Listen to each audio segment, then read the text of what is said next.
All right, shalom everyone. Peace for those who love peace and no peace for the wicked, the Lord said. Please invite your friends and we meet again to debate about Islam. Right now, actually, I am in TikTok and in Rumble and in YouTube. And look like we will be able to use TikTok more in the future because there's a new program will allow me to use it on my computer, so I will do so as soon as it is activated. Before we start, we have a brother from Indonesia. He asked question about the Trinity. He said, "Can you explain the concept of the Trinity?" First of all, uh, when somebody he have an opposition for the Trinity, is he opposing that God can be? Like, are we opposing what God can be? If this is the case, then we can oppose everything about God. We can decide, we can design God as we wish. And here you see the hypocrisy of the Muslims. Like we say to them, why Allah cannot have a son? The Quran says because you don't have a girlfriend. Okay, but this is not cannot be from God, because God do not need a girlfriend to have a son. So the Muslim God is limited. The Muslim God, he need a sahiba. Sahiba in Arabic means girlfriend, is not even a wife. And why does God he need a sahiba in order to have a son? Because simply he is limited like me. I'm not married, so I cannot have a son unless I have a sahiba. But that is can be true if the one is talking is not God. So when you go in the Quran, chapter 6, verse 101, it says, how could he have a son? And here you see that Muhammad, he proved to us that Allah cannot be God. My God can have a son. Why not?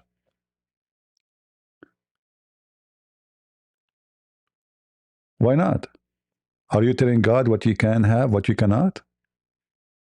Can I tell God you cannot have me as a human being? Why you created me, God? Okay, what you can God created you. What you can do about it? So a Muslim, when he's questioning the Trinity, he's just a question it not because it's not logical, just because his religion rejected. Otherwise, if you are trying to be logical, is it logical that your God cannot have a son because you don't have a girlfriend? Isn't it the Quran says if Allah wants something to be, He say be and it's going to be? It turned to be Allah cannot have a son by saying be. He just need a girlfriend, which means he's talking about the sexual activities. So when talk slower, okay, I understand that some here their English is not too much good. Okay, so if I want to tell God what you can and what you can't, that means I don't believe in God. We call God Almighty because He have all the might to be whatever He is or whatever He wish. So understanding the concept of the Trinity, you're asking me, can you explain to me God? Well, very simple. God is the one who can do what nobody can do. Explaining God is impossible because how I can explain to you that there is someone can create the universe? How I can explain that to you? Except by saying he can do it in two words. Otherwise, the explanation is impossible. Speaking about having God and Son and Holy Spirit, well, God, our God, He told us that I am three and one in the same time. If the God of Islam, he says he is five and one in the same time, do you think any Muslim would dare to ask him how that can be? They were not there. Live visibility restricted for 10 minutes. Why?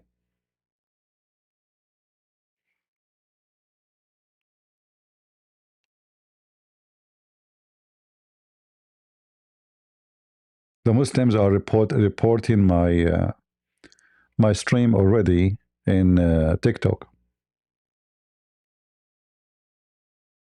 The Muslims, the Abduls, they are so upset. I just started.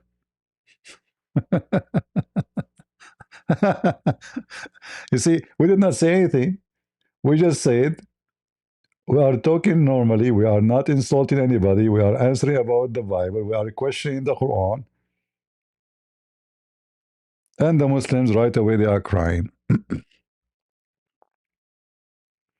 you see how weak this God? Their God is weak. He cannot have a son without a girlfriend. Well, he's like me. I cannot have a son without girlfriend. My God, he can have a son, and he do not need to have a son from a woman. Jesus, his existence have nothing to do with Mary's existence. Before Abraham, I am, Jesus said. So the Muslims, because of their weakness, and I understand,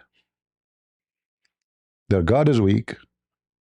Even their books is full of da'if. Allah is da'if, the Quran is da'if, everything is da'if. So da'if Allah cannot have a son without having girlfriend.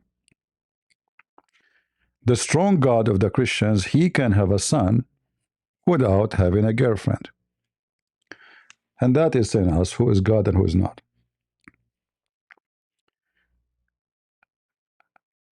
If God of the Christians is a spirit, that means there is no limitation. And our God is a spirit. The God of Islam is not a spirit.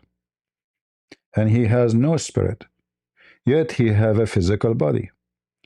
So because our God is a spirit, he is out of limitation. So when the Bible says that when Jesus was on the tomb, he yet was alive by the Spirit.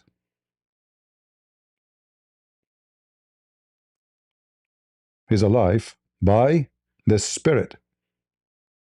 So God the Father and God the Son and God the Holy Spirit present what? Always a spirit. Spirit of God. When David, he worshipped Jesus, and Jesus asked the Jews, what you say of David? They said, he is the son of David. Then Jesus said to them, well, if he is a son of David, then how David call him Lord? Worship him in his spirit. Worship him in his spirit. Why? Because Jesus did not take the flesh down to earth. His existence is not existence of the flesh and the earth. So our God is capable, because our God is the spirit who create everything. It is God the Spirit. The God of Islam is not a spirit and has no spirit. He is just a physical being. He has 5 fingers in every hand, 2 hands in the right shoulder, which means he have a defect. He have a foot. When he put his foot in the hell, it says "trit," which in Arabic "trit" present fart. And he have a mouth, he have a face, he have a shin, he have a butt, but he have no spirit.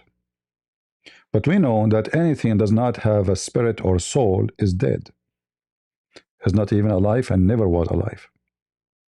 So Allah never exists, because spirit present life. When the Quran copied the Bible and say that Allah he breathed into Adam, what the breathing have done? Breathe is giving life. Okay, Allah breathed from where? Did Allah breathe from his inner, like his stomach as an example? And Allah breathed what if he have no spirit anyway, and he is not a spirit? They will say to you, he took a spirit from Jibreel. And that makes Jibreel the creator. So Allah is not the God of Islam, because now we have 2 creators. One he made the mud, and one he gave the life. And guess what? In this scenario, Gabriel or Jibreel which is a name stolen from the Bible, is more important than Allah. Why? Because He is the one who can give life. Allah cannot. Allah cannot give life. For the Muslims admit that when Allah He breathed into Adam, this is not him. From inside him, the spirit is coming. This is Jibreel. And the same scenario they say about the creation of Isa, which we Arab do not know who is this guy Isa. We never heard of him. Another fabrication of Muhammad. How Allah created so-called Isa, He sent Jibreel, and Jibreel, according to the Muslims, not me. The Quran, by the way, says, وَنَفَخْنَا فِيهِ. Allah said, I breathe into it. He did not say Jibreel breathe. But the Muslim, they try to defend and try to protect Allah's mouth from being on the women private part. So they say, it was Jibreel, and he is the spirit. For Allah is not a spirit. So the one who gave his spirit to Jesus was not Allah, according to the Muslims. It was Jibreel. So who is the one who created Isa? Jibreel. This is why we find Islam very laughable. The God who cannot have a son unless he have a girlfriend, the God who cannot create and give a spirit, because it's not him who have the spirit, it's Jibreel. The God who commanded the angels to bow down to Adam because they committed sin and they lie, yet Muslim, they claim that Jibreel is the Holy Spirit. And here you notice, by the way, how an angel became holy spirit if all the angels in Islam are sinners. And this is why Allah, He commanded them to bow down to Adam. Allah said to them, tell me the names of those things in kuntum sadiqeen, if you are truthful. So they are not truthful. And because they are not truthful, Allah, He commanded them to bow down to Adam. The story in the Quran is very funny and proving Islam to be false again. All right? I know the Muslims are getting upset. I don't know how many people are watching. I don't know how this TikTok is work. I see in the top it says 15.1K. I'm not sure what does that mean. You tell me. If we have any Muslim would like to join us, please feel free. All right? So Muhammad was trying to create a religion and he failed. He created fictional religion, and this God is so confused. He don't even know what the Christian believe. Like if you ask the Muslims, what is the Trinity according to the Quran? The Trinity according to the Quran is a three. Mary is one of them. But we know that the Christian don't believe that Mary, she is part of the Trinity. So who is the Holy Spirit? In fact, the Quran and the author of the Quran make a very funny mistake, which is enough by itself to destroy Islam. So if we go in the Quran, it says, the Christian, they say that the Messiah is Allah.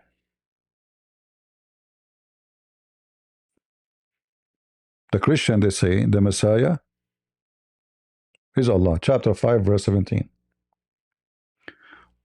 But, okay, if the Christian, they say the Messiah is Allah, so who is the second person in the Trinity and who is the third person?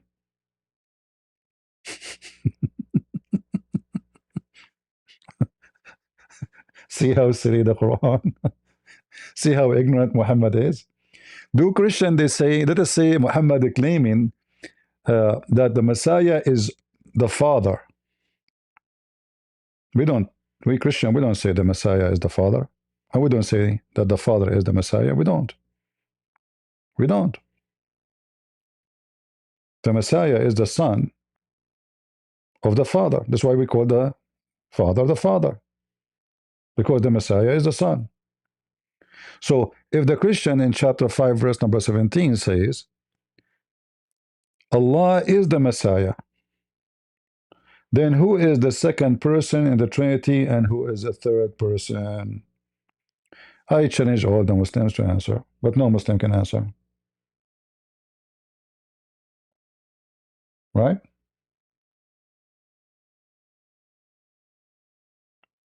Are you with me? Do we have any Muslim from TikTok would like to join us?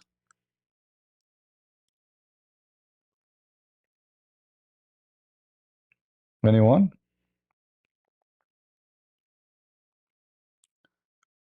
As you see, Islam is very easy to defeat. I mean, the Muslim, they try to debate people who do not know. Like when we went to, what is name, this Indonesian guy, Potato, Don Tan. I went to his channel twice or three times. He had pipi in his pant. And not only that, he claimed after that somebody hacked his channel just to delete my video. How he ran away from debating me.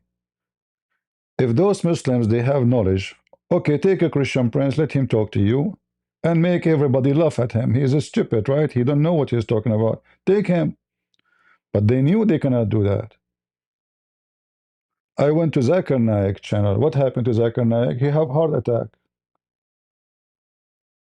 I went to the other Muslim kid. What his name? Muslim Learn something. The guy, he said, block them, block them, block them. We don't have time for those. They cannot debate me.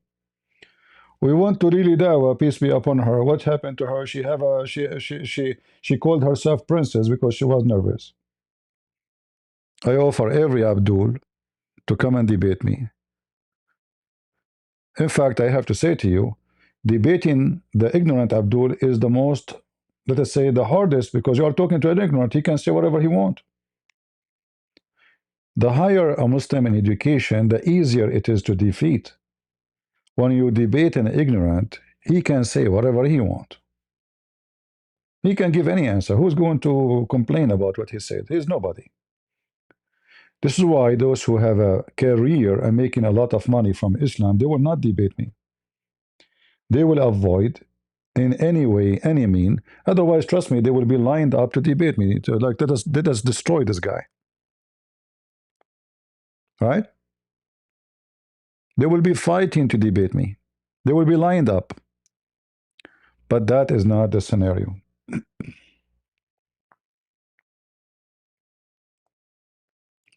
Well, any Abdul who'd like to join us, please let me know. And I will invite you. All right? Uh,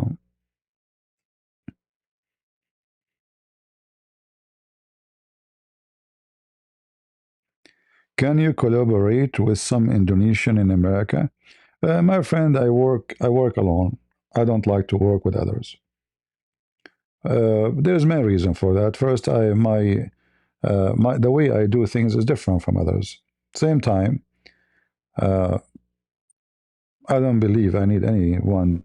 You know, I mean, if they want to have my video, they can use it. They can learn and they can use whatever what I say. Live visibility restricted for 10 minutes. The Muslims are reporting my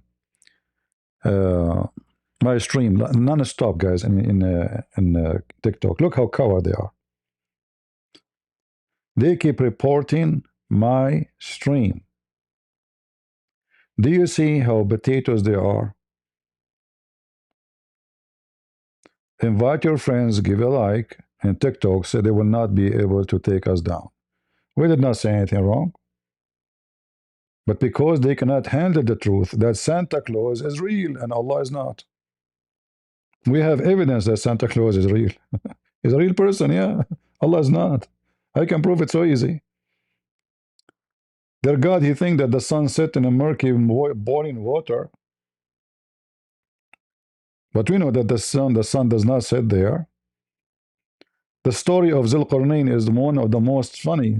Millions of Muslims are leaving Islam because of it. Joseph, go ahead. Listen, Prince, hello, brother. I just want to tell you, God bless you. I love your videos. May God give you strength. And if it's possible, there is a man named James 007. he speaks much better English than me. He can explain some very good things for you on TikTok, so it will so you will get more people inside to your live stream if you want to take him up. All right. Thank you very much, Joseph. Thank you. Thank you, Joseph. brother. God bless you. God bless you. All right, James. God bless my brothers. Welcome. God bless you. Okie dokie. Let me just give you a quick rundown on TikTok. The restriction you've got. Normally, the live restriction is because you don't have your face on the screen or moving image on the screen. So all you do is when you get one of those restrictions, you appeal it. So you'll see on the top right-hand corner, it says the restriction is there. You click on the restriction, and then it says appeal.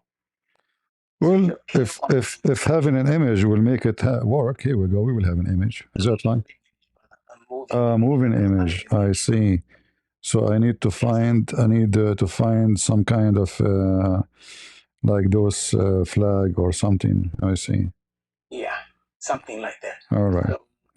So that's the reason for that. Normally, it's also to do with reporting. Now, when you get the restriction, it means that they're not going to share the live. TikTok won't share the live. It's restricted for 10 minutes. And then after that, I get restrictions every single day.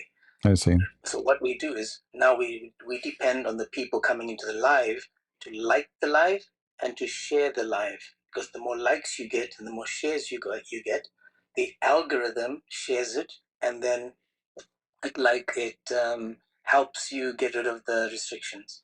All right. Well, no problem. You see, I don't use TikTok, so I'm not too much familiar with it. Is having mods.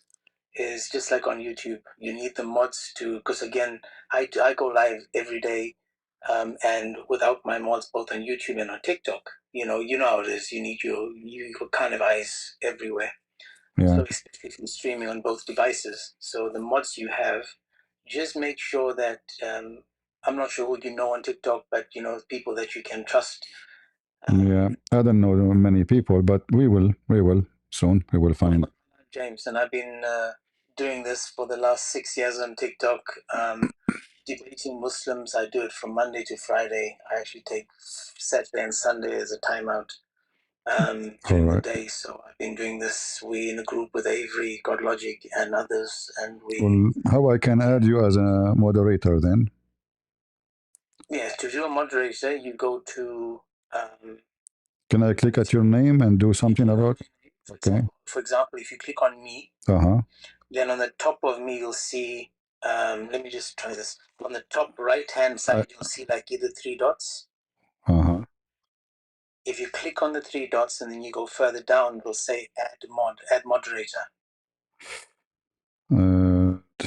Moderator. Okay, here we go.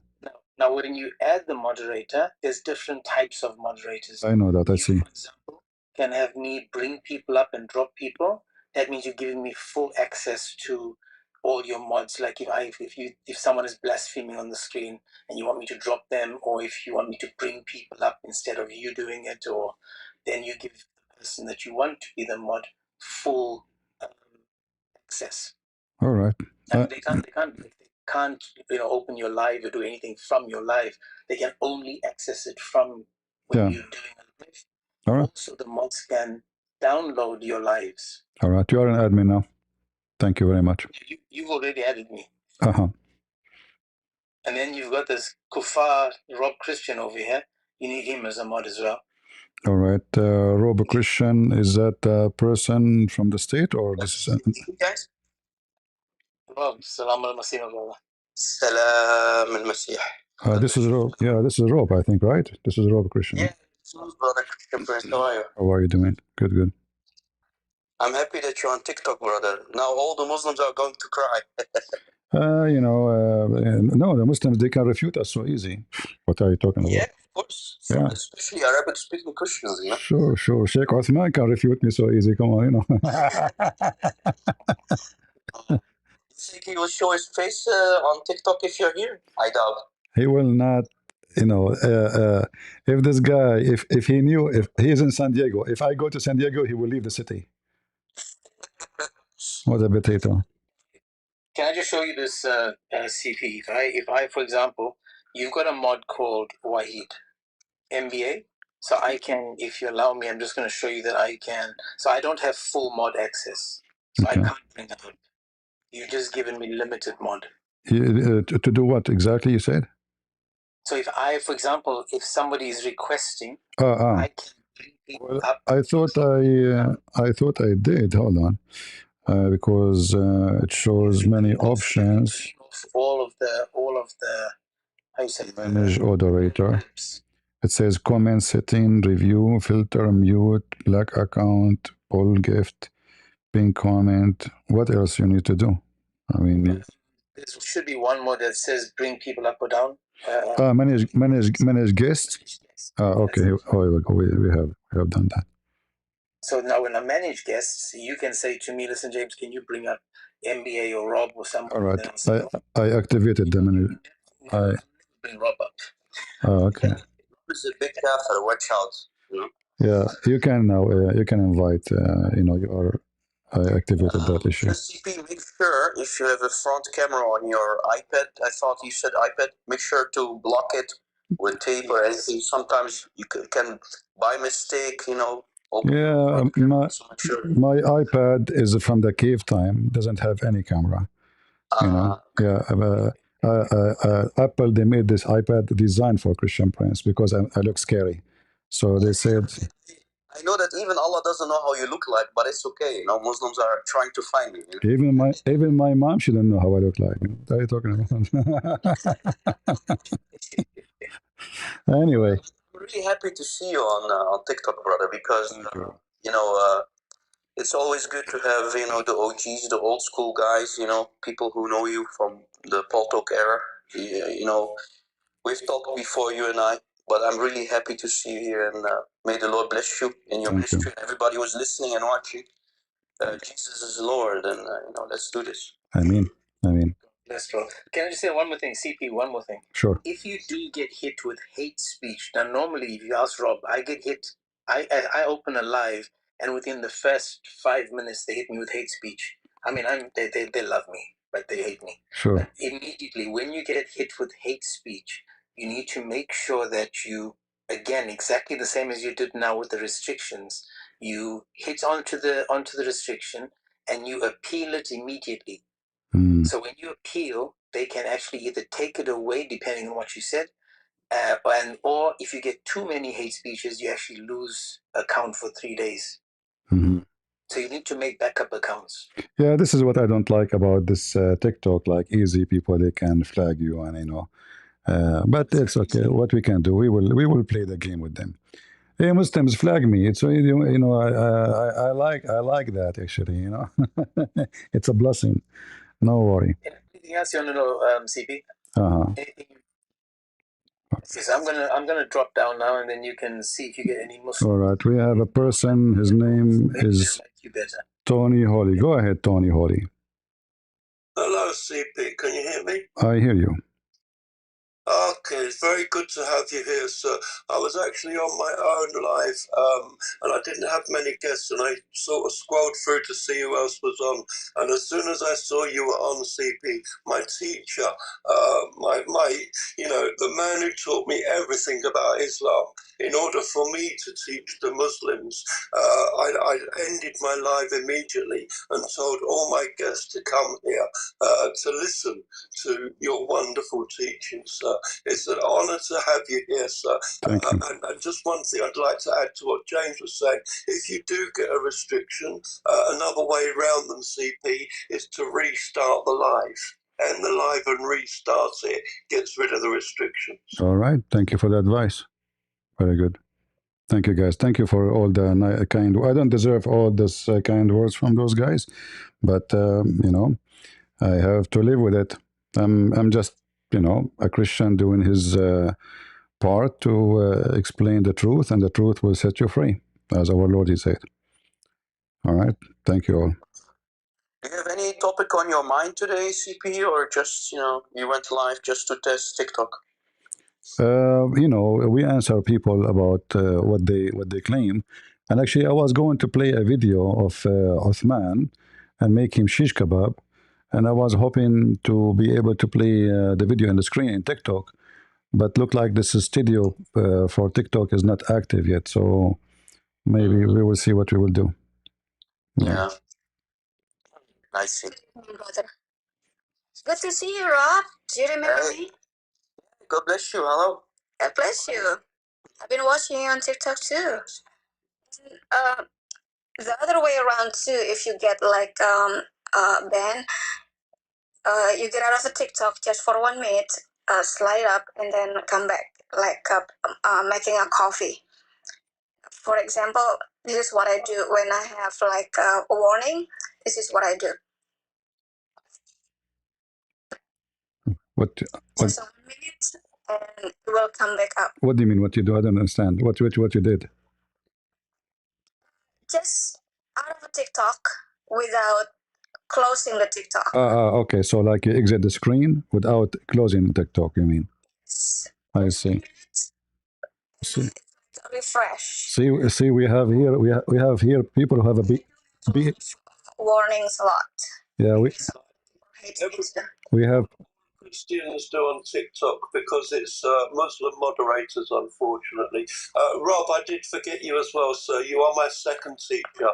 My live today was on Muhammad committing shirk, Sahih Muslim 11b.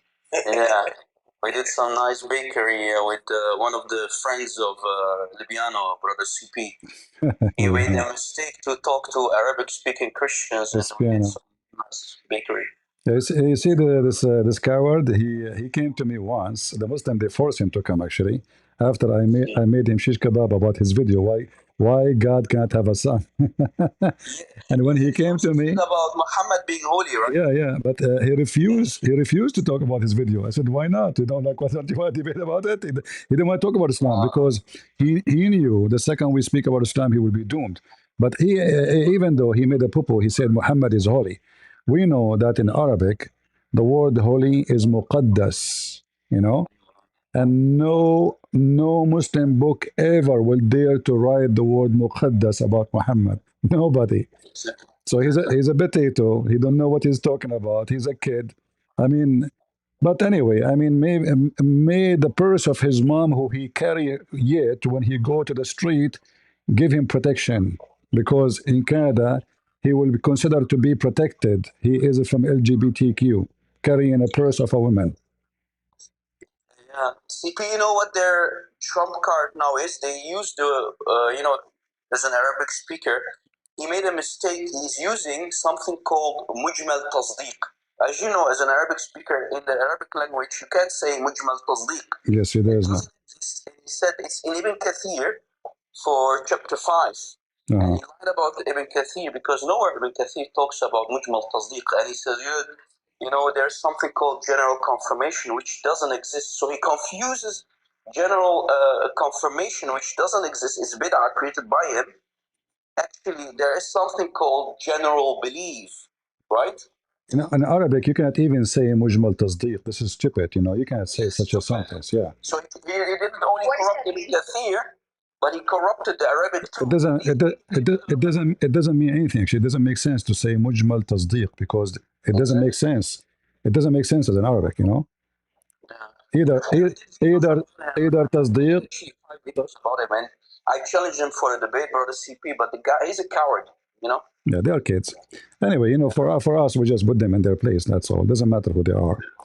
All are the same.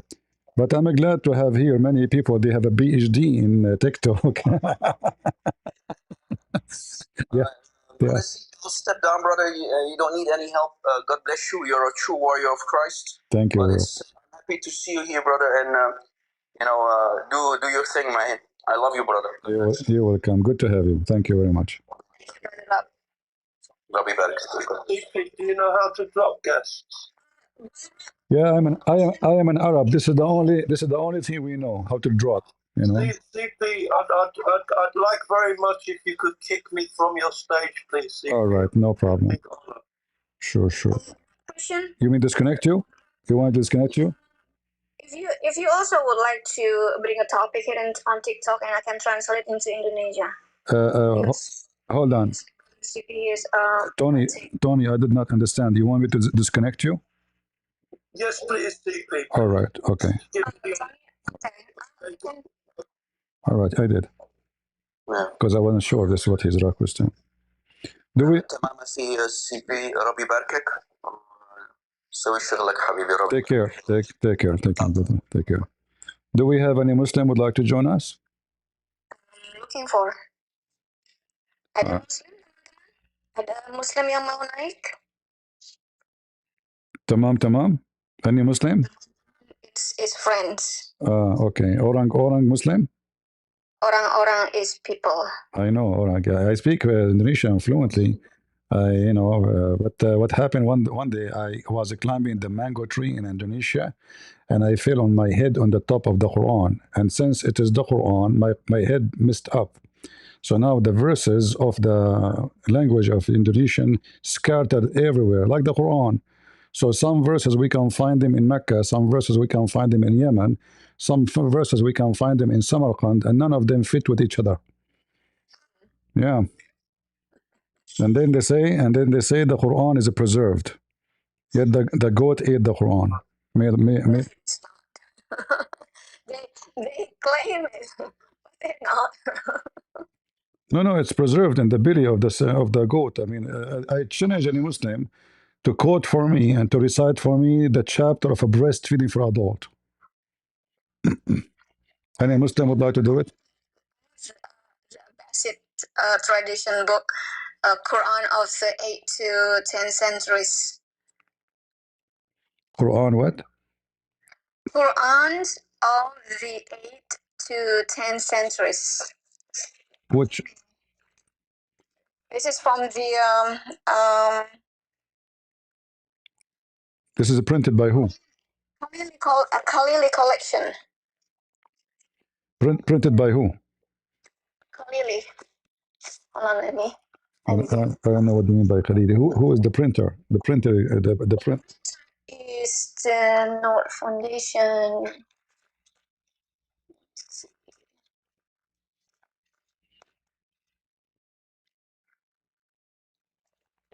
This is published in Oxford University. Let me show it to you.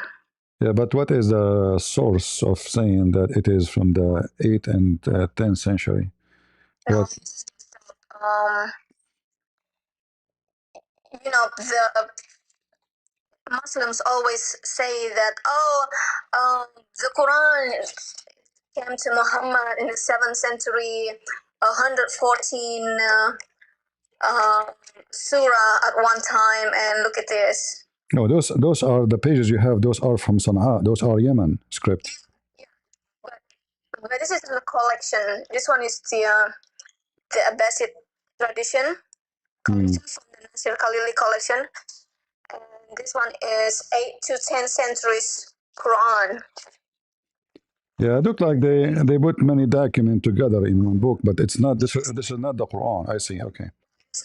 But like over here, it's Surah Al-Qaf. This is the part of Surah Al-Fatiha. This one. It's kind of interesting. Yeah. Anyway, the books is found about the Quran. None of them is the one approved by Muslims anyway, because Muhammad, he named 4 to take the Quran from, and the Muslims did not take the Quran from any of those 4. Number 1, they should be taken from Ibn Masood, and they did not take it from Ibn Masood. So the Muslim today, the most popular Quran is the one is called by Hafs, and Hafs exists 200 years after Muhammad, and this is not the Quran of Hafs. It is recitation of Hafs, which means no written book is given to the Muslims yet, even 200 years after Muhammad. 200 years.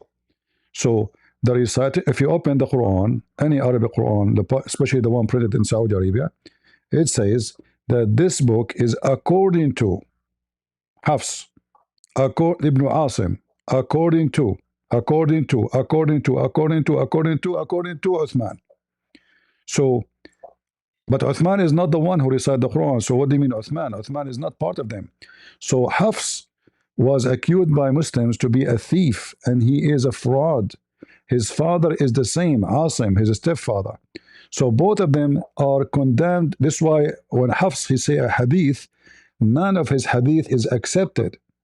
So how you don't accept his hadith because he's a fraud, but you accept his Quran? You see? So the Muslim don't have any Quran. None of those, even those you are showing me now, those are not the full Quran. Those are like scattered lines. Scattered around. Exactly. There's no Quran. They don't have any Quran. And even the oldest ones they can have, there's a lot of things missing and a lot of things contradict other Quran. As an example, if you open Ibn Kathir, in Ibn Kathir, it says that the sun run to a fixed course. وَالشَّمْسُ تَجْرِي لِمُسْتَقَرٍ لَهَا. All right. So, and then he say, according to Ibn Mas'ud, it says the sun does not run to a fixed course. So how that will work? One, it says it run, chapter 36, verse number 38. And the other one, the same verse, in Ibn Mas'ud, it says it does not run to a fixed course. This is a contradiction, total contradiction. So here you see that even the so-called preserved, the one they call it preserved, not only it is not, but it's oppose each other in the meaning and the direction. There's a huge difference when I say the train move, and the other one says the train never move. So which one? It can't be both correct. And here you see, and this is Ibn Mas'ud. Ibn Mas'ud is the one named by Muhammad, not Hafs. So Ibn Mas'ud should be more accurate according to Muhammad because he is the one who named him. Muhammad, he says, خُذُوا الْقُرْآنَ عَنْ أَرْبَعَةٍ. Take the Quran from 4. And Hafs. Somebody's requesting. All right. So just bring it up. I thought okay. Oh, I think he's gone. Hold on 1 second. All right. So when Muhammad he says, خُذُوا الْقُرْآنَ عَنْ أَرْبَعَةٍ, the first one is Ibn Mas'ud, the second one Ibn Abi Ka'b, and the third one is Mu'adh, and then the fourth is Salim Mawla Abi Hudayfa. This is the one the verses about breastfeeding came from. So none of those is where the Muslims have Quran today. So first of all, which means they disobey Muhammad. They did not the Quran from what Muhammad, he named only 4. He did not say Umar, he did not say Ali, he did not say Uthman, he did not say Abu Bakr, he did not say Aisha. He said 4. And this is very authentic hadith. Yet the Muslim did not take from the 4 the Quran. So they took it from who? Okay, somebody says here, can we ask CP for help? About? That's why I'm asking. What do you want CP to help you?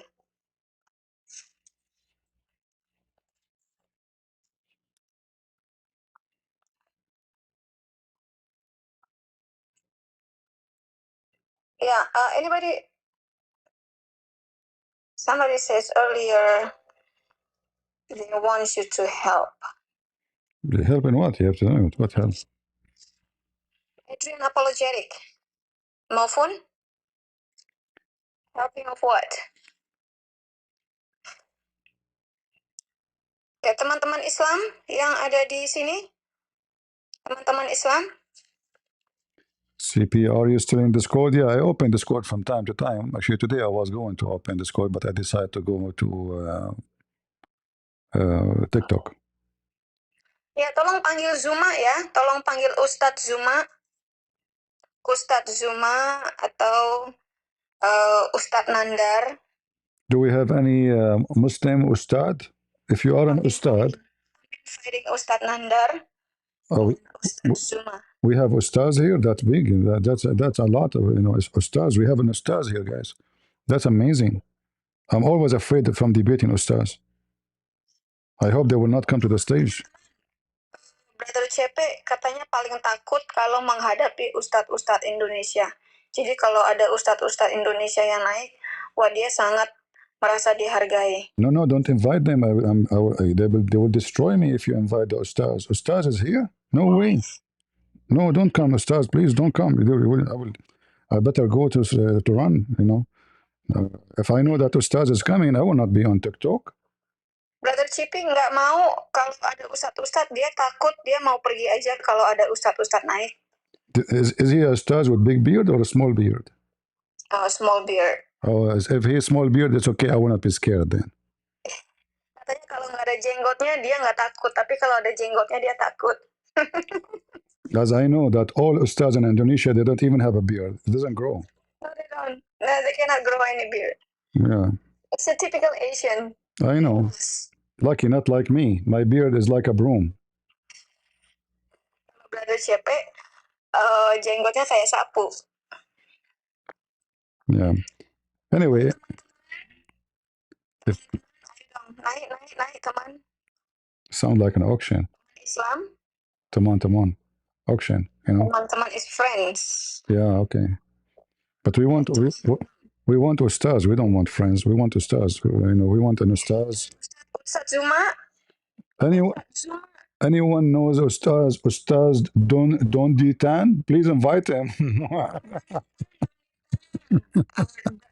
Brother CP maunya Ustaz Don Ditan. Ustaz, huh?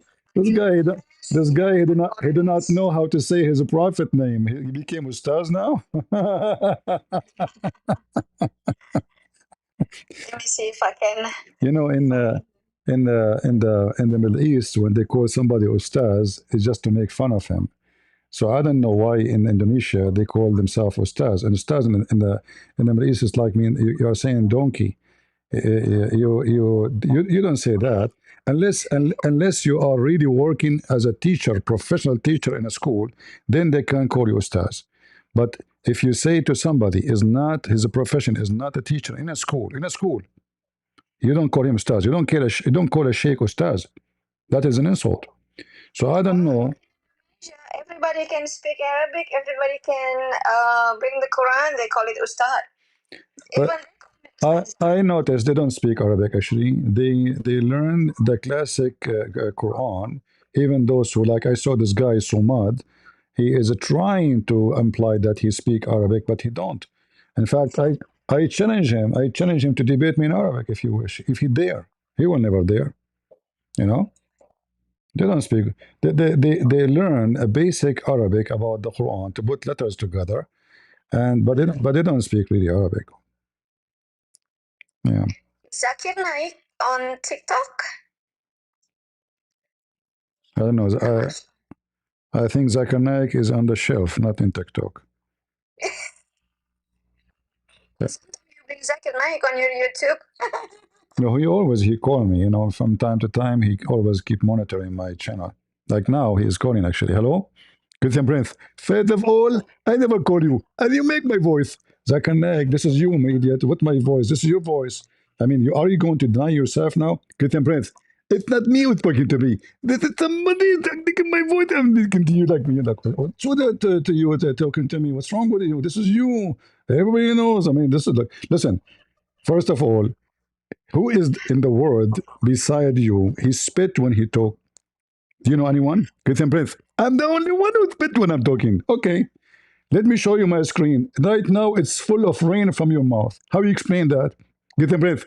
This is scientific. And this is proven in the Quran. The Quran said in chapter 15, verse 17, it said when somebody speaks the Quran, he's going to spit all over the place. Okay. You're perfect. Yeah, so what we can do? Zakir Naik. Do we have any Abdul? Come on, we came to the TikTok to speak to Abdul, not to... To invite any Abdul or Ustaz. There's no Ustaz. Panggilkan Ustaz dong, panggilkan Ustaz Zuma. Kasih tahu Bang Zuma, kita sudah live. Coba saya lihat dulu ya, apakah ada Ustaz Zuma? You're looking for Ustaz Suma. All right, look like we don't have any ustaz here. What we can do? I like to convert to Islam, by the way. I mean, imagine in Islam, I will be 90 kilometer tall, but I will be 90 centimeter wide. That I will be the biggest macaroni in the world. I mean, that's amazing. And my wife, she will be 30. Sena, kiss your feet. And my wife, she will be 30 kilometer tall. That's, I mean, I am 3 times taller than her. I don't know we can have how we can kiss each other. She have to climb a ladder or take elevator. Like you sleep with your wife in the bed, you can't even find the women. Like, where's my wife? I'm so tall, she's so small. It's like marrying a turtle.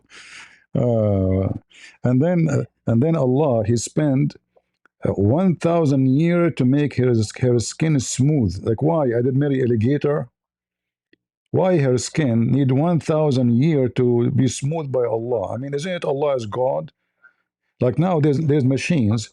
They can make the concrete so smooth in 2 seconds. In 2 seconds, not even 2 seconds.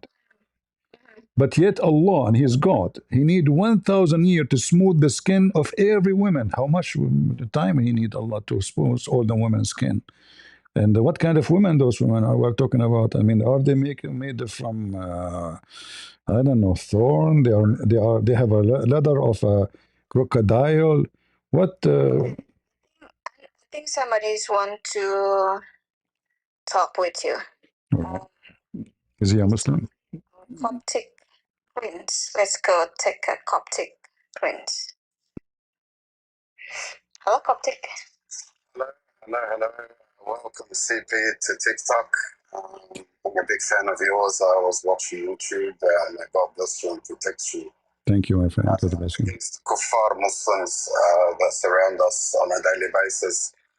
CP, can you give advice to the Christians who apologize to Muslims and want to be good to Muslims so they could come on their panel and they bend the knee to Muslims like zimmis in order to have them, communicate with them? Because there's a lot of Christians on TikTok, Christian Prince, who would prefer to apologize and not blaspheme Muhammad or read his books or read their books just to offend the Muslim feelings.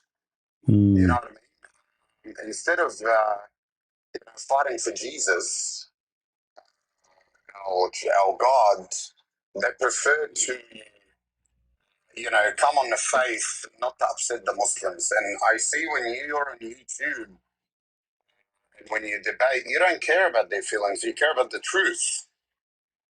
And you care about putting doubt in their hearts so that way they can think and they can open their heart to Christ. That's what I see when I watch your videos. So do you have any advice for them? Christian Prince, sorry to do this, but I'm really, really happy that you're here, by the way. You're amazing. Your knowledge is incredible. May God protect you and protect your family. Thank you, brother. God bless you. We know that Jesus himself, he spoke to the Pharisees, and the Pharisees are not pagan like the Muslims. Yet he called them hypocrite, blind guided, snakes, brood of vipers, etc. So Jesus never was politically correct. And Jesus always say things as it is. And if a Christian want to be a person who deliver the truth to a Muslim, you cannot sugarcoat evil. So you have to say it as it is. Islam is evil. Muhammad is false prophet. So if a Christian he think he can deliver a Muslim out of Islam by saying nice things about Muhammad, then what the point of debating Muslims? If he is nice, if he's good, if he's not a liar, so what the point? There's no point of speaking to anybody. So either we say things as it is, or we better not to talk, because the one who sugarcoat evil, he is evil. He is no Christian. All right? Thank you, brother Christian Prince. Thank you. Take care. Hello, Mr. Pete. God bless you guys. God bless you. CP, fantastic to have you here, my brother. Thank you. Very, very happy to have you here. CP, while you're here, I don't know when you're going to come live again. I've been meaning to ask you two questions. I need two hadith All right. that I heard from you a long time ago. All right. Because I don't speak the language of Smash Allah, it's a little bit difficult for me to find it. The first hadith was a gentleman that used to pray more than Muhammad. And the Sahaba approach Muhammad, they tell him about this man, and then Muhammad orders his unalivement. Do you know that hadith? Yeah, this hadith is the man, Muhammad, he came to the mosque. He found the Muslims speaking about the guy. You can find this hadith reference in my book, you know. Can you give us a number? You can find the reference in my book. In your book? Okay. Yeah. Muhammad, there was a guy in Germany, he's trying to expose me, supposedly. And he told them those reference is a lie, but those references are very authentic and the Muslims cannot deny it. So, yeah, he accused him to be from Al-Khawarij, you know. By the way, I hear the sound. The sound is coming twice. I don't know why. Is your number one book or number two book? This is in the Deception of Allah. Are you in the Allah Hayrul Makarin? Deception of Allah, yeah. It's the title, I think it was Muhammad commanding to kill a man because of jealousy. That's the one, CP. Bravo. Yeah. Insane. I've even asked Rob Christian. I've asked a lot of people over the years about this hadith. Yeah. You have it in my book in details in Arabic and English, you know. Beautiful. We want it in English because we want these Abduls to cry, my brother. Yeah. This is the only reason we're here, to step on their necks. The second one, my brother, is the LGBT Muslim that repented. And once he repented, they effed him. And he was happy. If I was to know this, I would repent every day. This is, you can find the reference. You can find the reference for that one with the translation in shiapan.com. Shia, yeah, Shiapan. It's called Shiapan. Shia, Pan. You will find the search for the. I think it's called the morality of Sunni. The morality of Sunni. Shiapan. Morality of Sunni. Shihab, and they have a long list of funny things about the Sunni. All right. Those two hadiths have always stuck in my mind, but I've never been able to find them. If you don't have the sources, you can't really talk about it because you make a fool of yourself. But I knew that they existed. Yeah. Whatever comes out of your mouth, I know it exists. So yeah, because I've been listening to you for years, CP. It's beautiful, my brother. I love your work. Well, this is why I'm making books, so people can. The Ustaz, Mr. BMW. Do you want to tell them the story regarding Mr. BMW, the Ustaz? Oh, those are Indonesian here. They knew about BMW very well. I tell the audience here, they don't know about Mr. BMW. What happened to Mr. BMW? He died. He died. We don't make fun of him because he died, but he's stupid. I mean, he's things that he said against you, my brother. So we laugh. No, he did not say anything against me. He said something against himself because he said, Christian Prince, I have 5 questions for you. Question number 1. Show me where in the Bible it says Christ said, I'm a Christian. Like, you idiot, how he is a Christ and he is going to say I'm a Christian? He's a Christ. Have you ever heard of somebody saying such a stupid statement? If he is a Christ, how he would be Christian? Like he will follow himself, you know. So he's just a fool, you know. He think like he is. They call him Ustaz too. I mean, these days anyone he try to grow a little beard in his in cheek, you know. They call him Ustaz, you know. Funny dummy, and they will never dare to debate me. They make videos to refute me, supposedly. And Christian Prince, show me where the Bible says. I don't know even where their voice coming from somewhere. I mean, I don't know. Their voice is very weird, you know. He said if you debate him, CP, remember, guys, he'll give you 4 BMWs. No, not if I debate him. No, if he answers those questions. Debate me, he will.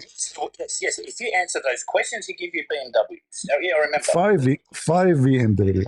5, not 1. 5. Yeah, because I am, as a Christian prince, I don't like to drive one car in the same time. I drive 5 at the same time. No? That's what we hear, Dave. Yeah, what we can do.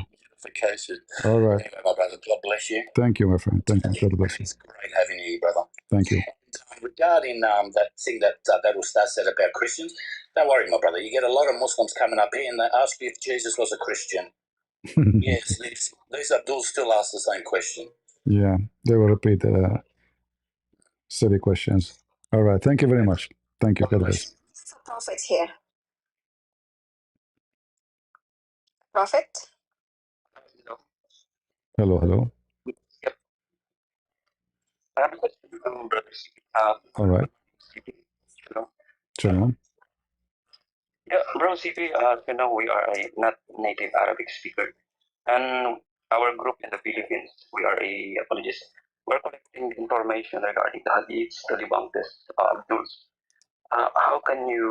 What can you advise on us on how to easily search for the hadiths? Because as of now, we are still starting with the collection of the information. For example, if I wanted to search for this hadith, and then put it in our own record.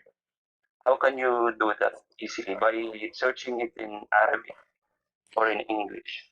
Well, but we only know how to input it in Arabic words. yeah, I understand. What can you advise on that?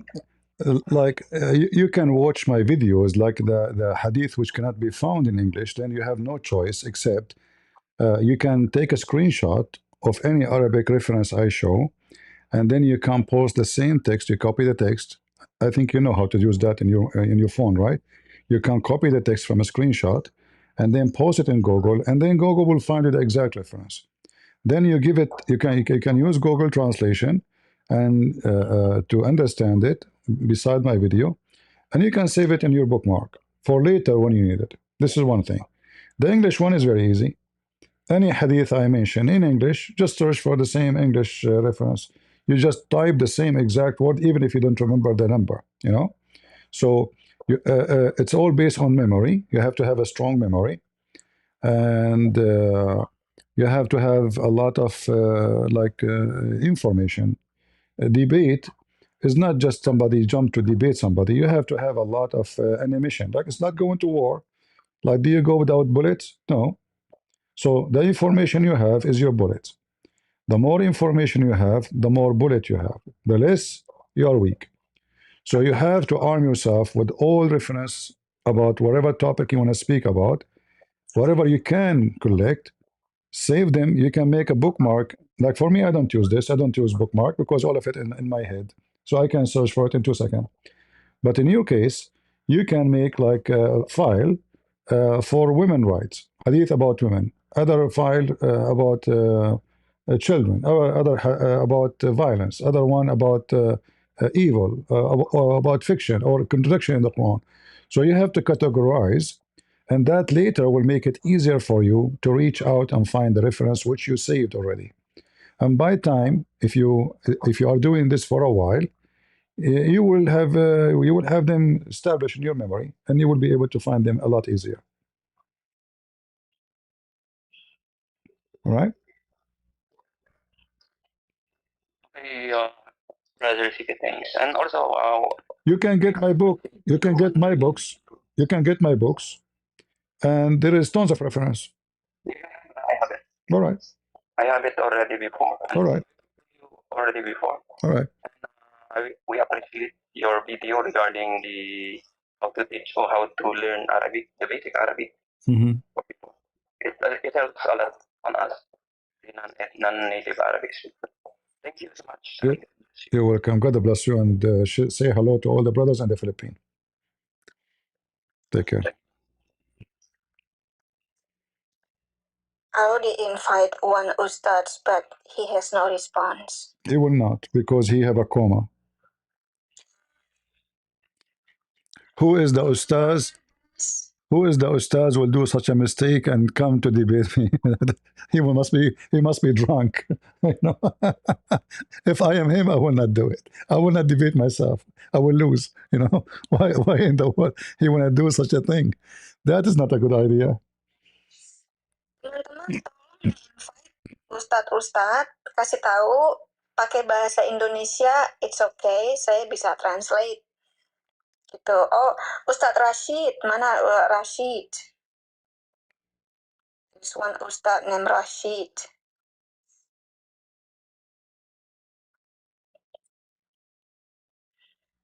I think they know better not to debate you. Well, Debating is like suicide. we don't blame them. They have to be careful, otherwise they will lose their job and their income and their money. You know? It's true. Yeah.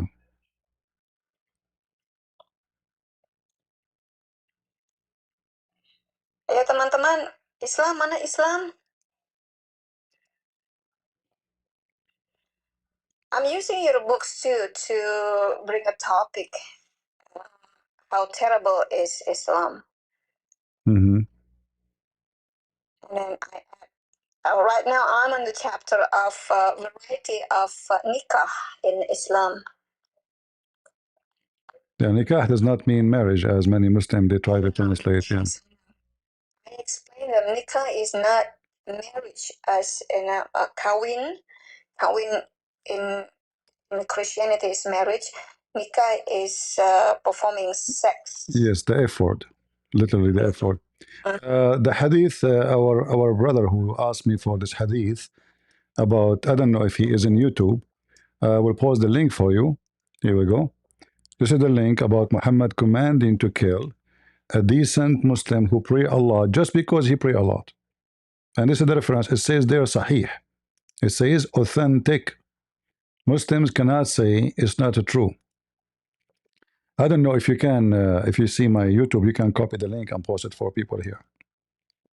Even though it's in Arabic, no problem. You can use Google Translation to translate to your language.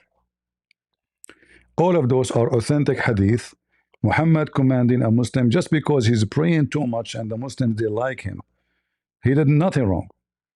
And he sent his men one after one to kill him. Each time they go to kill him, they say, how we can kill him? The guy is praying too hard, so hard. We are waiting for him to stop praying, but he don't. And this is the reference in front of our eyes. No Muslim can deny it. And Christian prince never lie. I don't. The only time I lie is when I ate the baklava of my mom. I told her it's not me when I was 7 years old. All right? I just ate baklava from Usama. I went to Usama's for Thanksgiving and his son's wedding. Oh, okay. Very good. Oh, his son got married? His son got married, finally. All right. Very good. All right. So you can, I just shared the reference about this. TikTok. I have to get out of this TikTok to bring the link. Hold on 1 second. All right. As you see, people, Muhammad, he commanded to kill a man just because of what? Because simply he pray a lot. He get jealous. He did nothing wrong. He did not kill anybody. He did not steal. He did not do anything. He just came. He found the Muslims praising this guy, saying good things about him. He commanded them right away to kill him. And as you see, it says authentic. This is authentic. Sahih. The story repeated many times. He pray a lot.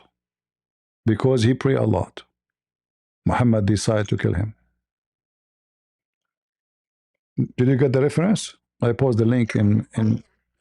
All right. Itu teman-teman referensinya ya. So the one who asked me for the reference. Also have. Okay, Tony Holy.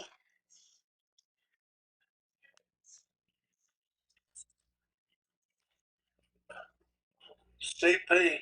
Yes.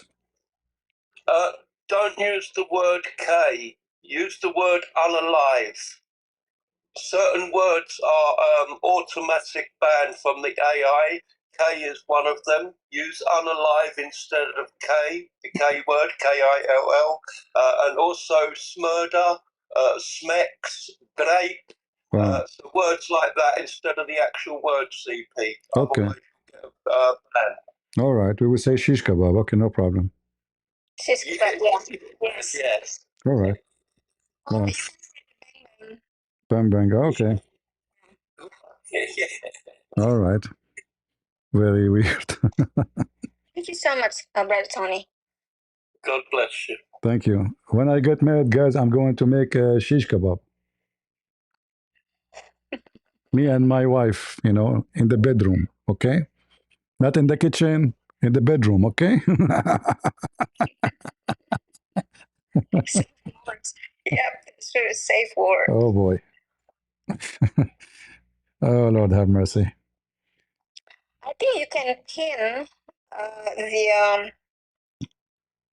the comments, the website, the reference. You can pin it. You post it. To pin it. Okay, post it again. Let me see. Post the reference again.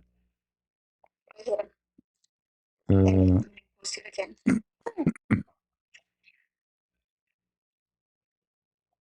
All right. Let us see. Post it. How we pin it. Mute. Translate. Pin. You can pin it.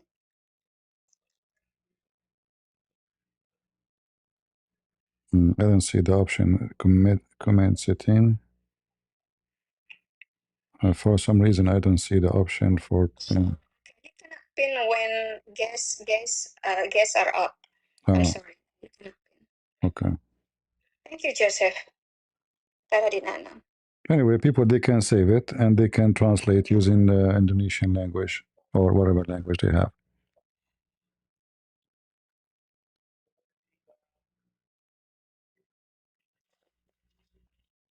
Ada teman-teman Islam? Sifi, do you have some tea or some coffee? Shish kebab. Shish kebab. Is coffee is allowed in TikTok or it's Shish kebab because I have no husband. no? I'm saying is because I don't know what is allowed in TikTok. Maybe if I say coffee, they will ban me. Is coffee and tea is okay or like is it?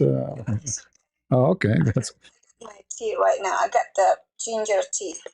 ginger. Allah promised the Muslims ginger with wine, which is disgusting. Yeah, ginger. Allah. Yeah, he says zanjabil. Yeah, what we can do. Ya, Nyonya Suti, tolong sampaikan ke teman-teman Islam masuk ke sini, nanti saya terjemahkan. Terjemah ke bahasa Inggris. Tap-tap layar dulu, teman-teman. Tap-tap layar. Tap the screen, tap the screen. Let me translate to those who they are in YouTube, guys. She is saying to them, give him like, you know, because those on YouTube they are ignorant. They don't know speak Indonesian like me. So she is saying to them, give him like, you know, like tap the screen. Come on, you know. Yeah, tap the screen and See? tap the screen and share. Ayo tap layar. How I know? Unbelievable. Unbelievable. I speak many languages, you know. I'm very humble.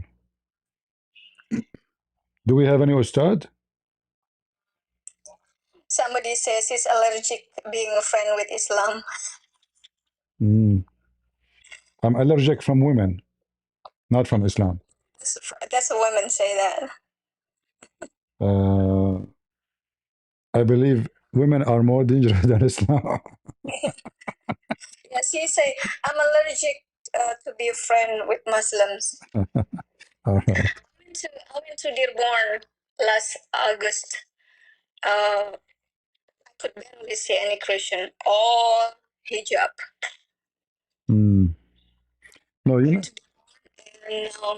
And Detroit for Those are Shia. Those are not even Muslim. They are Shia Muslim. Those are Hezbollah. Shia and Sunni. No. The majority. Masjid. The Sunni are minority. They are a small number. The majority are the Shia.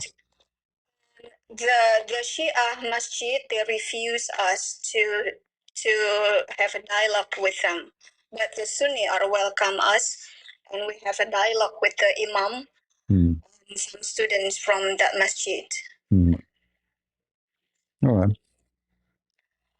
And we're planning to have a dialogue in New York City. We're trying to arrange the dialogue with any masjid, any mosque around the New York. Well, I don't see any benefit of those dialogue. I mean, there's no point because first you cannot say. I mean, when you are visiting somebody, you have to be careful in what you say. Otherwise, they will call the police. They will say he's harassing us. They will play victim. So there's no point of those.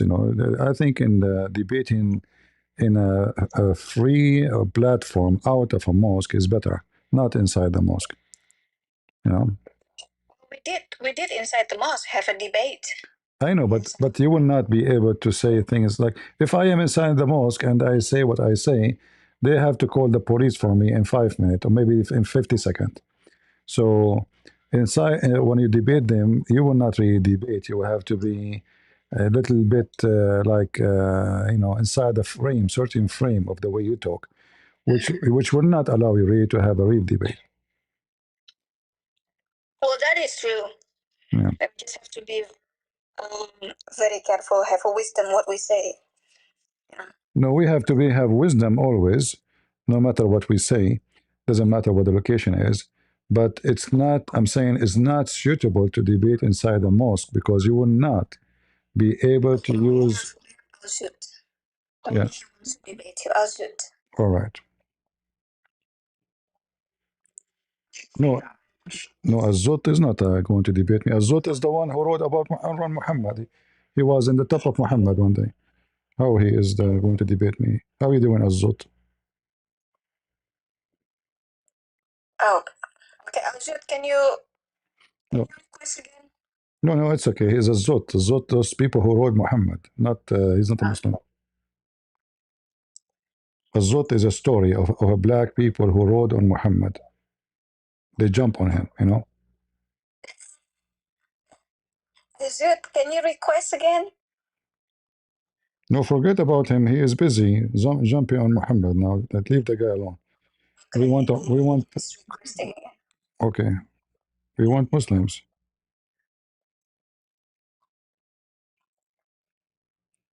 All right, Azot, go. Your signal is red. You have a bad connection. People who look like Hizet. With the jet. He came and began writing upon the messenger. Then the messenger of Allah came back to me, heavy and in pain. Really in pain from what they had done in writing. I saw people who looked like Hizet. I don't know what is that.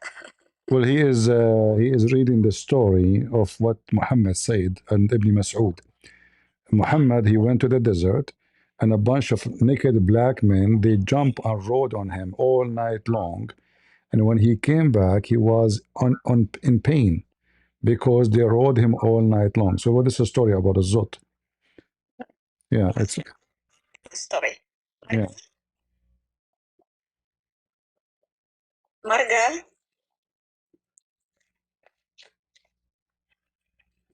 Marga. Halo. Hello. Ya, silakan Marga. I'm sorry, I'm Christian. Saya dibawa aja ya. Okay. All right, how we can help you? Do we have any ustaz would like to join us? Any ustaz? Any famous ustaz? Ustadz yang mau join nggak sih?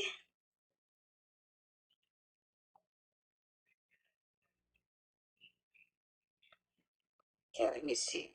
Do you know if you are ustaz and you debate me, Allah will increase the number of the versions He will give you in heaven? So you better come and debate me so you can get extra versions. Teman-teman, kalau berdebat dengan CP, kamu dapat ekstra perawan. Tom and Jerry. Ya, shalom, shalom, Christian Prince. Shalom, shalom. Shalom. Happy you are at TikTok now, CP. I am the one who reject the name of Allah. Indonesia, Christian in Indonesia, they use the Bible as the name of Allah. Bahasa Indonesia aja Pak, nanti saya terjemahkan. Yeah, we should not use that word. We should not use that word because Allah is not the name of our God, and the Bible never mentioned that word. And any translation use the word Allah, that is false translation. Oke, gitu Pak. Teman-teman, seharusnya ya terjemahan bahasa Indonesia Alkitab itu tidak menggunakan kata Allah atau Allah karena itu bukan nama Tuhan kita dan itu akan menjadi salah pengertian. If you have a translation for the Bible and they are using the word Allah, you can use white out on the word and write the word Yahweh or Jehovah instead, or the word. Quran, ada Alkitab, ada kata Allahnya itu, kamu coret aja, kamu kasih tip X, lalu kamu ganti dengan kata Yahweh atau kata Tuhan. Ya, jadi gini ya, Pak. Jadi di Indonesia itu sudah ada terjemahan ILT atau IMG yang sudah tidak memakai kata Allah. Jadi sudah memasukkan nama Tuhan yang benar yaitu Yahweh atau Yehovah, Pak. Nah, saya selama ini berjuang di TikTok ya untuk menghilangkan kata Allah ini dan memberitahu kepada teman-teman Kristen yang lain untuk tidak memakai kata Allah. Nah, tapi orang-orang Kristen ini selalu berpatokan kepada Arab. Mereka bilang begini, Mbak. Orang Kristen Arab sudah memakai kata Allah sebelum Islam datang. Nah, itu yang selalu mereka pertahankan di situ, Pak. Sorry, please. Ya. Aku terjemahkan dulu ya. Okay, translate what he's saying. This is the fact. There are Bible translations already replace the word of Allah to the word of Yahweh or Elohim. But the TikTok apologet Christian, they still use the word of Allah for the name of our God. And Brother Tom and Jerry are fighting so hard for this. He always asking the Christian TikToker to do not use the word of Allah. Yeah, he's right. In the Bible. Yeah, he's right. They should not do that, and this is wrong because Allah is the name of a pagan god, and when you call your God Allah, you became an apostate. You are no Christian no more. When you praise Allah, you are not praising Jesus. You are not praising the Father. You are praising the enemy of Jesus. Brother CP, Tom and Jerry is actually a Muslim. No, I'm Christian. No, he's a Christian. No, he's a Christian. Christian, not Muslim, yes. He said he's a Christian from the beginning. Yeah, somebody says down here, Tom and Jerry is a Muslim. No, he's not. Okay. No, he's not. I'm very angry if you call him Muslim. Anyway, doesn't matter what people say. I'm giving you the answer. Who cares? The answer is any Christian, he used the word Allah, he is committing sin. For Allah is not our God. Never mentioned in the Aramaic Bible, never mentioned in the Hebrew, never mentioned in the Greek. So this is very well known ancient God for the moon. Al-Lah. Al is a word meaning God. Lah is the name of the God. It's not Allah, it is Al-Lah. This is why chapter 1, verse number 2, it says, Alhamdulillah. La. So La is the name of the God of the Muslims. And when somebody claims to be Christian and he call his God Allah, he is committing a great sin against God. The Bible says clearly that a false prophet is the one who either prophesy in the name of other God, false God, pagan God, or he give false prophecy.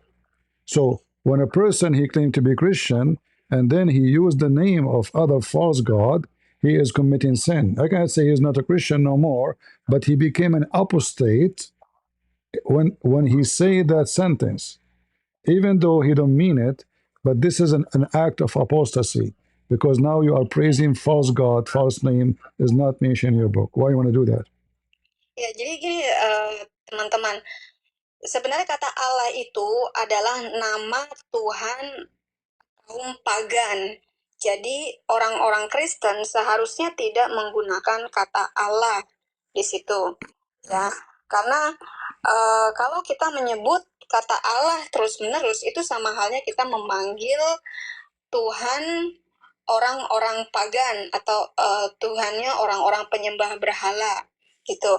There's other thing I forget to translate to you that if any Christian if we tell Christian do not use the word of Allah, they will answer because Arabs Christian use Allah. I am an Arab Christian. I don't use Allah. And those Arab Christian who use the word Allah, they are committing sin. Doesn't matter if they are Arab or not Arab. So what? Those are because they are under the occupation of Muslims. They've been forced to use that word. This is why you will find that word only exists where Muslims occupy the land. If no Muslim occupy the land, nobody use it. Jadi teman-teman, Brother CP kan Arabic speaker ya. Dia sendiri tidak menggunakan kata Allah dalam Alkitab. Dia selalu menggunakan kata Yeshua. Jadi sebenarnya kalau kita mengucapkan kata Allah itu sudah berdosa karena kita sama halnya memanggil Tuhan orang pagan. Nah, itu jelas Pak ya? Ya. Betul. Karena tertulis dalam kitab Koran 23:13 jelas dikatakan di situ, janganlah kamu memanggil nama ilah lain.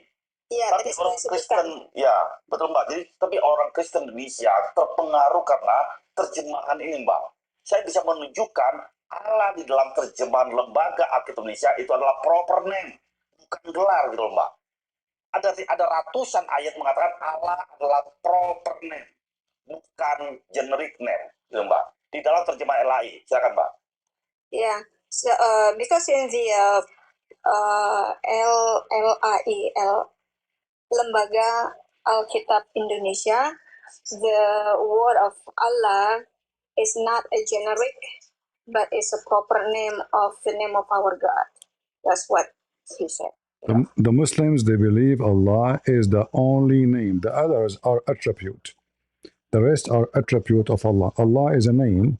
The rest are attribute to Allah. So a Christian should not use it. This is the end of the story. We do not need to continue keep saying the same thing. All right. Saya naikkan orang lain dulu ya satu persatu ya. Boleh silakan. Ya silakan. Nah, saya mengapa habis saya mau turun, saya mau kasih tahu aja. Saya mau minta tolong oleh CP, tolong jelaskan. Kalau banyak penontonnya banyak orang-orang Kristen yang masih memakai Allah, tolong jelaskan kepada mereka, jangan memakai kata Allah. Karena Allah bukan Tuhan kita, dan Allah bukan generik name. Tapi Allah adalah Tuhan semuanya orang Islam, dan Allah itu adalah proper name. Itu Mbak, itu aja Mbak. Terima kasih Mbak.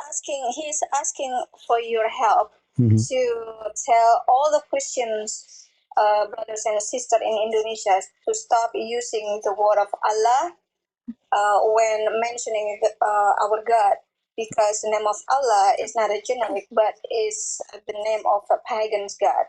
Exactly. He can record my voice. He can play the message I just told him to everybody who claimed that he knew. Anyone who used the word Allah speaking about his God and he is a Christian, I have to say he is an ignorant and he is an idiot and he is helping Islam, not the opposite. You cannot be Christian and use the word Allah. You cannot. Ya, jadi teman-teman tidak boleh ya sebenarnya menggunakan kata Allah di dalam membacakan Alkitab kita, karena itu sebenarnya adalah nama dari Tuhannya orang pagan. Ya, oke Pak Tom, terima kasih ya Pak. Oke, terima kasih. CP, thank you. You're welcome. You're welcome, my brother. Take care. I'm going to open my Discord soon, so we can take people who speak English. So anyone would like to join us from TikTok and go to Discord. So we will make it like now half the time here, and the rest of the time I'm going to go to Discord. So I'm going to close here. And if you don't mind, sister, if you can post for them my YouTube channel, so they can go and join us in case like they like to continue, because I'm not done, but I will open my Discord so we can take people who speak English to debate us. Maybe we can get somebody. Do you want me to go on Discord or just stay? Yeah, no, just post for them my YouTube channel so they can join us there. Meanwhile, we have somebody here answering. Okay, let's take who is. Thank you so much. Shout out to all of you. I'm a Christian and I'm a supporter of Christian Prince. Thank you so much, and to all of us. Thank you, my friend. There's anything you want to help you with? No, CP, I just wanted to go with this live. All right. We will be discussing on Muslims in the Philippines later on. And just watch you. All right. God bless you. Thank you very much. Thank you, brother. Did you post the link? Put the link. All right. So guys, tell them to join us in YouTube if they like, and I will. Join the YouTube, yeah. We have 3 more people actually over here, brother. Only if we have Muslims. Do we have any Muslim? Oke, cuma Muslim aja ya. Hanya Islam. Maaf teman-teman. Hanya Muslim. Jadi brother CP hanya mau bicara dengan Islam. Any ustaz with beard? Ustaz yang ada jenggotnya boleh. Even if you don't have beard, I will take you, no problem. Ya, kalau Ustaz nggak ada jenggotnya juga boleh, nggak apa-apa. You will have one at the end of the debate. Don't worry. Muslim tidak apa-apa pakai bahasa Indonesia. Nanti saya terjemahkan. Yeah, I explained that it's okay to speak in Indonesia and I can translate for them. Yeah, if there's any ustaz, especially, like if you are a famous ustaz, I would love to talk to you. I like to talk to famous people. I want to take selfie with them. So if you are an ustaz and you are famous, please join us because you will convert me to Islam right away. I like to have followers. Kalau kamu ustadz yang tolong masuk ke sini, mungkin nanti CP bisa masuk Islam. Sahadah. Asyhadu. Yeah, sound like a turkey when you say it. Asyhadu. Yeah, sound like a chicken, like that. A chicken that swallows something, Oh boy. Asyhadu. The funny that the word ashhadu mean I witness, but how you can use that word if you see nothing of what you are talking about? You never saw Allah, you never saw Muhammad. How you are saying? Because this is different from witnessing in a statement. No, this is in Arabic coming from the word shahida, which means he saw with his eyes. It's not just a statement. There's different from the word witness in English and the word shahada in Arabic. In Arabic, it's coming from the word seeing things. Seeing, you see. So how you can witness something you did not see? Ya teman-teman, lucunya ya kata asyhadu itu kan sebenarnya artinya menyaksikan. Tapi apa yang mereka saksikan gitu loh. Itu kan dari kata sahada, artinya melihat langsung. Nah, kalau mereka mengatakan asyhadu, apa yang mereka saksikan? Mereka tidak menyaksikan apa-apa. So they lie. Berarti mereka bohong ya. Yeah, even Allah, he says shahada too, which is very weird. Allah says shahada to whom? To his God? Very crazy religion, I didn't know that. Yeah. Oh, if you go in the Quran, it says Shahad Allahu anna la ilaha illahu. What surah is that? I will give it to you in the chat in a second. Are you on YouTube? Itu sebenarnya ya Allah. So you can post it for Shahid Allahu and la ilaha illahu. I never heard of a God in chapter 3 verse number 18. I will post the link for you. I never heard of somebody converting to his religion. And this is the link. I can give it to you. They can use 318. You can post the verse in Indonesian if you want, you know what I mean. Ya, surah 3 ayat 18, teman-teman. Yeah. Allah take shahada. Bersahadat itu ada di surah 3, surah Al-Imran, ayat yang ke-18. Yeah. So if Allah takes shahada, who's left? You know. Allah bersahadah. You know, you witness only to when someone is higher than you. You don't witness to any other. You know, I witness in the front of the judge because he's higher than me. He can judge me. But God, he witness and he say shahada to who? You know, it's just another weird, religion. All right, I'm going to hang up here in TikTok. Those who like to join us in YouTube, our Discord is open to take calls there. And if you like to join us, please feel free. All right. Thank you all. Pindah ke YouTube ya. And TikTok will have a new program. It's called the Studio, which you can do the same I do on YouTube using my computer. As soon this one is activated, I download a program actually, but it's not active yet. As soon as it's active, we will be able to share in the screen, videos and etc. will be way better to be in TikTok. All right. Oke, itu linknya ya, link YouTube-nya ya. Tadi siapa yang tanya? Somebody is asking. Alright. Saya itu link YouTube-nya ya. Masuk saja atau klik saja Christian Prince. Lalu klik di situ. Nah, dia live di situ ya. Oke, terima kasih. Alright. Take care. God bless you. God is good, so is Jesus. Amen. See ya. Yes, amen. Oh, yeah.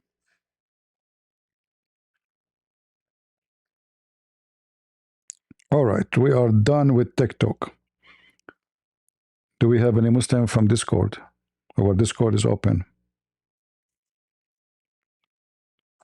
Any Muhammadan from Discord would like to join us?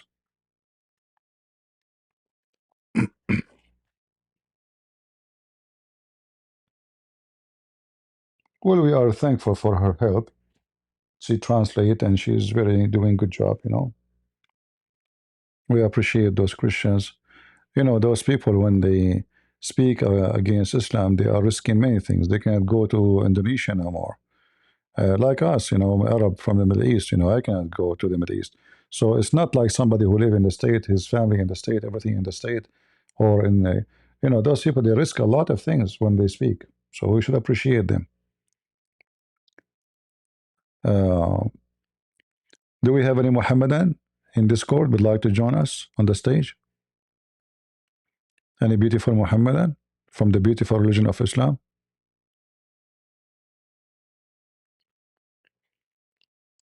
Any beautiful Muslim or beautiful Muslima?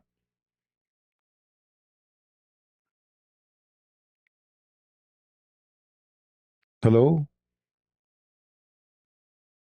It's me you're looking for. Let us go to the ketchup boy and laugh at him.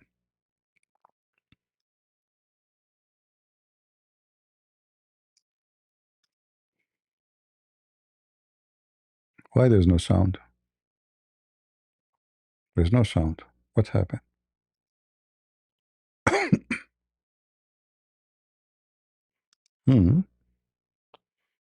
I know.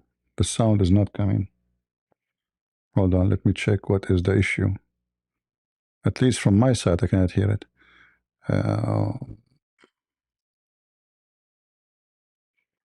Input, output. All right, now it should work. So this is Sheikh Othman speaking about what? Is the first time that you mentioned. So, all right, cool. So again, when we look at the Quran, nowhere does it mention the Bible. In fact, the Arabic Bible is not called the Injil. Even Arab Christians, it's called Kitab al-Muqaddas. Sure. And our friend here, the Christian, if anyone know him, tell him to join us so he can learn. That is a big stupid lie.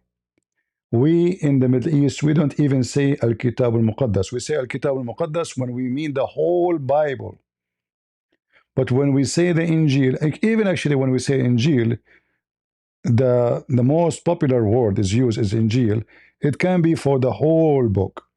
But the word Injil used for the 4 Gospels and the book of Acts, etc., the books which is the New Testament. This potato, he claimed that the Christian don't use that.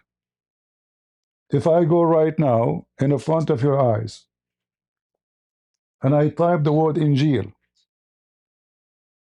are we going to find the Christians using the word Injil? Absolutely. Big fat Christian. liar. Uh-huh. What's going on? I think we talked a while ago. I was on the verge of joining Christianity, but I need more knowledge about it. Okay. So are you a Muslim? Yeah, I'm a Muslim. You are a Muslim now? Yeah. All right. Why you are a Muslim? I don't know. You said you spoke before. I don't remember. It was when we were talking about Jesus. We were talking about Jesus. I lost you. Do you see, guys? This is the word Injil. Al-Injil. He said the Arab Christian don't use the word Injil. Same time, why the Quran even using the word Injil? Injil is not an Arabic word. It's a Greek word. Injil is like Greek. Yeah, Greek. Exactly. So why Muhammad in the Quran using the word Injil?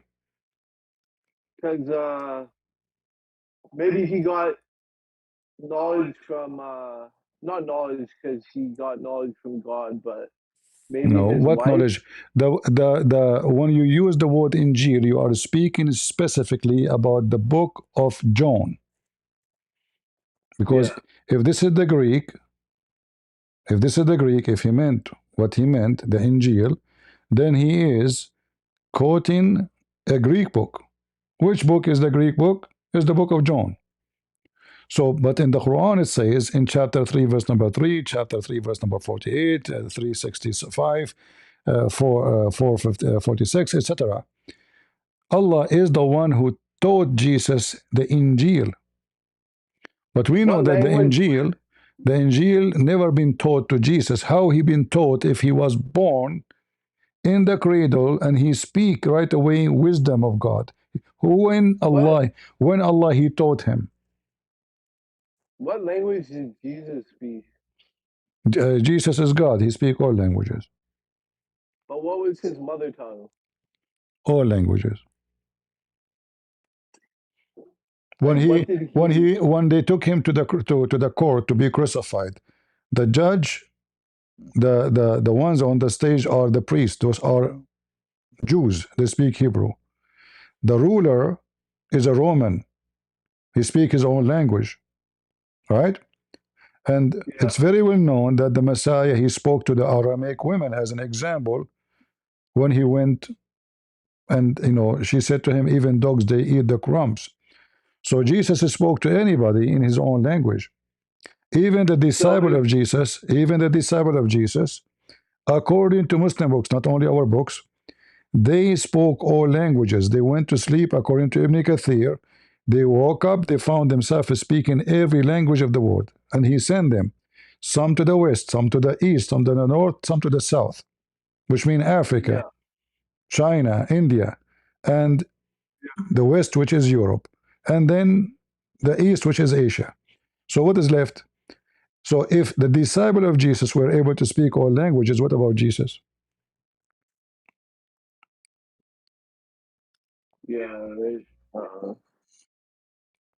I mean, so why are you still a Muslim, my friend?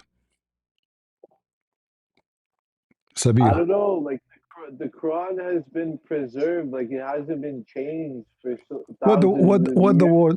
What the word preserve mean? Preserve means not even a dot or period has been changed, and it's a guideline book for life. How you can say such a statement if you don't have the original book anyway? Do you have the original Quran? Well, I've heard this before from you, but I don't know. Like, No. You see, focus with me.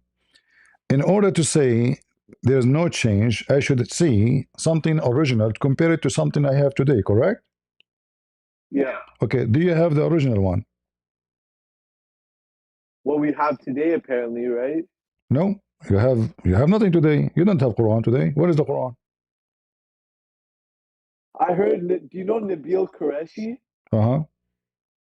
I heard he said some people agree with 113 or 11 verses. Some people agree with 116, and we have 114. Is My that friend true? Nabil Qureshi, I don't care what he said. God bless his soul. But this is not my. I don't take my knowledge from Nabil Qureshi. I speak to you with my knowledge, which I spend my life to learn. I'm asking you, Yeah. do you have the original Quran to compare it with the Quran today?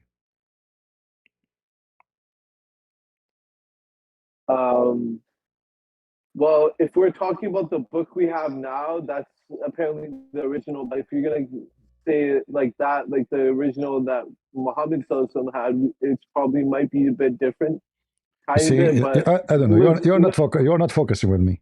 In order to compare, I have to have one is the original and one is the new. Do we have the original? I think the original that we have that was in the past is the ones we have now, isn't No, it? you don't have any original. Where we can find the original Quran? The Quran you see. Let me share the screen with you. This is the Can you Quran. explain how? Explain how it's this is the Quran, my friend. This is the Quran. Actually, you know what? Uh, let me see.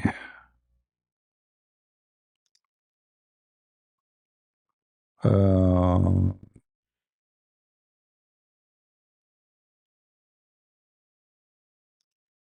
do you see my screen now? it's loading. Hmm. If you open any Quran in Arabic page, there's a page. It's called page A. Page A. A. Yeah, All right. it's In still loading the screen. in page A, no problem. You can, if you have a Quran, you can look for page A in Arabic, which means not number one, A as a letter. All right. And then you will find that this Quran is according to who? Hafs. Hafs is a person who came to existence 200 years after Muhammad. So where is the original Quran? According to the recitation of Hafs, not the book of Hafs. There's no book. So even Hafs, you don't have his book. 200 years after Muhammad, you don't have his book. So what do you have?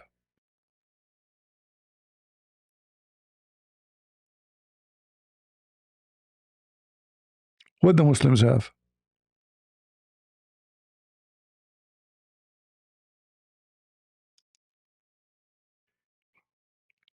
If there's any Muslim would like to help, what the Muslims have? Even Hafs, you don't have his book. So what do you have? It is recitation. And Hafs is very well known by Muslims that he is a liar. Him and his father. Hafs, he learned the Quran from his father. But Hafs himself is a fraud. This is page number A in the Quran. It says here, رواية هذا المصحف ومصطلحات رسمه وضبطه وتترى كتب هذا المصحف الكريم وضبط على ما يوافق رواية حفص according to the recitation of Hafs, the son of Sulaiman, the son of Al-Mughira, Al-Asadi Al-Kufi, according to the reading or recitation of Asim ibn Abi Nujud Al-Kufi Tabi'i, according to Abi Abdul Rahman Abdullah ibn Habib al-Salma, according to Uthman ibn Affan, according to Ali ibn Abi Talib, according to Zayd ibn Thabit, according to Ibn Ka'b, according to the Prophet. What is the original one? Look how many generation. Look how many reporters. And Hafs, he never saw Muhammad. He came to existence 200 years after Muhammad. And this is not a book. This is a recitation. Anyone have the Arabic Quran, you will find this page. It's called A. Page A. Just to let you know, in case, you know, you have an Arabic book open in the opposite direction, not like English. All right? So if you open it the way you open an English book, you are opening from the end, just to let you know. Do we have any Abdul? Plus, are you still there? Sabil? I don't know what happened to Sabil. I think he maybe lost connection.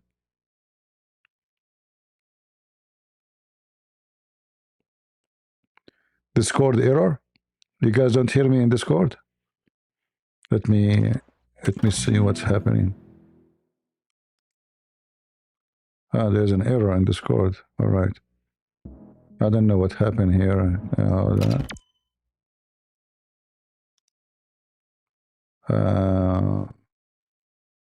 Well, people, they say they can hear. I don't know. All right. Maybe he lost his connection. It's all right. So Uthman, the ketchup boy, and by the way, the kid next to him, you know this kid?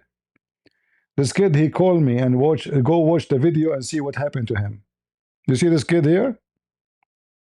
Not only I made him shish kebab, I made him pizza.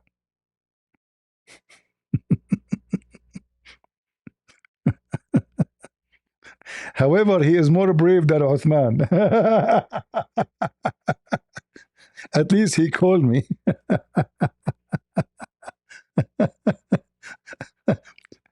And look how he's standing. So the Quran never said Injil, never says you know, the Christian book. It says Injil. You stupid idiot. Not only that, the Quran says what is between his hands. He will say to the Christian, this is not the same book. 600 years after Muhammad. And look how the Muslim, they lie in the translation. Look what it says. Confirming what came before it. Where it says that in the Arabic? Do you Muslims have dignity? No, you don't.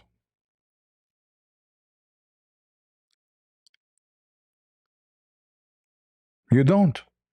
Because if you have dignity, you will not translate false saying confirming what came before it, because nowhere it says that. In Arabic it says مُصَدِّقًا لِمَا بَيْنَ يَدَيْهِ, between his hands, to what is between his hands. You see it?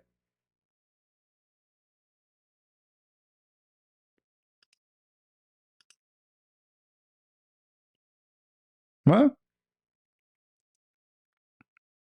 Do you see it, Abdul? Let me show it to you on the screen.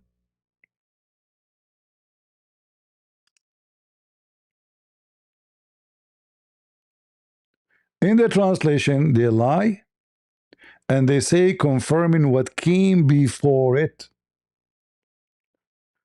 And by making such a translation, they are saying that, oh, what came long time ago, confirming it. No, it says what is between his, not only, it doesn't say confirming, by the way. It says believing. There's a huge difference between confirming and believing. Because I can confirm that this is the same book of Al-Bukhari, but I don't believe in Al-Bukhari. Correct? Do I agree? If I confirm that this is what the Muslim believe, does it mean I believe in it? No. There's a huge difference between confirming and believing. In Arabic, musaddiqan mean believing, not confirming. This false translation of Google. Confirming. It's a false translation. Google is taking what the Muslim says. Musaddiq mean to believe. If I copy this word, musaddiq, Musaddiqan is just alif, not that is not part of the word. And I will show you in the front of your eyes what the Quran will say about that word. Paste.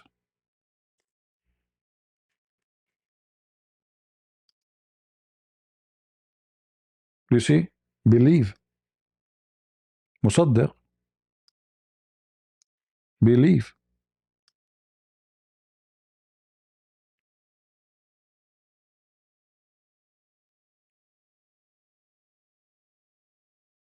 And here they lie. They say it's confirming what is with them. No, it says believe in what with you. There's no confirming in the sentence. They are adding sentence to the Quran. Believing in what? And look at the translation, guys. The Arabic is just not even 10 words. The translation is like 50.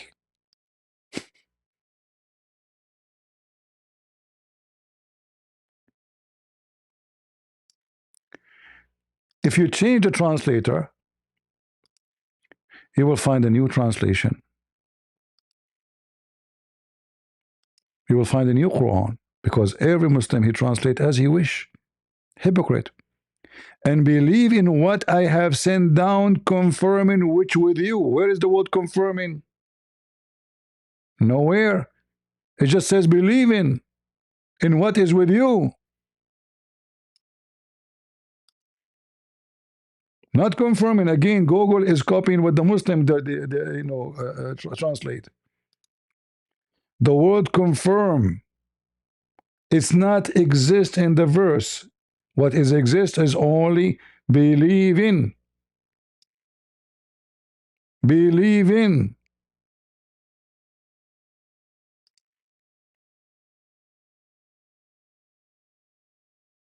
Not confirming. That's why I say to you, every Muslim is a liar. Every Muslim officially is a liar. Prove me wrong. The name of Abu Bakr, what they call him? Abu Bakr as-Siddiq. What Siddiq mean? He believe. He's the first believer. They call him a Siddiq.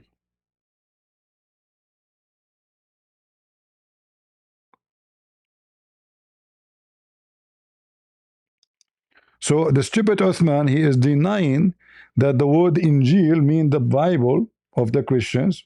He's saying this is not the Bible. This is what the Christians use in the Middle East, Injil. Every Christian.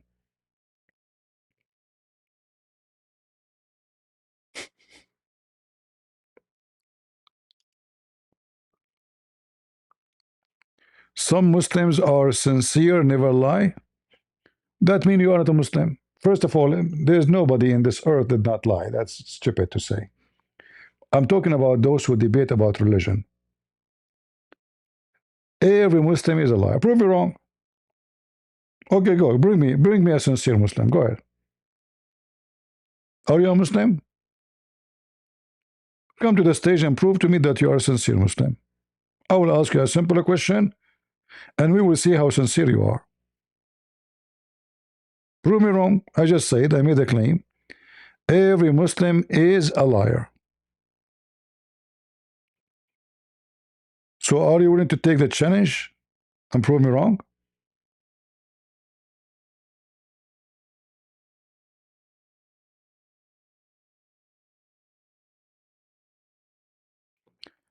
Why they are lying? Because Islam encouraged them to lie. The Quran says, لا يؤاخذكم الله في أيمانكم. You can even take false oath, not only lie. A Muslim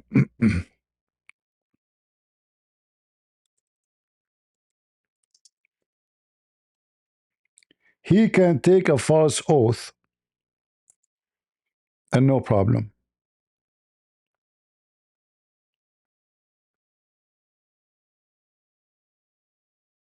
Read it.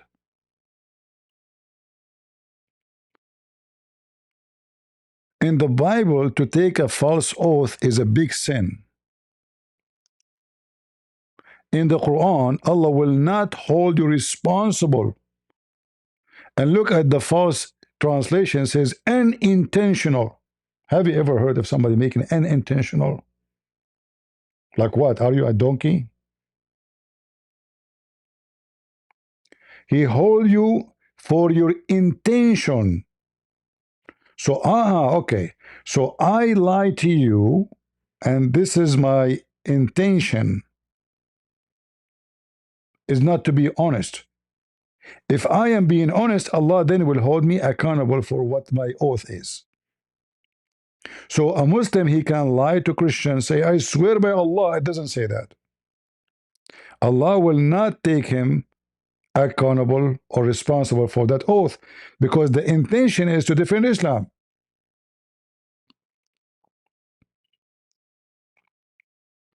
Or a Muslim, he take an oath to a woman, saying to her, I swear by Allah, I will marry you.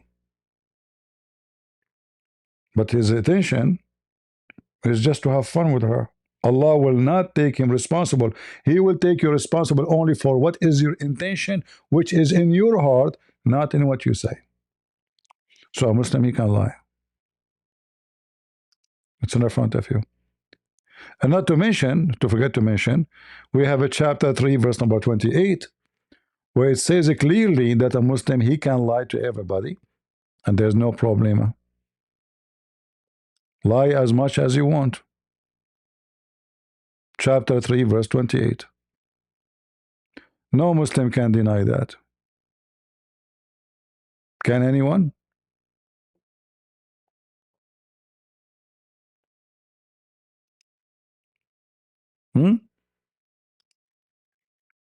If we go to altafsir.com,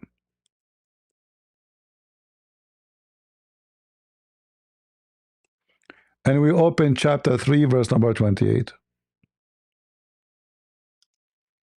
and we don't, as a Christian, we don't explain the Quran. We read your explanation.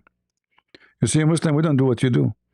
You try to explain our Bible to us as you wish. We don't do that. We read your explanation. Your explanation is saying clearly that you can practice taqiyya, lying to everybody. And this is what Uthman is doing. Sometimes he is doing it because he's ignorant, stupid, he does not know what he's saying. He don't even know how to read the Quran.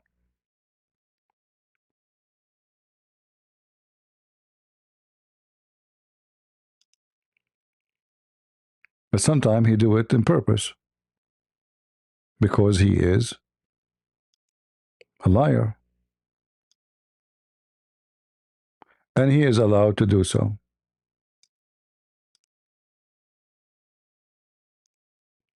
All right?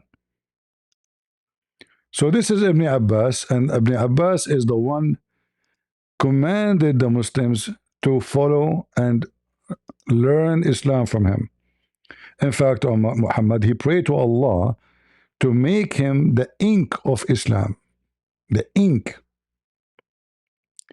Let not the believer that believe or take, and not to take the hypocrite Abdullah ibn blah blah blah blah, and the disbelievers, the Jews, and to be their friends, so as to become mighty and honorable. So a Muslim, he cannot take you as a friend. So if a Muslim, he says to you, you are my friend, he's lying to you.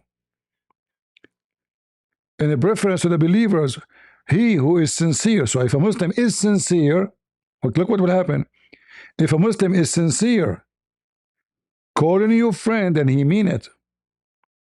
Who does that, seeking might and honor by taking the hypocrite and disbelievers as friends, he has no connection to Allah. So the second the Muslim becomes sincere, is not a Muslim no more. He is an apostate. It's in the front of you.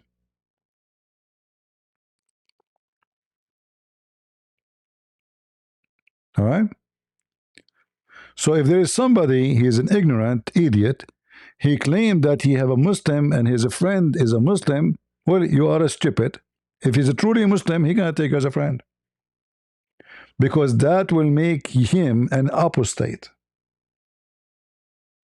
Not only he have no connection to Allah, the Muslim can kill him, can rape his wife, can kidnap his daughters. He has no honor. Muslim can dishonor him. Mercy, they can kill him. Protection, torture him.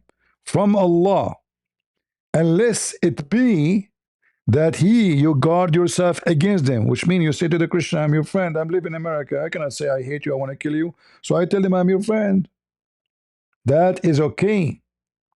If you are lying, save yourself from them, taking it as we're security, saving yourself from them by speaking in a friendly way toward them with while your heart is like this.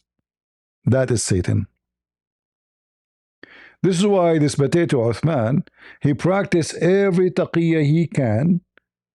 Look at their faces. Look at this devil. Look at this evil man. Look at this face. Look at this. You can tell how much hate they have. This is Satan.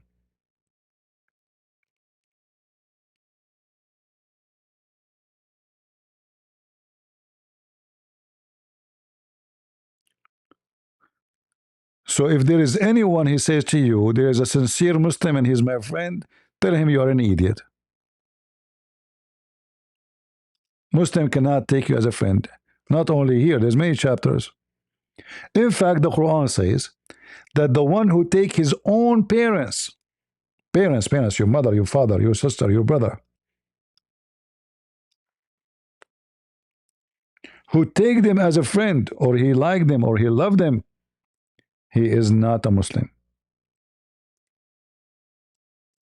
Even your family, if you like them and you love them and you are good to them, Allah will not forgive you.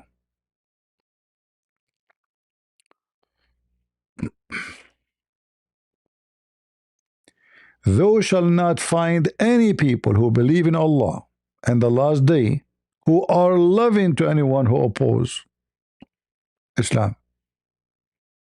How they oppose Islam? They don't convert to Islam.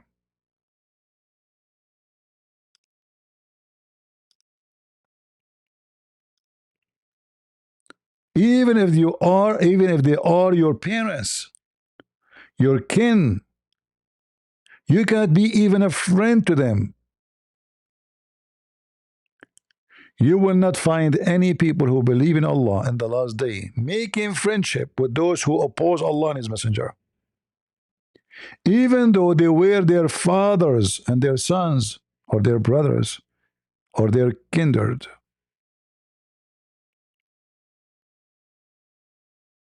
Do you see it? A Muslim, he cannot even be loving and friend, not even love, friend to his mother, brother, sister, because they did not convert to Islam.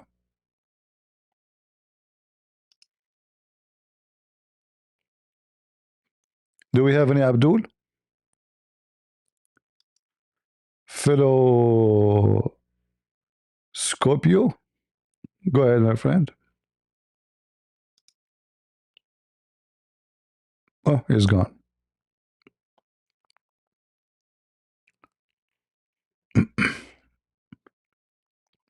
Go ahead. Sorry, I pressed the wrong button. I was actually waiting on Musa. No problem. Are you a Muslim? He has some very interesting religious beliefs. I'm not Islamic myself, Okay. but I would love. I personally just want to have a conversation with Musa. I think it'd be interesting to have a three-way conversation. All right. Anything I can help you with? No, nothing currently. I assume potentially in a second, of course. All right. Thank you very much for coming. Musa, go ahead. Of course. Let's hear his amazing takes. What's up, TP? Why you are changing your voice, Musa? Musa, isn't your major take that you're God, and that if you end up losing this, you're going to shoot up your local church? Yes, sir. Right, why is that? Why would you do that?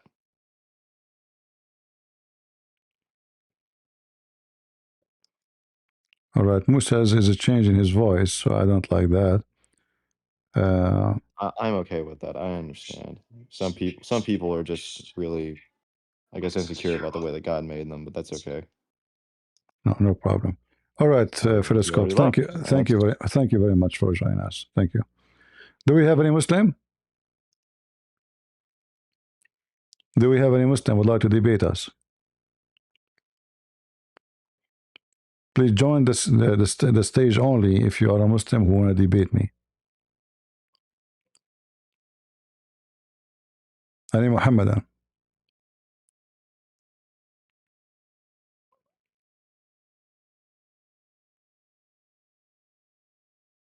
Ani Muhammadan would like to go to heaven. By debating me and defending Islam, Allah will give you a special elevator to heaven. Not like Muhammad flying in the top of a mule.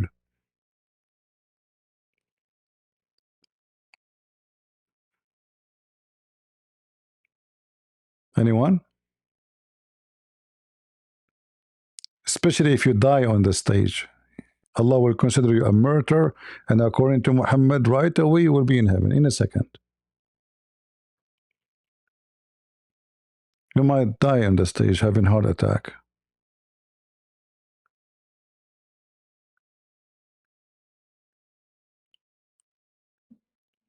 Any Abdul? Even my stomach is calling for Abdul. Mayday, mayday.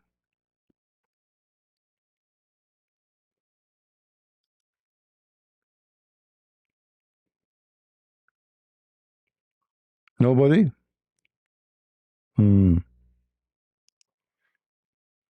I see. Well, the Muslim can refute us so easy, by the way, but they don't want to do that. I mean, they don't want to destroy my career. Like, do you want us to destroy your career, CP? No, please don't do that. No, please. Please, please, please, please. Don't destroy my career. Yeah? And we know that Muslims are very smart. I have many evidence. Like, as an example, this is a story taught by Prophet Muhammad. Grave upon him.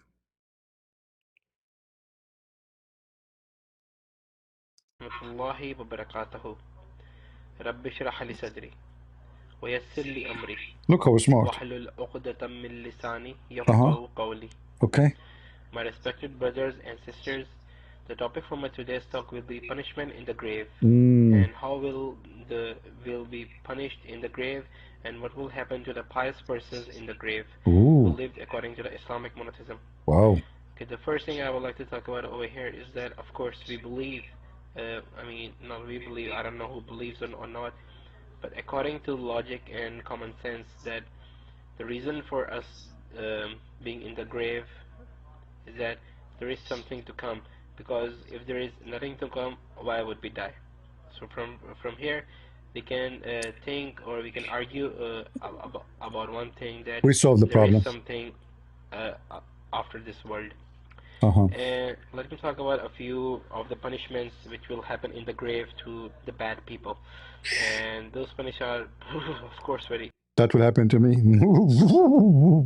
The bad people. He said bad people, right? I mean, who can be bad more than Christian Prince? Bad people.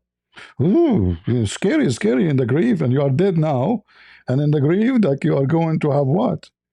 And let me talk about a few of the punishments which will happen in the grave to the bad people, and those punishments are of course very fearful. Very, very. And the punishment will start from here, that two angels will come. They will ask you three questions. First is, who is your Lord? Oh boy. Second, what is your religion? Third, who is this person?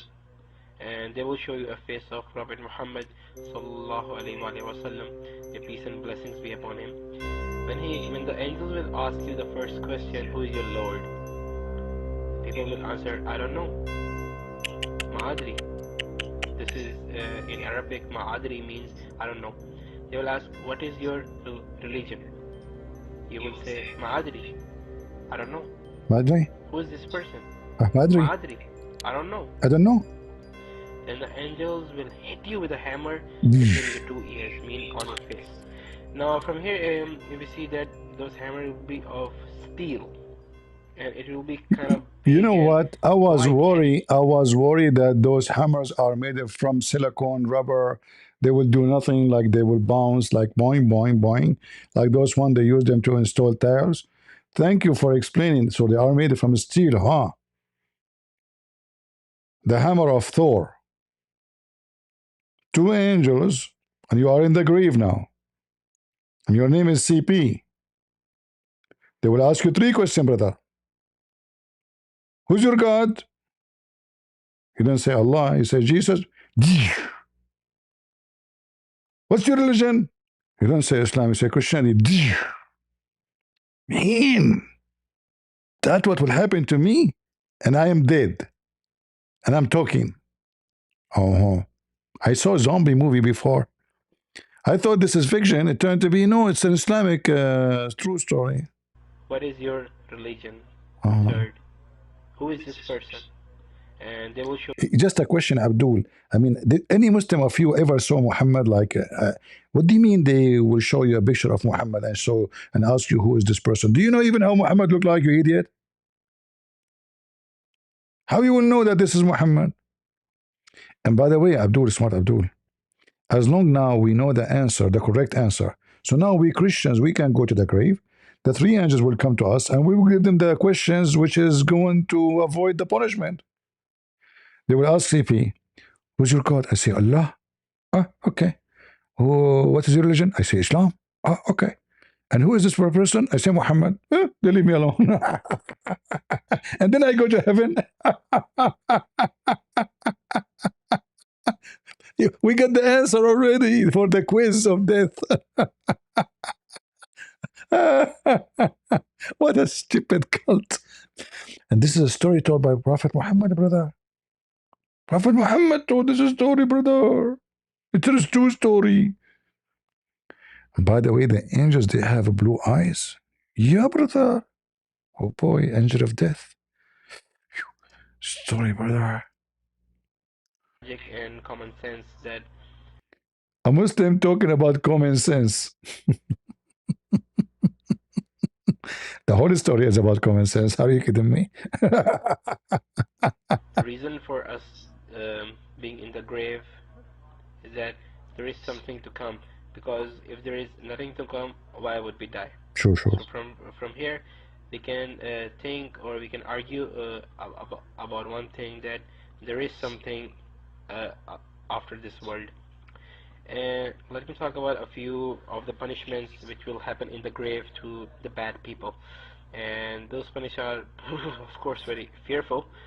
And the punishment will start from here, that two angels will come. They will ask you three questions. First is, who is your Lord?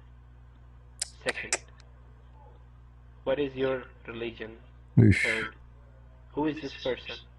And they will show you a face of Prophet Muhammad sallallahu alaihi wasallam, may peace and blessings be upon him. When the angels will ask you the first question, who is your Lord? People will answer, I don't know. Ma'adri.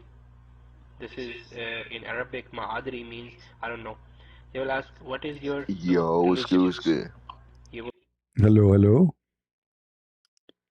How are you? I'm fine. How are you doing, Muhammad?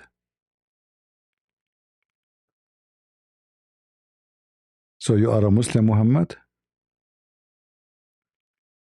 What happened? You lost your voice.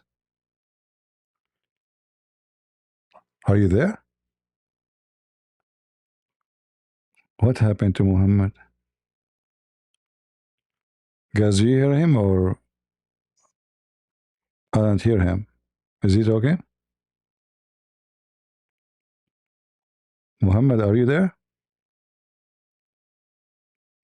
I don't know what happened to Muhammad. We continue with the movie in the theater until Muhammad get back to us. Say, Ma'adri. I don't know. Who is this person? Ma'adri. I don't know. Then the angels will hit you with a hammer between your two ears, mean on your face. Now from here, if you see that those hammers will be of steel, and it will be kind of big and quite heavy.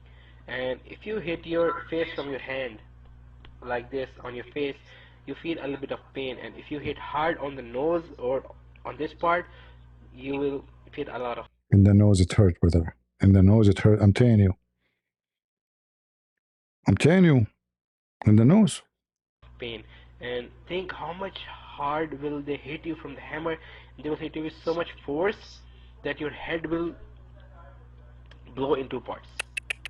And then they will join again and they will hit you again.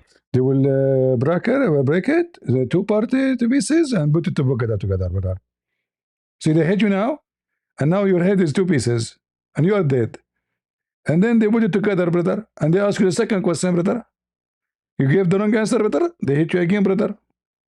Your head now again, brother, two pieces.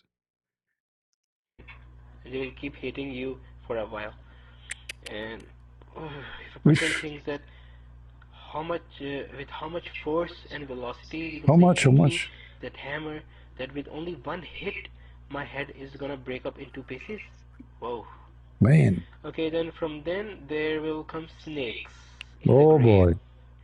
And those snakes, the hammers are not enough, to be honest with you. I mean, hammer and your head became many two pieces. It's not enough. Now, second, second reception. Snake party. Okay, brother, the snake, what the snake would do. Okay, look at this face. Look at, ladies, anyone is single? Ladies who is want to get married. That is a perfect match. You cannot find better than this. I mean, just close your eyes and imagine such a smart face sleeping next to you in the bed. You wake up in the morning, you see him. You call him honey. He will be holding a hammer next to him, and he will tell you about the punishment of the grave.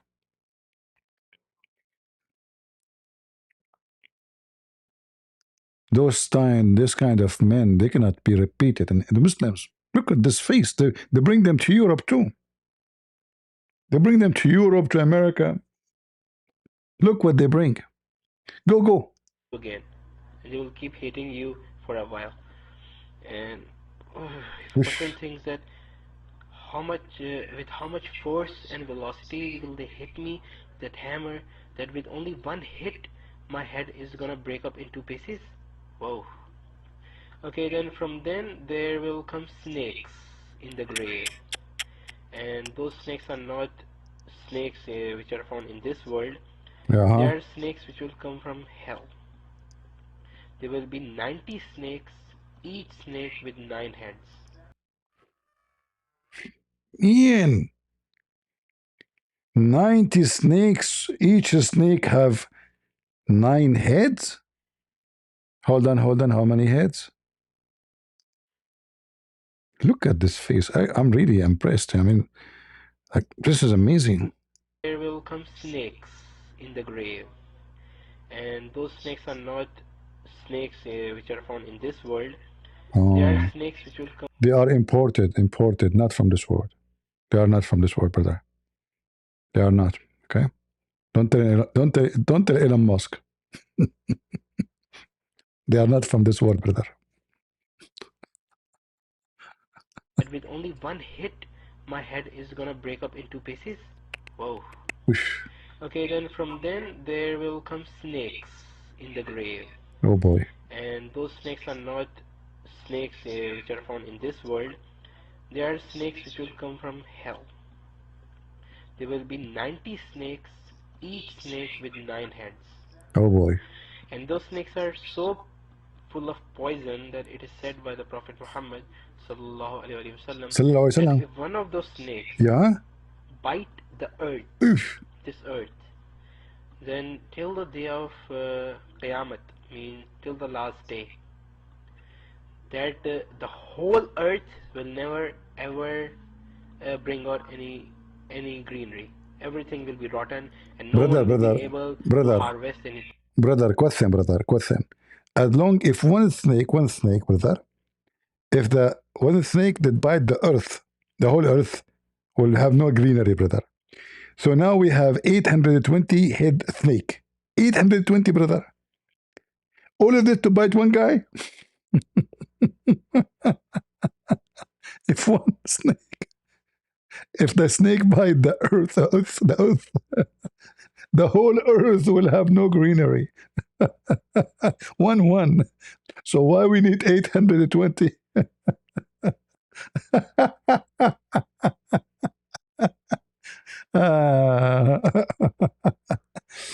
Brother, praise be to Allah, the one who made you. I believe it truly that the one who made you is Allah, not my God. There's no way you are made by my God. I can't tell you are a counterfeit. This is the link for the video, the one who said I need a link for this. Download the video and make multiply so that the whole world see how stupid this religion is. And by the way, this guy is not making things up. This is what Muhammad said. So don't laugh at him. Laugh at Muhammad. Plants or any trees or something. The earth will be so much poison. Will be full of so poison. And they will keep biting you. The snakes will keep biting you from day till night if you don't pray, if you don't worship. Hello? And each bite, they will, the snakes will bite you. It will take you 7. All right, we have Muhammad is back. Are you there, Muhammad? Whoa, whoa, whoa. Who's Muhammad? Adorable, are you a Muslim? No, no, no, no. So why you are on the stage, my friend? I have a complaint. Oh, no problem. Your complaint is very welcome. Keep it to yourself. Muhammad Ali, are you there? Like somebody told you, I'm your waiter here. This is a restaurant. Complain. Leave a complaint with the management box. Muhammad, are you there?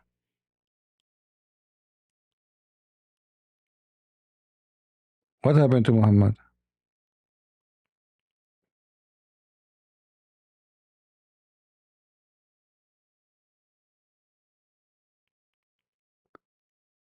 Stream failed? No, it doesn't fail for us. Everybody hear me very well. All right, Muhammad, maybe we can hear you next time, my friend. No problem. We continue our movie for today. 20 yards beneath the earth. I mean, a man, no matter how much powerful he might be, if he grabs some so full of poison that it is said by the Prophet Muhammad sallallahu alaihi wasallam that if one of those snakes bite the earth, this earth, then till the day of Qiyamah, means till the last day, that the whole earth will never ever bring out any greenery. Everything will be rotten, and no one will be able to harvest any plants or any trees or something. The earth will be so much poison, will be full of so poison, and they will keep biting you. Snakes will keep biting you from day till night if you don't pray, if you don't worship. I'm really scared. And each bite, they will, the snakes will bite you. It will take you 70 yards beneath the earth. I mean, a man, no matter how much powerful he might be, if he grabs something and throws it on the earth or on the street, he can hardly bring a crack. Hardly you can make a crack, you crackhead. Hardly you can make a crack. Those, they will hit you and they will make you go down 70 yards. 70, brother, like the 70 version. Ahmed is stuck with the number 70. If you are a hero, hardly you can make a crack in the ground. They will hit you and make you go down 70 yards. Look at his face. I mean, I have to say that this face coming from 70 yards under the ground.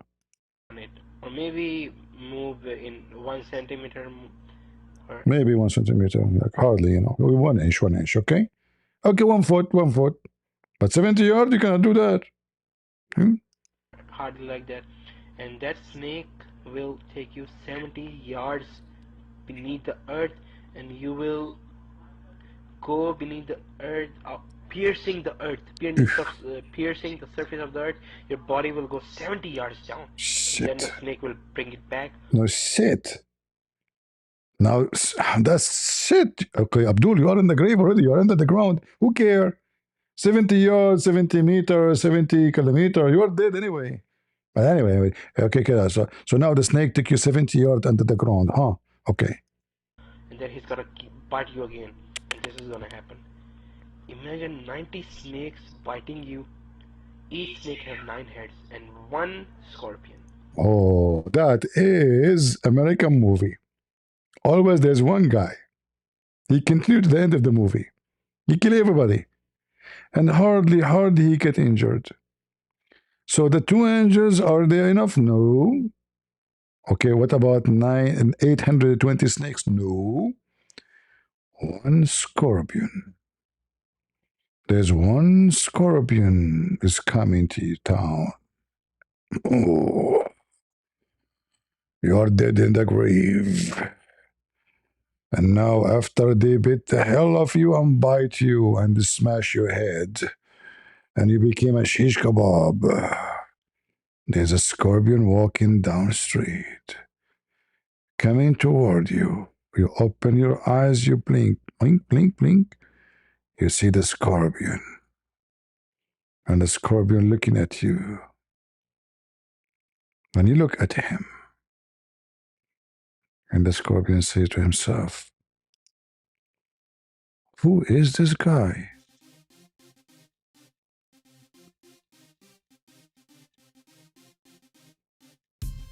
Party time. Hey, I'm a scorpion. I get a customer. Hey, yeah, I'm coming. I found a dead body. Allah send me. Finally, I get a customer. I was waiting for long in this grave. It's empty. It's time to have a party. Okay. So Abdul, what happened after the scorpion? Look at those eyes. Look at those eyes. I mean, you are so... I don't know what to say. I feel jealous. Go. Or maybe move in 1 centimeter or hardly like that. And that snake will take you 70 yards beneath the earth, and you will go beneath the earth, piercing the earth, piercing the surface of the earth. Your body will go 70 yards down, and then the snake will bring it back, and then he's gonna bite you again, and this is gonna happen. Imagine 90 snakes biting you. Each snake have 9 heads and 1 scorpion. 1 scorpion. And that scorpion is so much poisonous that there is a... This is a true story, by the way. By the way, this is a true story, huh? Take a note, brother. Don't be stupid. This is a true story. Don't think we are making things up. Brother, this is a true story. Take a note. There's a difference between the story I told you before, because the one before, it was not a true story. This one is a true story. Take you 70 yards beneath the earth, and you will go beneath the earth, piercing the earth, piercing the surface of the earth. Your body will go 70 yards down, and then the snake will bring it back, and then he's gonna bite you again, and this is gonna happen. Imagine 90 snakes biting you. Each snake have 9 heads and 1 scorpion. And that scorpion is so much poisonous that there is a... This is a true story, by the way. That once in Saudi Arabia, there was a person who once hit a camel. That's my cousin in Saudi Arabia. Hit a camel. That's my cousin. And it is famous about the camel. I mean, it's a fact about the camel. If you hit the camel is gonna take revenge. Ooh.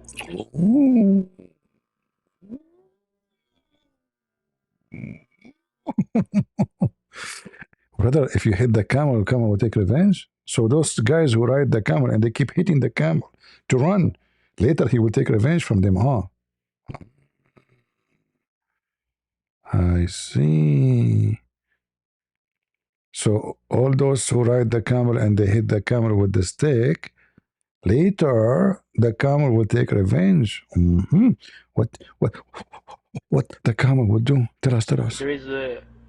This is a true story, by the way. That once in Saudi Arabia, there was a person who once hit a camel, and it is famous about the camel. I mean, it's a fact about the camel. It's a fact. If you hit the camel is gonna take revenge. It's a fact. Ooh, be careful. Yeah. So there was this guy in Saudi Arabia. He once hit a camel, and then at night when he was about to sleep, he remembered that, oh man, I hit that camel. And when he was peeking out of the out of his door, he saw the camel standing outside. And he knew that camel is gonna catch me, man. I need to run. You eat it while you open the door. The camel is outside. And the second he saw the camel, he said, oh, oh, oh, oh, oh, oh, the camel is waiting for me.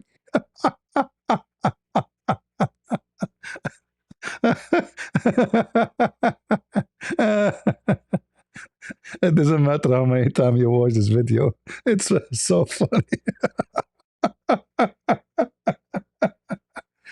It's hilarious. And by the way, he opened the door, but he is in the tent, remember? The tent have a door? Okay. That, oh man, I hate that camel. And when he was speaking out of the out of his door, he saw the camel standing outside. And he knew that camel is gonna catch me, man. I need to run. And he was in a tent. He was not in a house. Question, Abdul. I mean, the camel, he is waiting for him to get out of the tent. He can attack the tent. I mean, he can demolish the tent in 2 seconds. Why is waiting outside? Look how polite this camel. Camel, the camel was waiting outside, says, come out of the tent if you are a man. Stop hiding behind the tent if you are a man. Come out.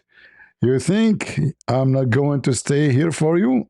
Now you are protected. You are inside the tent. But for how long, huh? For how long? You go to pee? I'm here waiting for you. You go to shit? I'm here for you. So he's inside the tent, protected. Oh. But when he opened the door of the tent, uh-oh. Uh-oh. This is so good scenario story movie. Out of his door, he saw the camel standing outside. And he knew that camel is gonna catch me, man. I need to run. And he was in a tent. He was not in a house. So he began running. And while running, the camel started to follow him. And the camel was following, and the man went to a graveyard. And in the graveyard... Hold on. How fast the man and how fast the camel? I never heard of a man. He is faster than the camel. Do you know how long the legs of the camels? So he opened the door and he ran. And the camel ran after him. And he kept running. And the camel did not catch. And then he arrived where? In the graveyard, brother.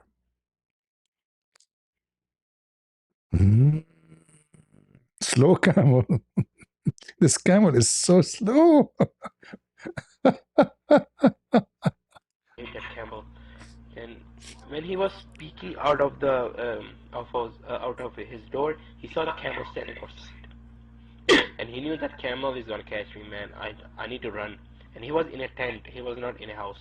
So he began running. And while running, the camel started to follow him. And the camel was following, and the man went to a graveyard. And in the graveyard, he saw a grave which was a little bit weak. I mean, it was not... Like he want to explain to you. Look, he's holding his ear. Like how I'm going to explain to them that he was able to go inside the grave.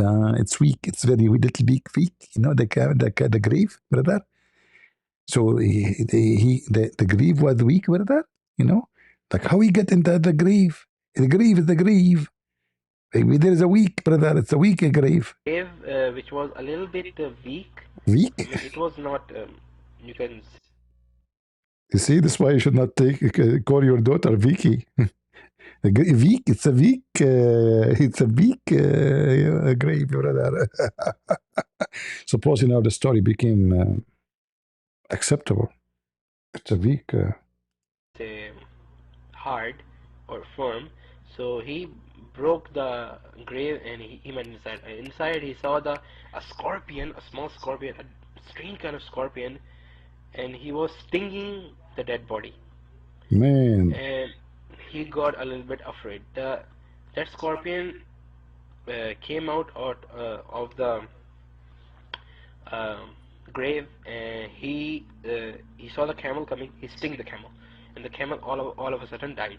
And it is famous about the camel that if if a snake or any deadly animal bites or stings the camel, it takes at least 7 to 8 days for the camel to die, because camel absorbs the poison very slowly. And when the scorpion stinged him, he died at once. And then the man came outside. He saw the camel is dead. He got happy and he kicked the camel. Big mistake, big mistake. With anger. And when he kicked the camel, his feet till the ankle melted. Man, brother, the scorpion did sting the camel. The camel fell down immediately. He died. But the camel did not melt. But the one who hit the camel got melted.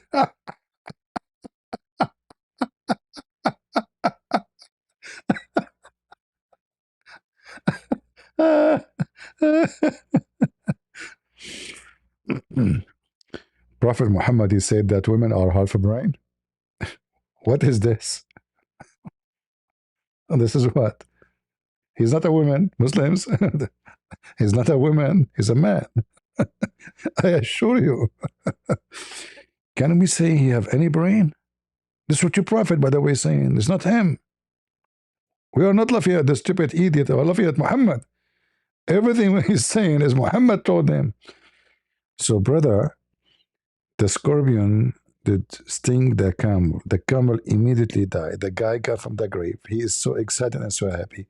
He said to the camel, he hit the camel in here with his foot. If you, and brother, immediately his foot and his legs start melting. Melty. For sure. The camel is full of poison.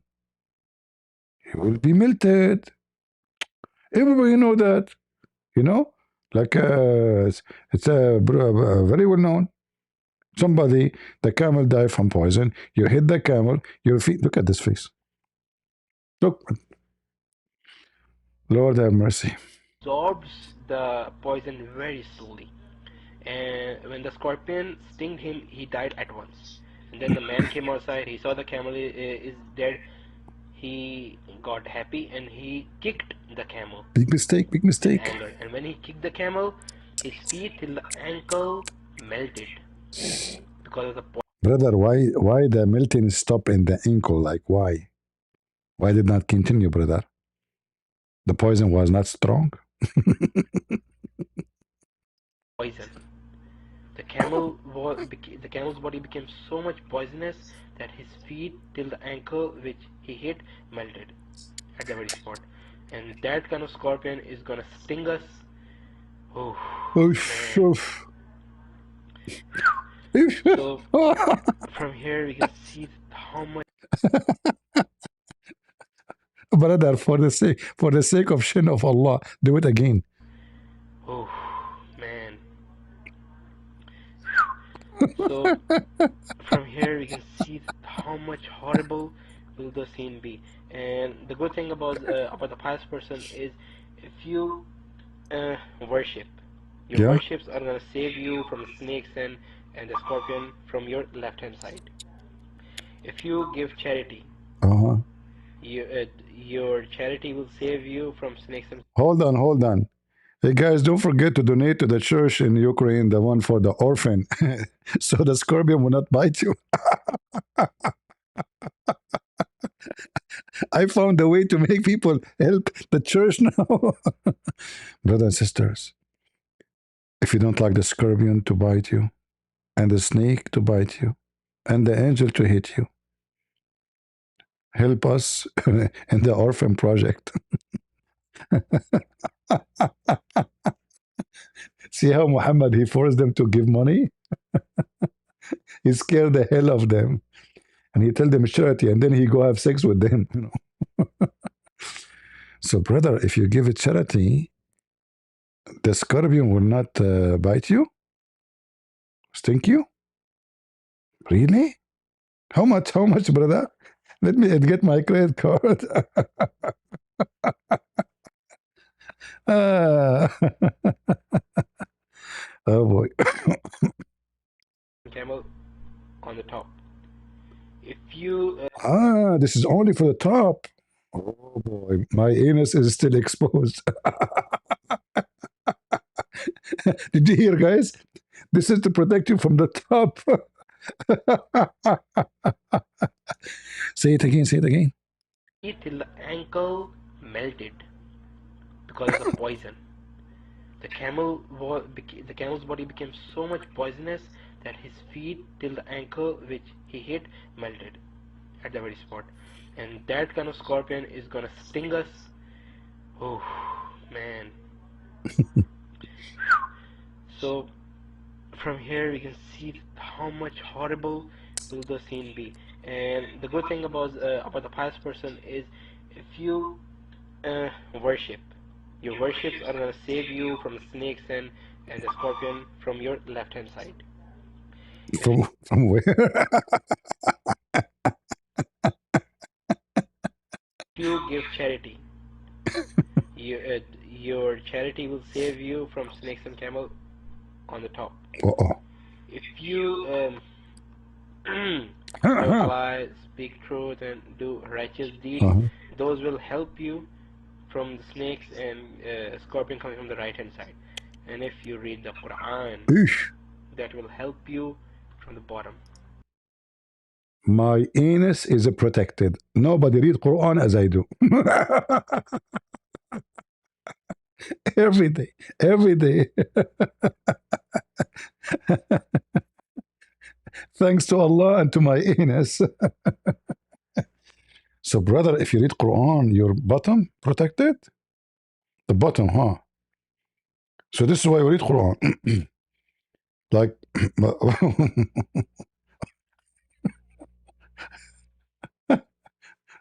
do we have any Muslim?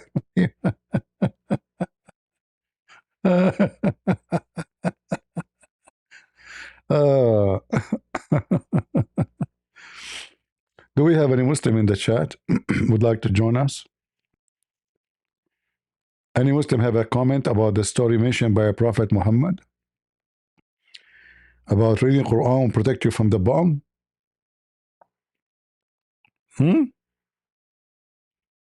Go ahead, come to the stage, read Quran, and don't worry about me kicking your ass because the Quran will protect you from the bomb. Seriously.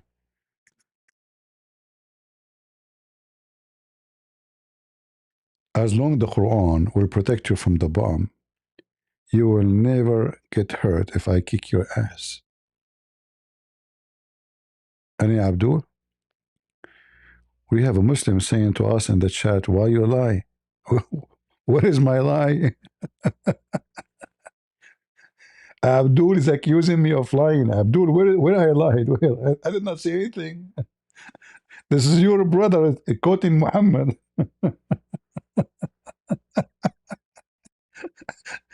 The funny, they say to you, why you lie? Huh? Why you lie? Huh? Aren't you ashamed of yourself? Why you lying? Like, Abdul, this is what your prophet said. I can show you the hadith. What do you mean? What do you mean you lie? What do you mean? Like you think if you say this a statement, that's it, to defend yourself? Oh, you are just joking? Oh, okay, I thought you are Abdul. Police be upon you.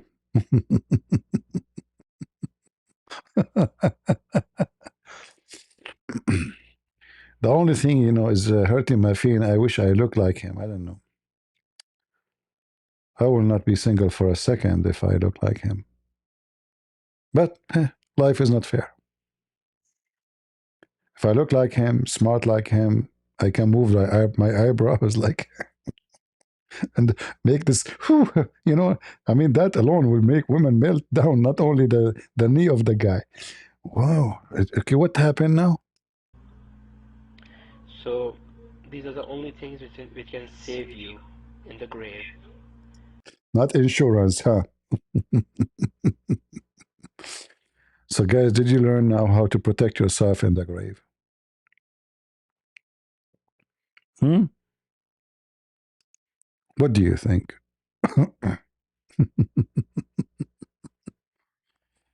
Oh boy.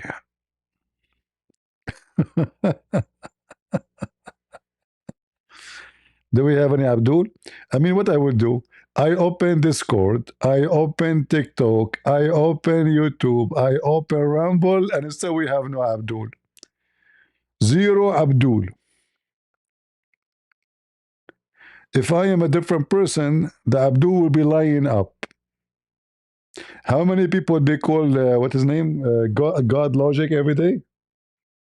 Nobody call me. Bankruptcy.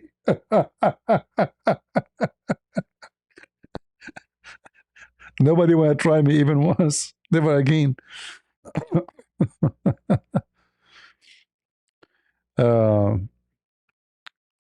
where he does the story get it from? This is from the Hadith. Actually, the Quran mention uh, some, and the Hadith mention the rest. As an example,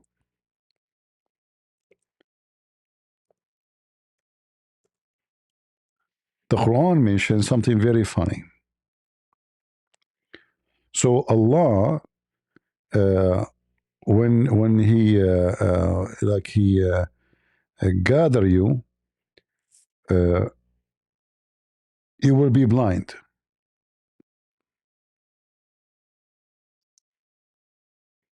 You see the word blind mentioned many times. You see it, you will be blind. Other verse in the Quran says the same. But whoever turns away from my reminder, for him and confined life, we will rise him on the day of resurrection blind. But you just notice this is not about the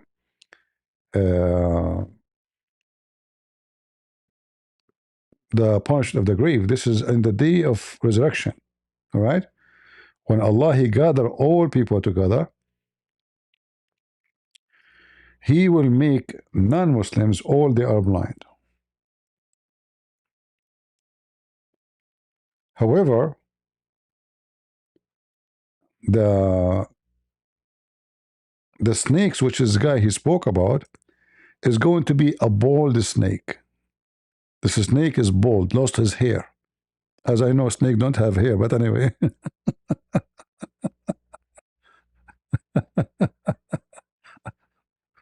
If you go in the books of Hadith,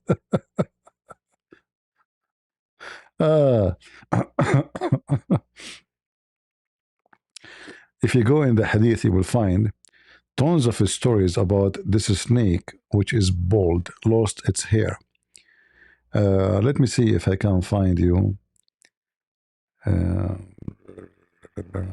hold on. Yeah, this is the Hadith we are talking about here.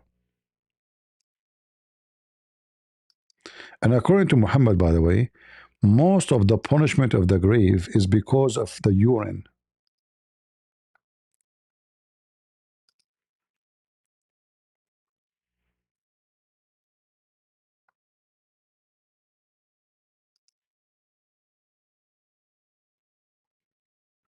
All right? Most of the punishment is because of urine.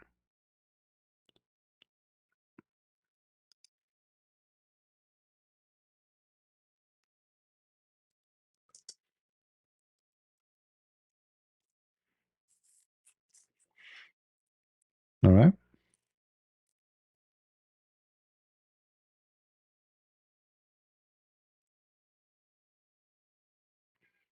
Let us show you where it says the urine.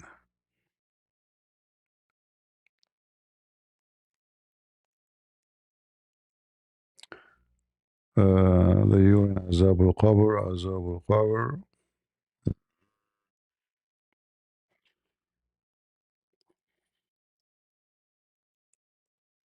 Let us try this. Here we go. most of the punishment of Azab al-Qabr, the punishment of the grave, is because of urine. And how Muhammad he learned this? He learned from a Jewish woman. A Jewish woman, she said to him that, and Muhammad he copied as usual. Be aware of smearing yourself with urine, because it is the main cause of the punishment in the grave.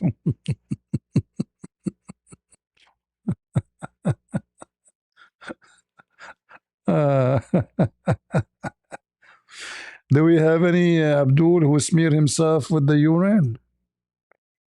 So Allah will not punish you for grooming little girls, huh? But Allah will torture you in the grave because of the urine. But yet He commands you to drink the urine of the Prophet and the camel urine. And the major reason for the punishment of the grave is the urine, brother. And where Muhammad he learned from this? Learned this thing from the Jewish women. Read it. Muhammad never mentioned the punishment of the grave before. Never in his lifetime. Until this woman, she mentioned that Muhammad he liked the story. He told Aisha this is true. And after that day, Muhammad never offered any prayer, but he said, following the prayer, Allah and Jibreel and the angels and Israfil, blah, blah, blah, blah, blah, blah. We seek refuge from the punishment of the grave.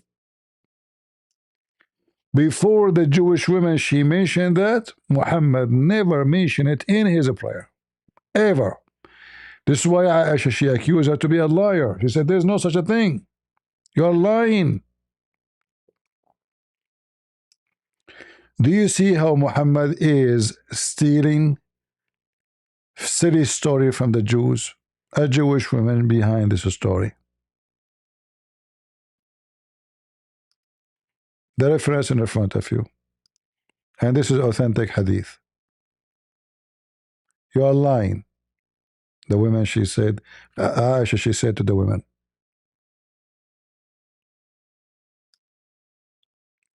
Muhammad, he told her no. He heard her. He said, no, it's true. And then after that, Muhammad never prayed without saying, I seek refuge from the punishment of the grave. Should the Jews to accept Muhammad to avoid the bloodshed? My friend, this is a silly question. If you want to compromise to avoid risk in life, then you should not exist. What if somebody want to rape your wife? Let him do it to avoid the bloodshed. What does that mean? All right.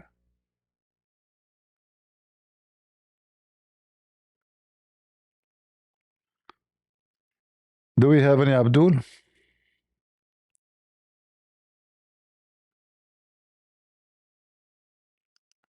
Any Abdul from the religion of the fool? Go ahead. Yeah. Firstly, I would like to say, like, I don't appreciate you calling, like, other Muslims by the name of Muhammad. I find that you're being disrespectful. And I would prefer if you call them by their name rather than Muhammad, because that's defensive, We should treat each other with respect rather than disrespect. Can you show me where in the I don't Quran think is? it's okay, the fact that Can you show me where? you're labeling... Can you show me? Can you show me? You are schooling me about respect. Yeah. First of all, can you show me where in the Quran or in the Hadith it says you treat non-Muslims Okay. Let me just get to my point really quick, though. Because you're not allowing me to finish. This is your point. This is your point. Yeah. This is your point. One by one. You're a prophet. No, I don't think if you're gonna prove points to us, right, about your own religion and how it's Hold true on. and stuff, right? You see, you mentioned should something. do it in a respectful manner rather than being disrespectful. I don't respect Islam. You know that.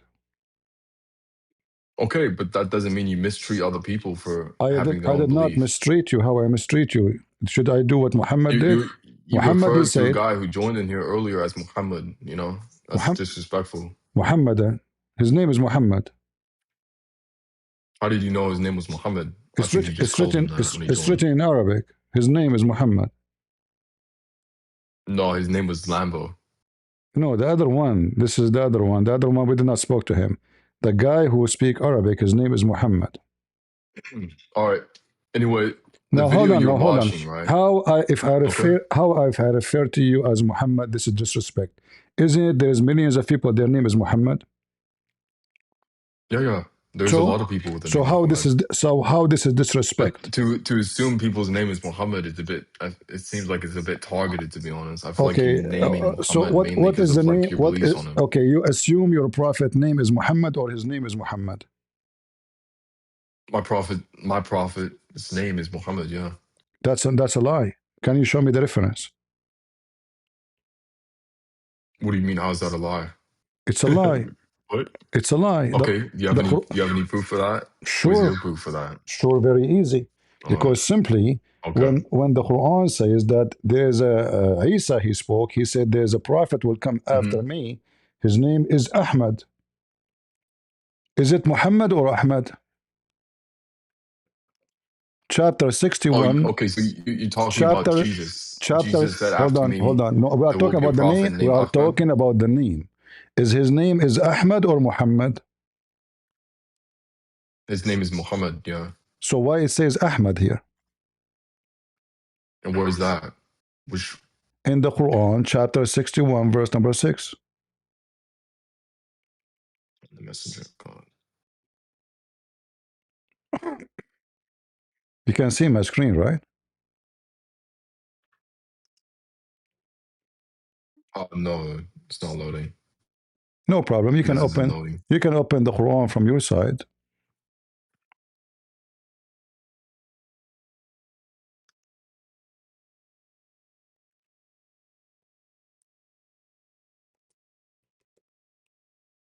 So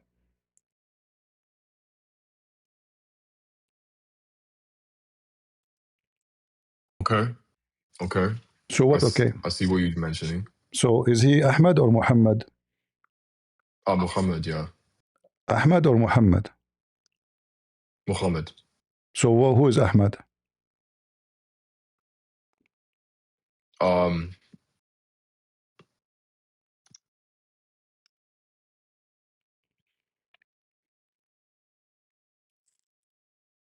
That's one of his names, but he goes by Muhammad. So you see, that means this is not his name. Because if you say, but that's one of his names. That's one of his names. Okay, so that means it's like a secondary name, like a nickname almost. And how we know which one is the nickname? Is it Muhammad or Ahmad? Well, many people refer to him as Muhammad rather than Ahmad. Yeah. Okay, so Muhammad is a nickname then. Oh, you could say that, yeah. So what is the Muhammad? What is your prophet name? Real name? Prophet's name is a lot of people refer to him as Muhammad. So his name what is his real name? You just agreed that this is a nickname. What is his real name? Real name, I'm not too sure about that really. I think his name is Muhammad. No, his name is Qasim.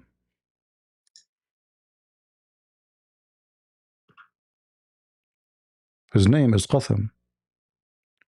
When Qasim. Muhammad, he used to have an uncle. The uncle, he died, and the Arab, when a male member die, the firstborn baby after this person die, they will give him the name. So Muhammad was born after his uncle died. So they call him Qasim. All right? Okay, but yeah. Anyway, skipping past all these points on my religion. No, we can't skip. We can't skip. But I wanna bring up some stuff that you made, like statements that you made earlier about the whole urine thing. Hold on, my friends, just one by one. So now we come to the conclusion that Muslims do not even know their prophet name. What is the name of your prophet father? Who is Muhammad? The prophet's name's father is Abdullah. Where do you get this from? We get that from the Quran. Where it says that? Show me. Go ahead. I want to learn from you. As you see, the Quran says Isa, the son of Maryam. Maryam, the daughter of Imran. Abraham, according to the Quran, is the son of a person. The Quran give him a very fine name, which is mean liar. So who is Muhammad, son of who? Muhammad is the son of Abdullah. Okay, where are you guys from?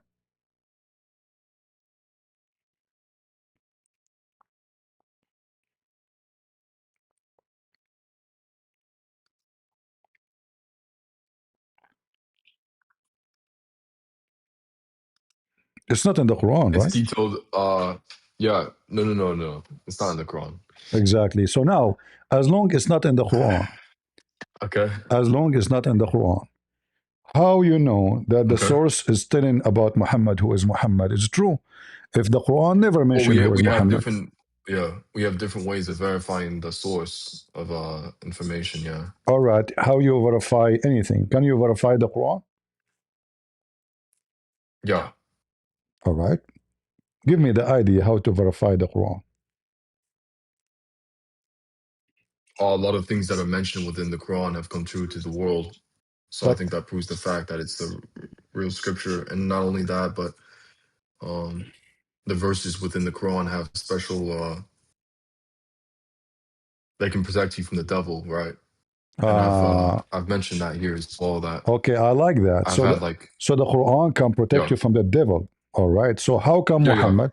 How At the come very beginning how when you come first read Muhammad, it. my friend? How come Muhammad was controlled by black magic? Isn't black magic from the devil? Yeah. So Yeah. how the Quran could not protect Muhammad from the devil? I mean, does anyone read Quran more than Muhammad? Hmm? Look how many hadith. Mm, Look how many hadith is speaking about your prophet being controlled by the devil. Your prophet okay. is totally controlled by the devil. Mm. So now, not only that, the devil have a full control of his mind to the point he imagined himself doing things, but in fact he did not. A second ago, you told me we can verify the Quran, that the Quran can protect you from the devil, but according to your own source, the Quran could not protect Muhammad, and Muhammad himself was totally, fully controlled by the devil. What you say?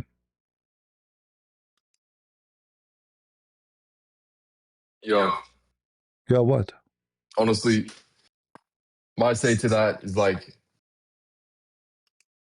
in a respectful manner, I don't think I should speak further on my own religion because, like you said, I don't know too much about it, and I'm still learning as time progresses. Right? No But I don't problem. have the knowledge to I even am answer here. that question I'm here to help you, my friend. You see, respectfully. it's not about respect. No, You see, you can't. Yeah. But the you thing is, focus. You like, focus too much. You see, you you focus too yourself are much. part of Christianity, You right? fo- So you you wouldn't be the focus. proper person to teach me about my own religion. You need a Like, you proper might know person. more than me currently in the current situation, but I know. like, I know you more than. disagree with it. Listen, listen, listen, You listen. disagree with Islamic. I have a You challenge for. disagree with Islamic I have a teachings. challenge for you to bring me someone he Uh-huh. knows more than me about Islam. Any Muslim in the world.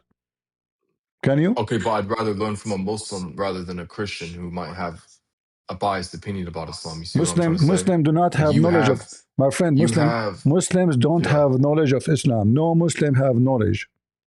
They are businessmen. That's not true at all. No, that's Okay, not true at all. name for me There's many one Muslims Muslim. with Name knowledge. for me one Muslim, very well-known Muslim, famous Muslim, scholar Muslim, and I will show you how ignorant he is. Go ahead. Okay. Name one.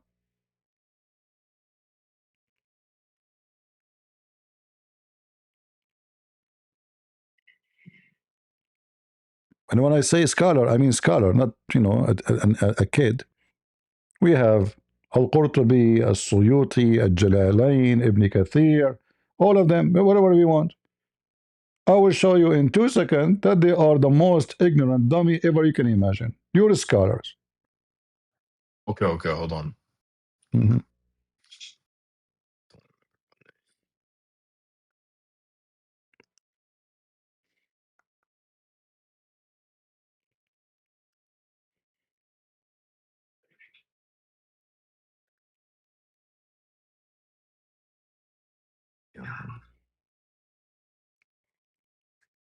If you have a Muslim who would like to help you, join, no problem. You are welcome with him.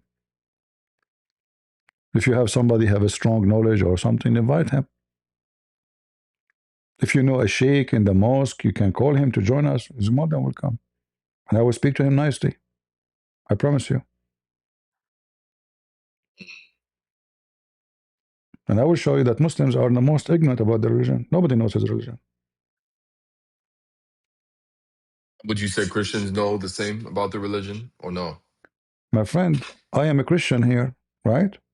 Yeah, but you yourself are claiming that you know quite a lot about your religion, but you're saying not any Muslim in the world knows anything about the religion, like nothing. You Just see, blindly following you it. see, knowledge But is. I would say the same for Christians in a way, because do No, Christians even celebrate Christmas no. properly, or do they follow Easter properly? Okay, hold on. You said the Christians celebrated Christmas. What's wrong with the Christmas? No, there's nothing wrong with Christmas. It's just Christmas is meant to be a holiday in which you remember Jesus, right? I don't think a lot of Christians even practice that properly. So you're saying like Muslims don't know anything about the religion, but we actually know how to practice it. Well, you We are know how to mixing. perform the Well, you prayer. are mixing We know how things. to make wudu. So when a Yeah. Christian, he buy gift to childrens and give it charity, how that is not celebrating Jesus? Do we celebrate Jesus by what? Like doing suicide bombing like the Muslims? No, that's a completely false statement you just made there. Okay, Muslims do not okay. influence any other Muslim to do that kind of bombing like you mentioned. So are That's you just a saying complete Islam is against terrorism? yeah, completely. So was Muhammad We a do good not Muslim? condone terrorism at all. That's just the mainstream media outlets that Mainstream. Okay, was label us as all rapists, right, murderers, all whatever right, else. all right. Okay. Was Muhammad a good Muslim or a bad Muslim? Yeah, I get what you're gonna mention. You're gonna mention Aisha right now No, I did and not say mention that he's a Aisha. bad Muslim. What does have to do with Aisha? I'm asking you. Was Muhammad a good Muslim? We are talking about terrorism. But Aisha, your prophet Yeah, says, yeah, yeah. Our I prophet was. was a good Muslim. Yeah. So okay, sure, he was a good Muslim. He is the first Muslim. I was helped by Okay. terror. Your prophet says I was victorious by terror. He's a terrorist. He never said that. Yeah. He said that, And right? He said that. Do you agree? no, I can't just Okay, agree from something you say. I need to see it. Like, do you have a quote for that? sure. Open the link. Here we go. If you cannot see my screen, open the link. I just posted Yeah. for you in the chat. Open it and read it. And this is from Al Bukhari and Sahih Muslim. I was Okay. victorious. You know. Yeah. You know quite a lot about Islam, Don't right? change topic, Yourself. my friend. Don't change Not. topic. Don't change Yeah. topic. Don't change. Who cares if I know or not? A second ago, you said to me, "This is the media and propaganda and That is Islamophobia." true. Yeah. A second after, it turned to be Muhammad. He is the one who said, There is a "I lot of am victorious Islamophobia. by terrorism." How Muhammad a Okay. victory? By terrorism. Even No, he Islam said, never condoned terrorism at all. "Who care about you now? This is not a question. We're talking about Islam, my If friend." that was truly the case, right? Then you My could friend, did I like give use did, it did, as example for did, like did what I give you the modern day Muslims are doing. did I give you the link for what Muhammad said? Yes or no? Am I making a Not speech yet, to you? no. I just give you the link in the chat, Okay, where is the link? and I'm showing you even in my screen. I mean, whatever you want. All right, There is no link though. You haven't sent it yet. it's in the chat. Here we go. The admin posted again. He was Wait, what victorious. chat? He was victorious by terror. نصرت Wait, بالرعب. send it in the Discord chat. So I'll Yeah, see that. it's already in Discord chat. It's in front of you. Okay, maybe it didn't refresh. Look how many times Muhammad, he mentioned that he was victorious by terror. Even he mentioned that from a distance of 1 month journey, his terrorism scared his enemy. By terror. نصرت بالرعب مسيرة شهر. From a distance of 1 month journey, I scared the hell of everybody. Because his men, they raped, they tortured, they burned villages, they kill everybody in their way, and they enslaved them.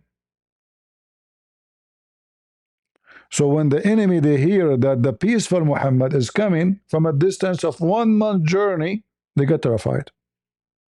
And you are giving me speeches about the media, and he left.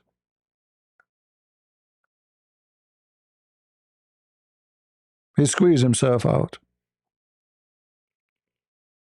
My friend, you are a victim. Islam is the most wicked religion. Where are you No, I going? accidentally left there. I didn't leave on purpose. All right. But So did I give you a reference, my friend? no, I didn't get the reference, but I think Lisa sent it here, so I'll read it now. All right. Go ahead. Read it for us. Also, I have a question for you. Are you reading from the Arabic translation or the English translation? I'm I just don't. curious. I'm giving you the English for you. The Arabic is for me. No. Yeah, I know. But I'm saying, like, when you studied Islam, did you read from the Arabic or the English? No, I'm sure, just curious. sure, Arabic, English, all of it is false translation. No. I want to. Did you read it from the Arabic or English? My friend, I'm curious. I am an Arab. Why do I read it in English? Okay. Uh-huh. I didn't know you were Arab. Uh-huh. Can't you tell I'm rude? Every rude have to be an Arab, and every Arab have to be rude. Uh-huh. And we are terrorists. It's obvious.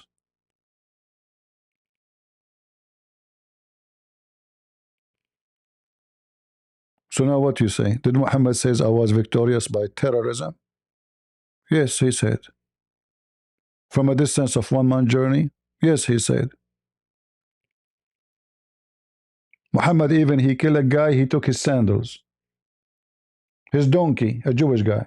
No, you're really, when you say terror, you are linking that word to terrorism, right? You're This is associating terror. that word This itself with terror is terrorism. not terrorism. This is not terrorism. No. This is Halloween. No. This is Halloween. Muhammad was wearing a mask just for fun. Muhammad is not condoning terrorism. That's just a misinterpretation of the verse itself. Oh, misinterpretation. I like that. Okay, all that. So listen. Is cutting hands and fingers and putting nails in the eyes is terrorism? Yeah. Well, this is what your prophet That's an did. act of violence. That's a bit, yeah. Well, this is what your prophet did. Okay. Even where does it say that? In the rejected story in the Da'if hadith.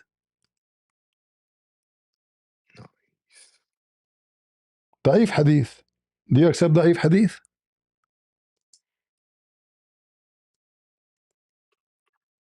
Huh?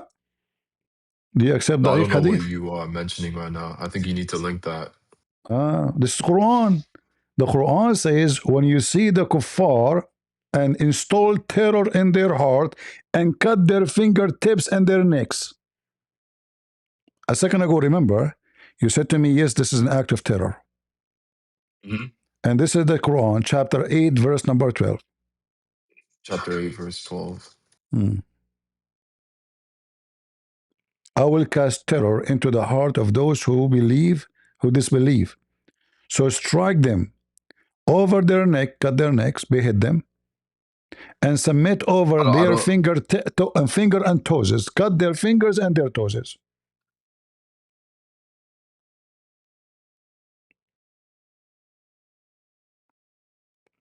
This is the media, right? The media, CNN, Fox News. Fox News is behind this. Everybody knows that this verse is not from the Quran. Fox News and Trump, he put it there. Yeah. This is not Indeed, terrorism. the penalty for those who wage war against Allah and His Messenger and spread mischief in the land.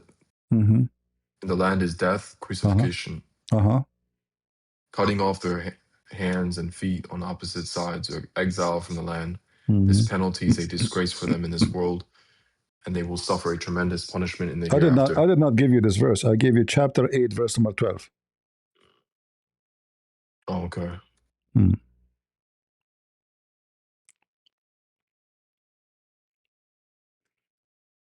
Oh, remember, O Prophet, when your Lord is revealed to the angels, I am with you, so make the believers stand firm. I will cast horror into the hearts of the disbelievers, so strike their necks and strike their fingertips, okay?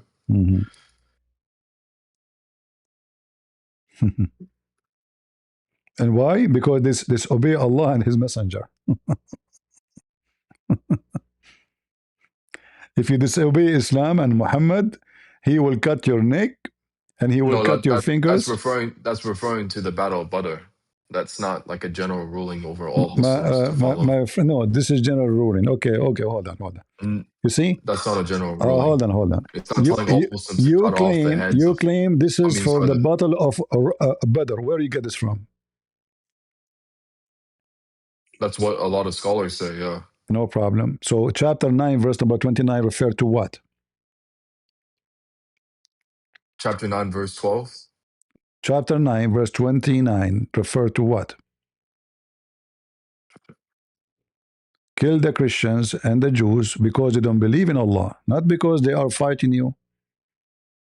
Anyone who don't believe in Allah, anyone who is a Christian or a Jew who don't believe in Allah. What surah are you talking about? Chapter 9, verse number 29.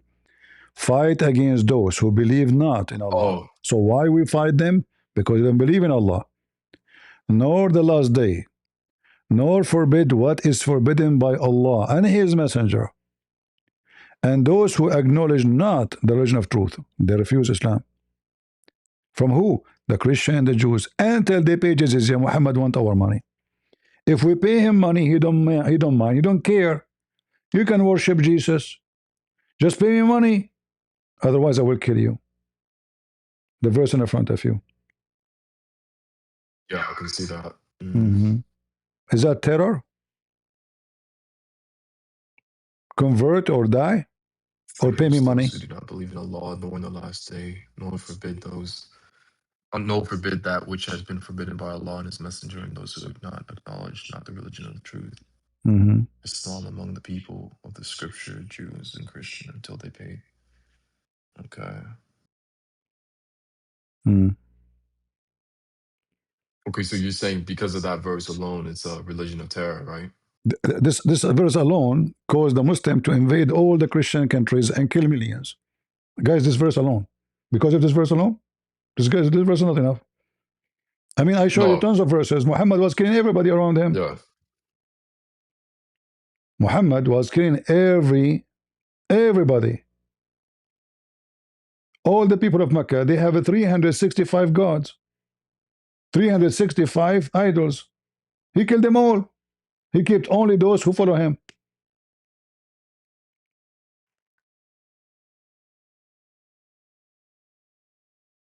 Have you ever heard of a city have 0 atheist, 0 Christian, 0 Jews, 0 just Muslim? Why? Because they killed them all.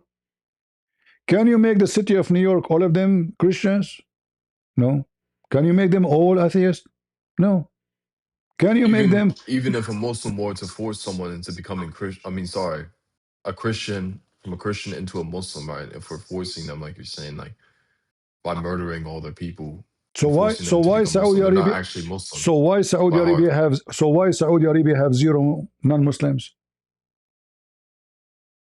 Because Saudi Arabia doesn't really represent the Muslim world, to be honest. I think a lot of my friend, again, you are ignorant. You're a prophet. He says, if I became victorious, sorry.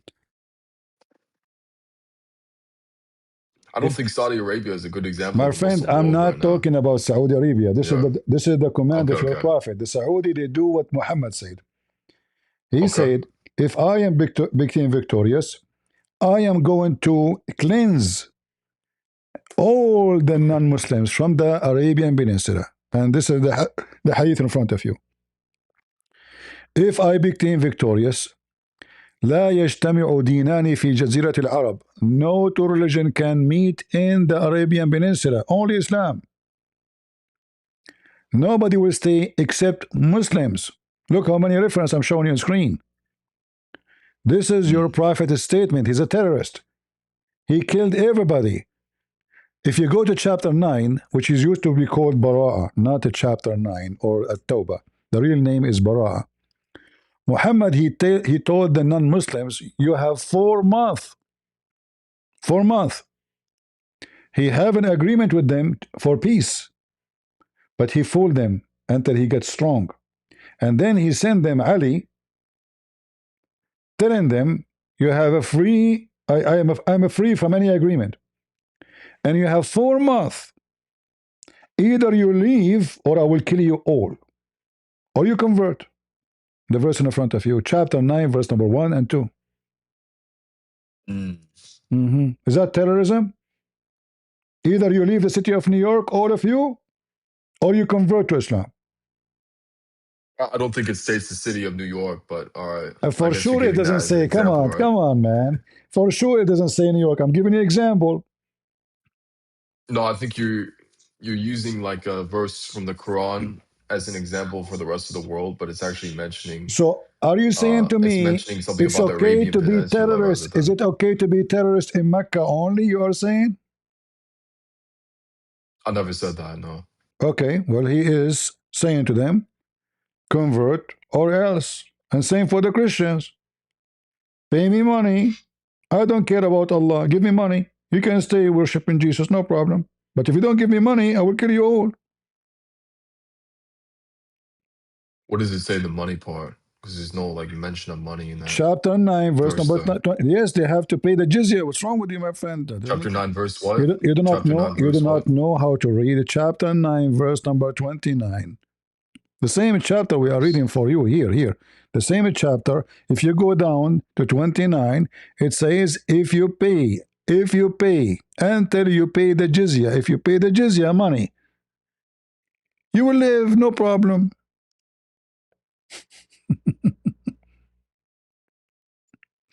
And this is telling you that Muhammad don't care for Allah. He is not killing people because they are just not believing. If you give him money, it's fine with it. Yeah, okay, stay kafir, no problem. Give me money. Suddenly it's okay to be a kafir. You worship Jesus, no problem. Give me money. If you give me money, you can live. Have fun. And this is how the Christians in the Middle East, they say Christians, by paying jizya. They refuse to convert to Islam. They prefer to take from their food and their hunger and pay the jizya and not to become pagan Muslims who kiss a black stone and worship a man, his name is Muhammad. Yeah, the verse you're referring to was about the believers in the beginning of when Islam was. My friend, what's wrong with you? What believers?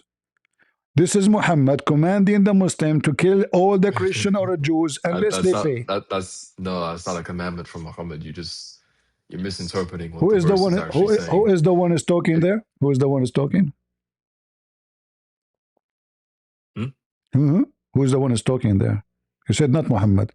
Who is the one who's talking? Who is the one says fight against those? Who's talking? I'm assuming you're referring to Allah. Allah and Muhammad is one. No, the Muhammad is the prophet. They're not one. And who is the one who said this verse to you? Allah or Muhammad? Allah. Allah is the one that gives revelation. No, even Muhammad himself, he never heard Allah. That's not true. Allah is the one that gave revelation to the angels, and the angels. That is a big fat lie, but this is not our topic. Big fat lie. Muhammad never spoke to Allah. Never. That's not true. That's a big fat lie. Show me where Muhammad spoke to Allah. Go ahead. You see, you're trying to jump from a place to place to like a monkey. We are talking about your prophet commanding the people. Who is the one talking? Muhammad, he gave you the Quran. Allah gave the Quran to Jibreel. Jibreel brought it to Muhammad. Muhammad taught you the Quran. So who's commanded you? Muhammad. So now Muhammad says to you, fight the Christian and the Jews. Why? Are they fighting you? No. Are they killing you? No. Just because they don't believe in Allah and the last day and the messenger, they don't obey the messenger, and they don't acknowledge the truth, the origin of the truth, which is supposed to Islam. But if they pay you money, no problem. We can bribe Muhammad. Muhammad is an inspector sent by Allah. If you don't believe in Allah, we will kill you. But if you pay me money, no problem.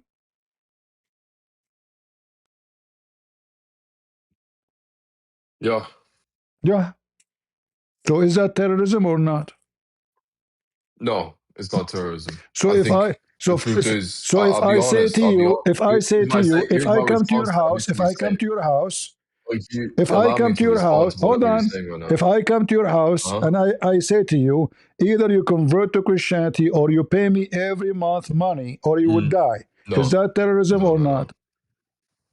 no, no, no. Because Islam never, ever, ever does it say within the Quran or taught by the Prophet anywhere within the Quran or by him by Hadith to force anyone to become Muslim What's wrong with by you? murdering their land or coming What's to their wrong with house and you? knocking on What's the wrong door with you? What's and wrong with asking them you? to become It's in the Muslim. front of It you. doesn't say that Look, anywhere in the listen, it's in Quran. the front of you. Kill them or they pay. I guess he said that don't force No, no, you. no. You're referring. No, no, you're misinterpreting the verse. Okay. No. Okay, you give me the interpretation of your choice. Which interpretation you like to read? Ibn Kathir, Okay, and you're talking Al-Qurtubi, about Al-Jalal. Huh? chapter 9, verse 29, right? Uh-huh. Al-Qurtubi, Okay. Al-Tabari, Al-Jalalain, Ibn Kathir. Which one you want? Whichever verse you're referring to about the murders of Chapter Christians, 9, verse non-Muslims. number 29. Are you deaf? Okay. Okay. Now choose for me interpretation of Islam for this verse. Oh my Al-Tabari, God. Al-Qurtubi, Al-Jalalain, Al-Suyuti, Ibn Kathir. Which one you want? I quote for you the most famous scholars of Islam. And they will get you busted. And you have to apologize for being a liar or ignorant. You have to take one of two. Either you say, sorry, I was ignorant, or you say, I was lying. Because all the scholars will get you busted. So now choose one. Mm. Hmm. So why you are lying? What am I lying about? I'm not lying to you at About the all. I'm meaning of the actually telling you verse. the You said truth. to me, I'm I giving think wrong a lot of the interpretation. Hold verses on. that Hold on. a You lot of the said, verses that you you mentioned, said, you're hopping to many different ones after I gave you an you explanation said, behind it. I am giving wrong interpretation. I give you choices. Name for me the most famous, biggest scholar of Islam to give us interpretation for the verse. Choose Okay, but one. you're hopping. You told me to give you an explanation to verse 9 You are chapter nobody. 9 You verse are 29. nobody to explain the verse. Give me the scholar who will explain the verse. I will Okay, put it. so I will okay, put it in okay. the That's screen. fair. That's Uh-huh. fair, and I did admit that as well, that I don't have enough knowledge about my own religion to discuss it. So why So are who we is the scholar speaking you further? want to explain the I verse? think, yeah, and then hold on. Then you said that you're going to explain it to me, but I don't want you to explain my own religion to me because a lot of your I am beliefs are not flawed. explaining to you. Are you deaf? You don't know much about my religion Are because you you're clearly deaf? No, misinterpreting a I lot of the know more verses. than your prophet about your religion. Your prophet did not know his religion. I can prove it to you. No, that's not Okay, true. hold on. What is the most important thing You're in just Islam? ignorant. Hold on, let me show you. I'm trying to change topic, but no problem. You What think what is you the think you know most everything, but you don't what know is the everything. most important thing in Islam?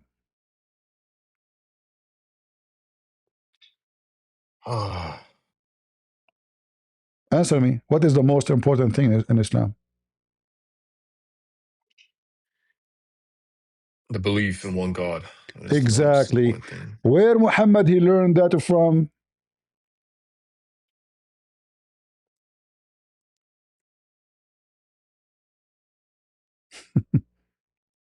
Where Muhammad he learned that from? Where did Muhammad learn that from? Uh-huh. From Allah? Fr- From Allah. Yeah. What if I show you no? Allah is the one that gave revelation to the Prophet What if in a I show cave you? What if I to show an you no? angel. What And then if the I angel show is the you one that that revealed. Muhammad he learned Tawheed from a Jew? A Okay. Jew. Show A me. Jew. Let me see. If I show you I'm what you will curious to do? what. If I show you, is that But going to be enough? I want to see the verse. A lot of the verses you mentioned, right? Really, it's just a bunch of misinterpretation, really.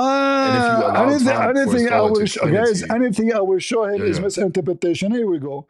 Muhammad, No, no, he no. was, hold I can on, explain it to you as well as what as to why you're Muhammad misinterpreting. But is a your mushrik. way, yeah, Listen, your way of don't waste my avoiding. time. Don't waste my time. Read the hadith and Okay, laugh. Read the hadith. Here we go. okay.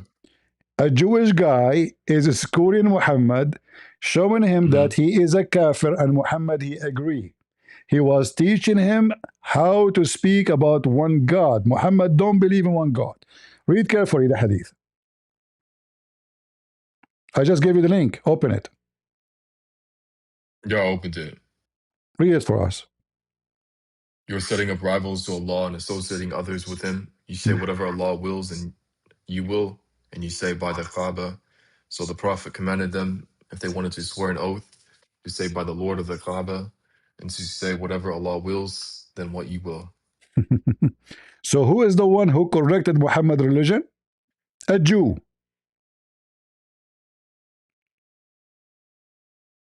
Muhammad, he swear by the Kaaba. He's a pagan. Muhammad, he claimed that your will, not the will of Allah. So the Jewish guy, he says to him, you are a mushrik. You associate others with him, who? Your God. You say, whatever Allah wills, and you will. And you say by the Kaaba. Two dead shot in the head of Muhammad's religion. Did Muhammad says to him, you are wrong? No, No. the Jewish man was pointing out the wording so that Muslims would not misinterpret the verse. That's all he pointed. No, he said to him, to Muhammad, you are sitting up to Muhammad. He came to the Prophet, saying, read carefully, the Jew came to the Prophet, speaking to Muhammad directly. Muhammad, saying to him, you Muhammad, you are setting up rivals to Allah, to the God, and associating other with him. Did Muhammad say you are wrong? He never said you're making things up. Yeah. What making things up, my friend? Muhammad is a fraud because he agreed. That doesn't prove that Muhammad was a fraud. Hold on. The Jewish man was simply pointing does out not prove that a lot of how Muhammad, it's possible that Muslims might misinterpret this verse. If Muhammad he learned the truth from Allah, how a Jew is correcting the one who learned from God what Islam is about? How a Jew who's wrong, a Jew supposed is wrong, a Jew will not go to heaven. How the Jew who's wrong is correcting the one who received religion from Allah? And Muhammad agreed with him. He did not say, you stupid idiot, what are you talking about? No, we believe only one God. The guy just insulted him, saying to him, you are a mushrik. You are a kafir. You are sitting associating others with Allah. Muhammad, he never made such. He said that in front of you. You are sitting. Read it. Are you blind? Read it again. Read it. Are you okay? You were setting up rivals to Allah and associating others with Him. Stop. What does that mean? Okay. This sentence. Read it for us. What does that mean? You are setting up a rival to Allah and associating other with Him. What does that mean? You're setting up rivals to Allah and associating others with Him. What does that mean?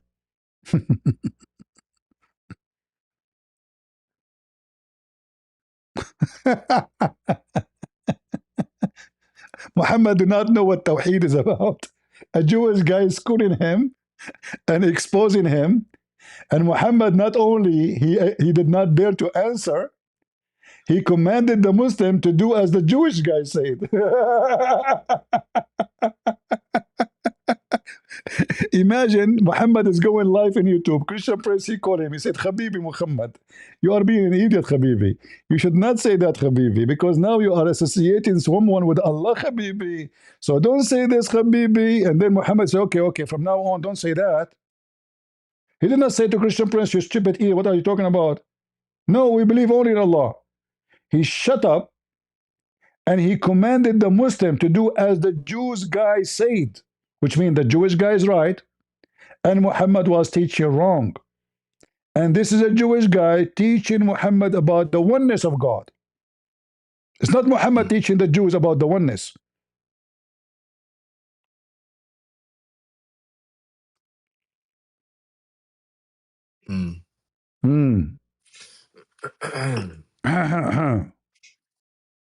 Yeah, he clean it, the throat, clean it. Trying to find the solution now. Give me other lie, Give me interpretation. This is false interpretation. Anything you show him, this is your own interpretation. This is your interpretation. This is your interpretation. I said to him, give me your scholar, Ibn Kathir, Al-Qurtubi. He said to me, this is your interpretation. A Jewish guy is busting Muhammad. You do not know what oneness of God mean. You do not know. This guy is a pagan. All his life is a pagan. He kisses stone. Okay, if we ask you why your prophet kiss a stone, not only he worship other god beside his God, he kisses stones. Why he kisses stones?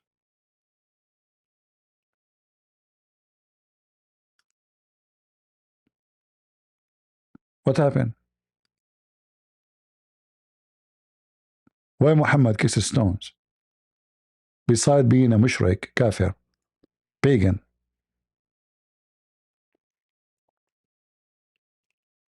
Don't play dead. Or what? Why Muhammad, the pagan Muhammad, he kissed the black stone? That was Allah's command Show it to to me. kiss the stone. And why Allah will command a man to kiss a stone?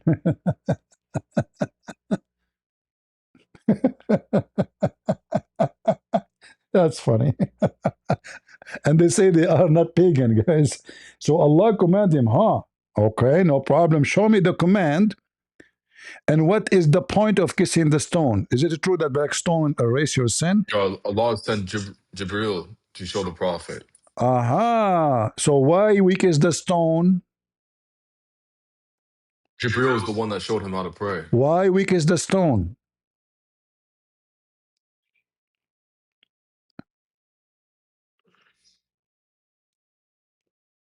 Because you're pagan.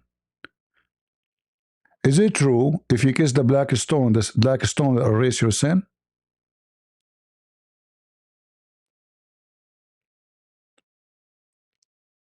Mm. What is that true that the black stone erase your sin?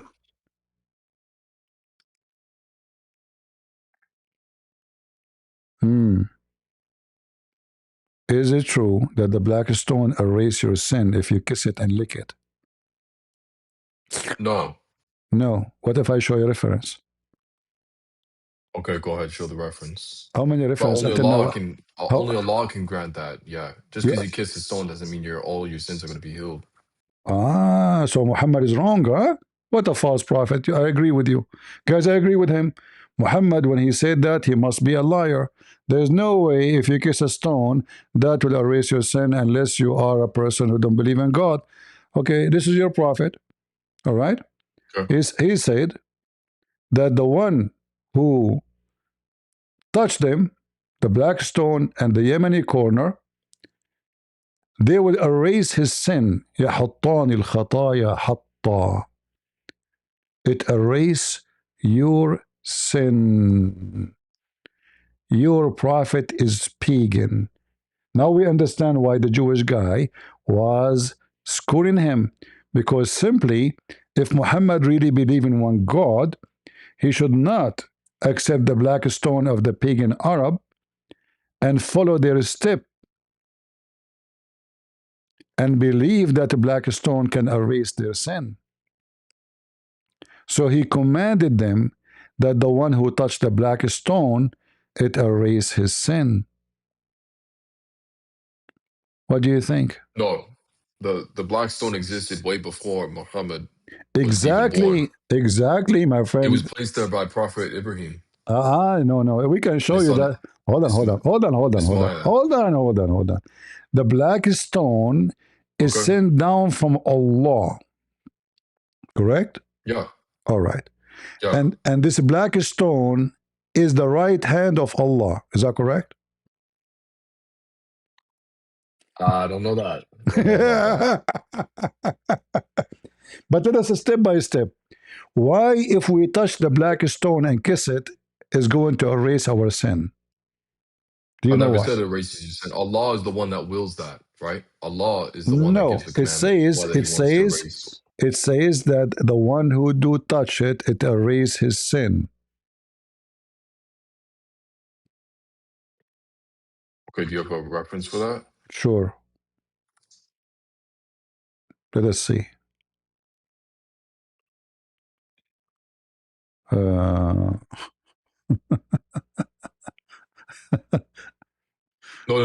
I think what you're referring to is the black stone will come on the day of judgment. No. It will testify against those who touched it with sincerity. No. No.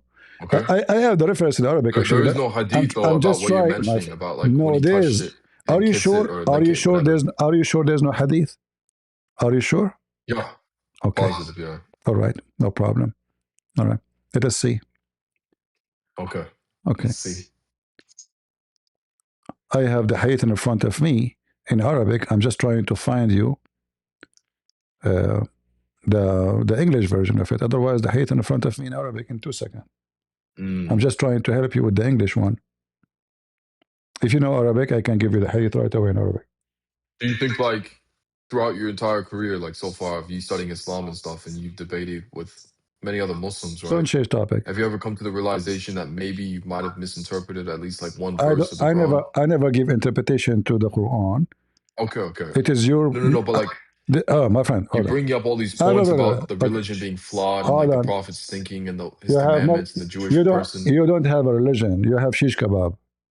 Don't you notice? You are a black stone kisser, worshipper. A black stone erase your sin, and this is the reference. You said to me. You said to we are not you worshiping. said to me. We do not. You said we to do me. not praise the black stone. You said to me. There's no such a thing. You said to me. In fact, Muhammad, the Arab before Islam, they used to free a slave when they commit sin, which help in freeing the slaves. Muhammad told them, don't do that. Just kiss the black stone and the Yemeni corner, because the Yemeni corner have stones from the temple of Al-Makkah, which is the real name of the city of Mecca, but it's in Yemen, which is the temple of the moon god. They brought the stones from there and they placed it in the Yemeni corner. That's why it's called the Yemeni corner, because those stones is coming from Yemen.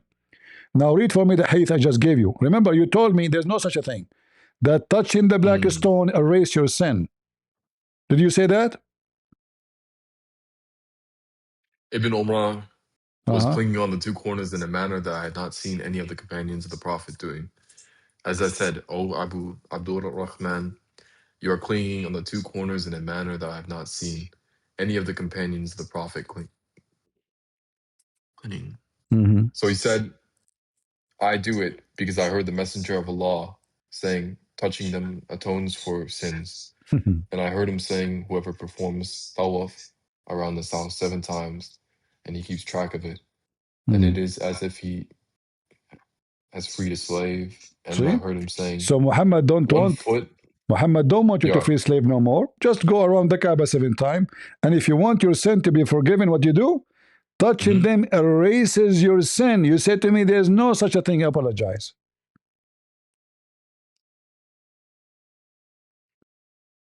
Apologize.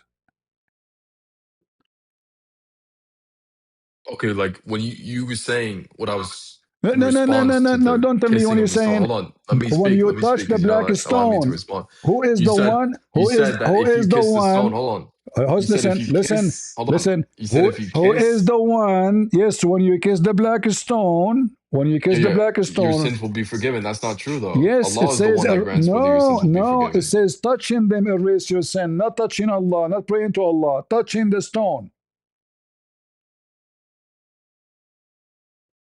Does it say pray? No, but earlier you were referring to the stone, saying kissing it or licking it will erase your sins. You never said kissing touch it, because touching is kissing it.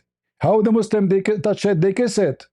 Your prophet he it kiss doesn't it. matter if you touch or kiss it or lick it or whatever that you're talking about. Allah But is the one that grants whether your sins get forgiven. Where it says Allah, it says Allah will forgive your sin. Does it say that? It says touching them. Not praying to Allah, not asking for forgiveness. Touching them erases sin. Erase it totally. Are you referring to the Kaaba or the black stone here? The black stone and the Yemeni corner only. Okay, no. Yeah, if you touch or kiss or whatever you said, that will not forgive your sins. No. It's in the front of you. It doesn't say that anywhere. It's in the front of you. I did read it. It's in the front of you. It says erases sin. Erase. Stop lying to yourself. People are laughing at you. No, there is no stone, nor object on this earth that can forgive your sins. It's in the front of you. Are you saying Muhammad is lying? No, I think that you're misinterpreting the verse here. Yeah, you see, you're just a kid. Guys, you're misinterpreting. I'm not a kid, man. I'm not a kid. I'm telling you the truth. No, give me the interpretation. Okay, hold on. Let us laugh at you. Okay. Give me the interpretation by touching them, it erases. And give me the clear interpretation. Hold on. Like, hold on, I want to ask you a question Don't myself ask me since a you've been question. asking me Give me the multiple questions. interpretation. Don't ask me a Yeah, question. yeah. I want the No, no, no. interpretation. What I want to touching ask you them? one What question touching because them? you've asked me several different questions about my religion and how flawed it is. Let us molest the black stone. How molesting the black stone erases my Let me sin? ask my question to Give me. you. Don't change the topic. How that will No, erase my I'm sin? not changing the topic. You seem to be changing the How topic whenever that I'm will wanting to ask a erase? question all the time. How that will Yeah. erase my sin by molesting a stone? There is no touchstone, erased sin, and black stone became the black of sin It's in and front of whiter you. Stop lying. than milk. Okay. It's in front of This you. is it. Abu Abdu Rahman. Are you Why stupid? do I Are you always see? stupid? How many times you need to read it? Are we going to keep reading it again and again and again? It says in front of you, touching them erase sin. Are you going to start reading from the beginning again and again and again? Are you Joe Biden? Be honest with me. You must be Joe Biden. You are suffering from dementia. Why you keep reading it again and again?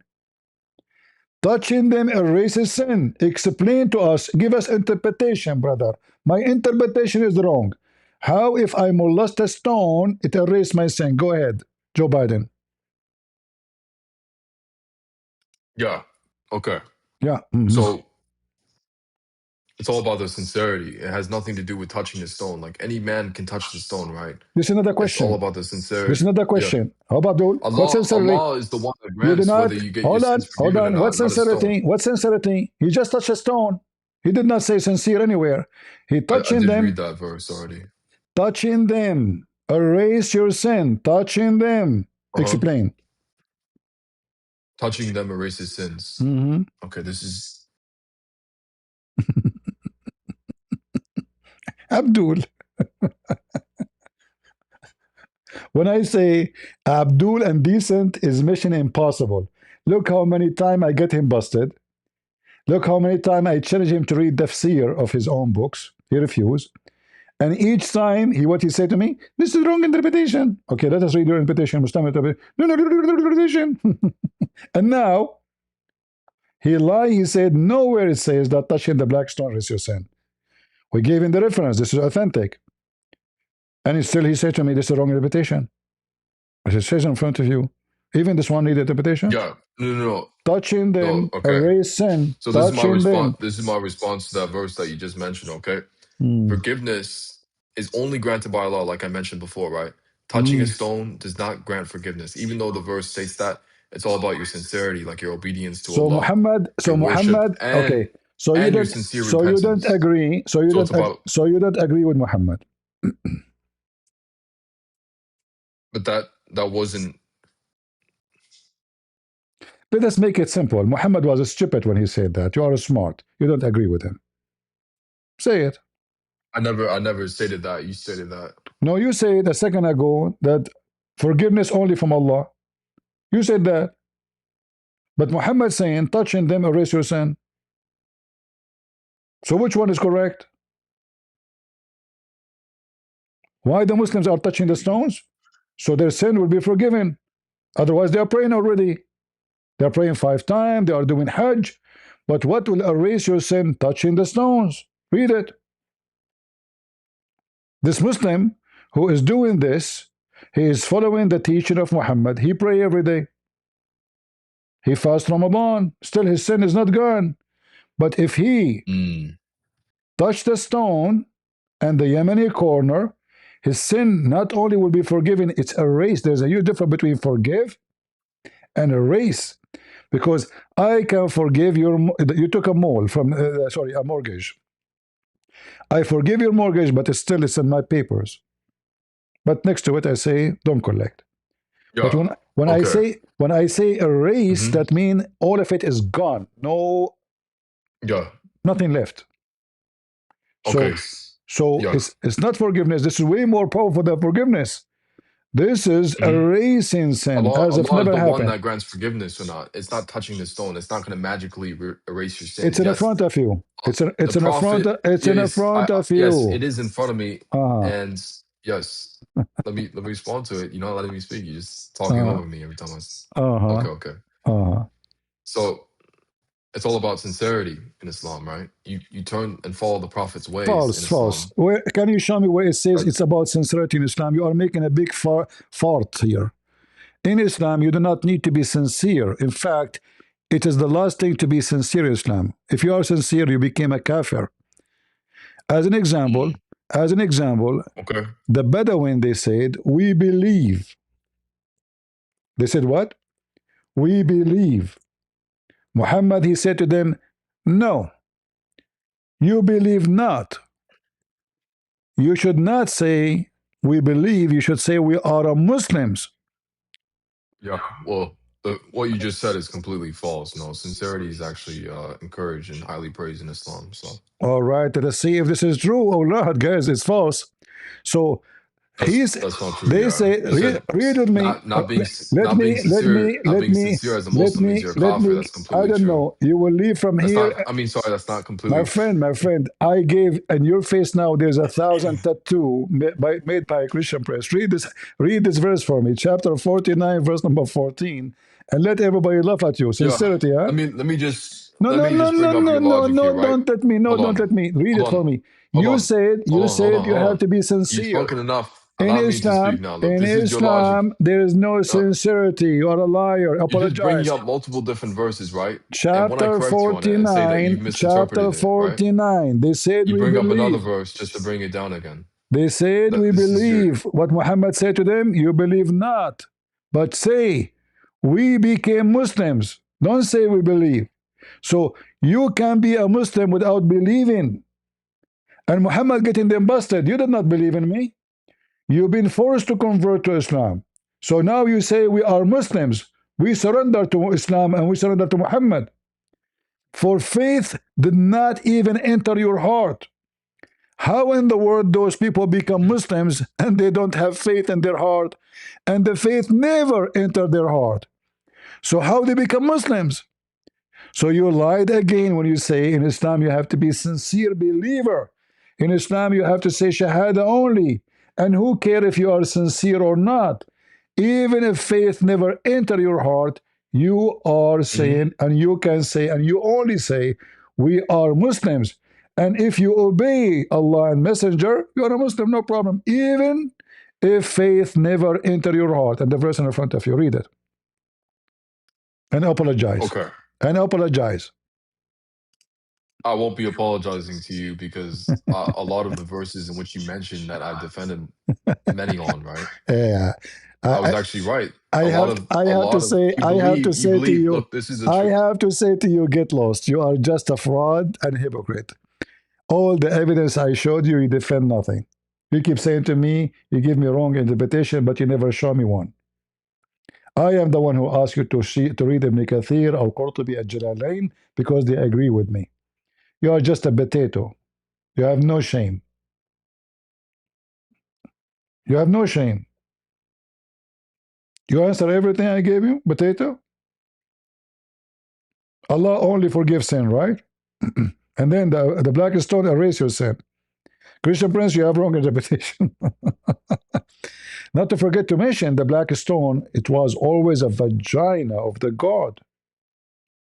And men and women, they used to come naked around the Kaaba. If we go to the hadith, you will see that the Arab used to go around the Kaaba urat.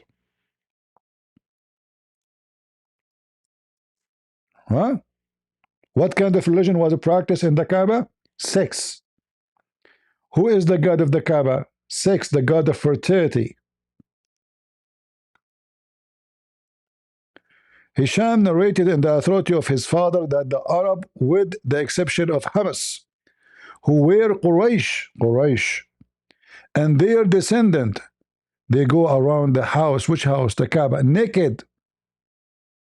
Naked in the state of nudity. In the state of what? Nudity. Naked beach. The naked beach first time exists not in Europe. It was in Mecca. In the Kaaba specifically. And Muhammad never complained. In fact, Muhammad used to go and watch. And you can read that in my book, Sex and Allah. Even he asked a woman to sleep with him because when she was singing and she was naked, Muhammad, he liked her vagina and her butt and her boobs. The woman she was singing, what we show is not available. Muhammad, he came to her, he said, I want to F you. Read my book. Learn, potato. Wrong interpretation. Huh? This is the answer. Very easy answer. Anything I say, wrong interpretation. So what is the religion which is male and female? They used to go around it, this house, naked. A vagina and penis. If we go check the black stone, how it looked like, you will see right away in 2 seconds, it's a vagina. Women, they used to touch their vagina when they have their period.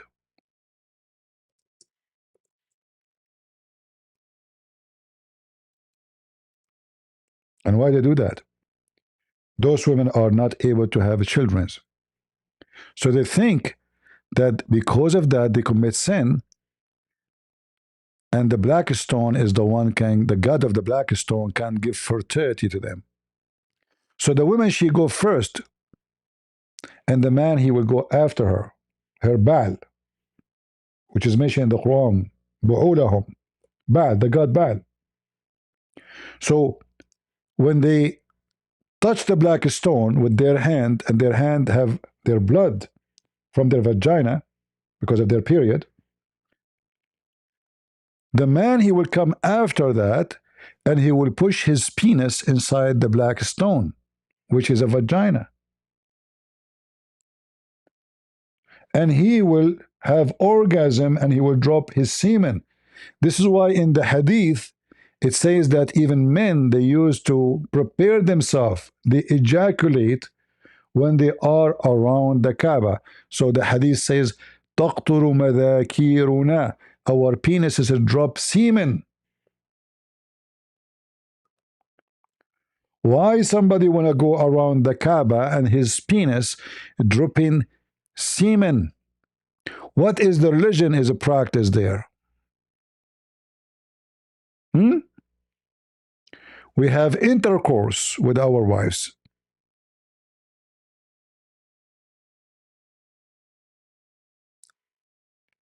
And our penises dripping semen.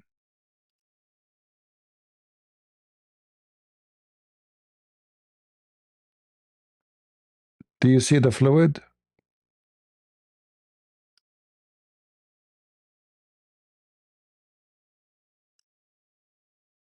Do you see it? Then we find in books and tafsir, like Al-Baghawi and others, that the black stone become black because of the sin of mankind and because of the blood of women from their period. Shall I show you the reference, potato? You have wrong interpretation. This is the interpretation for the Quran.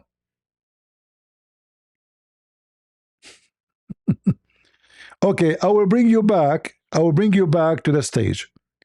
And in the front of everybody, I will give you the challenge to name for me the scholar to give the interpretation for every verse I say. Is that fair, guys? If you refuse to choose one, that means you are a potato and you are a coward. I invited you back. Come back.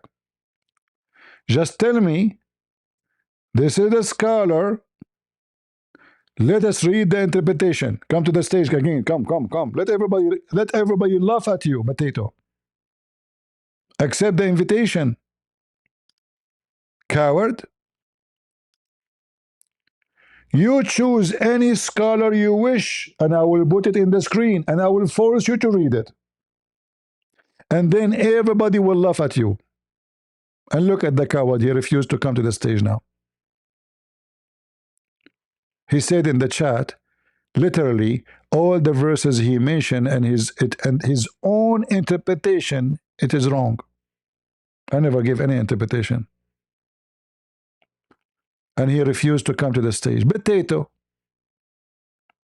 Do you know why I don't respect Muslims? I don't. Anyone who believes that he have a God will give him in this penis, he is a penis. I don't respect penises. They are between the legs. They have a job to do. Pissing and other stuff. Why we need to respect it? No wonder your prophet, he says, the one is proud about his inheritance from before Islam. Tell him to go and bite the penis of his father. Your prophet have a specialty in penises and vagina. And the black stone is a vagina. And I have the reference. And you are talking to Christian Prince. And saying stupid answer, you have given me wrong interpretation. That proving your stupidity. Because I gave you no interpretation. I told you to read. And then I offer you to give me any interpretation of the scholars you wish. You rejected. You're a potato. In fact, your prophet, he told you, if you came home and you find somebody effing your wife, you should not accuse her of fornication. Oh, Christian Prince, you gave me wrong interpretation. Even this one? Even this one? Even the prophet, a man, he said to him, Prophet, if I came home and I found a man effing my wife, what I would do? Shall I ask him to stay in the top of her until I go and find one more, four witnesses? He said yes. And this is the difference. You are getting me wrong interpretation. Prophet, if I find a guy in the top of my wife and her leg, like around his neck, and he's doing boom to her, and she is screaming from joy, brother, shall I ask the guy to stay in the top of her until I go and find four witnesses? Muhammad said, absolutely. Give him more time. The reference in front of you. Christian Prince, this is wrong interpretation. What the heck? Interpretation? Wrong interpretation? Even this one interpretation? A man, he came to Muhammad, he says, my wife is a whore. She never say no to any man, which means anyone who will take her to, boom, boom.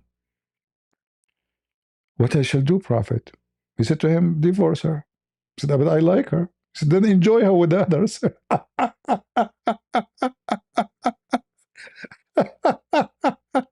Muhammad is a pimp.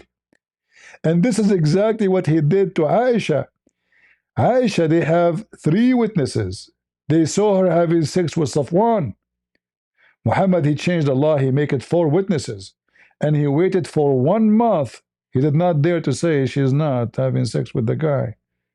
He waited for 1 month to see if she will get pregnant, because everybody knows Muhammad cannot have kids. So if she got pregnant, then obviously it's true. But he was lucky. She did not. So then Muhammad says, Allah told me she's innocent. The story of the caliphate when they brought in 4 witnesses.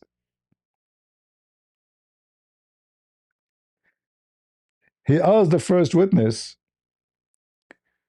as Muhammad told him to ask, did you see his penis going in and out like a pin in the inkwell? The guy, he said yes. The second witness, did you see his penis going in and out like the same as a pin going inside an inkwell? He said yes. The third one, asking the same question, did you see his penis getting in and out like a pin in the inkwell? He said yes. The last one, the number 4, he said to him, did you see his penis going in and out? He said no. He said, I saw her feet around his neck, and they were shaking like the ear of a donkey when he ran. The caliphate, he says, beat them. Beat them. There's no proof of fornication.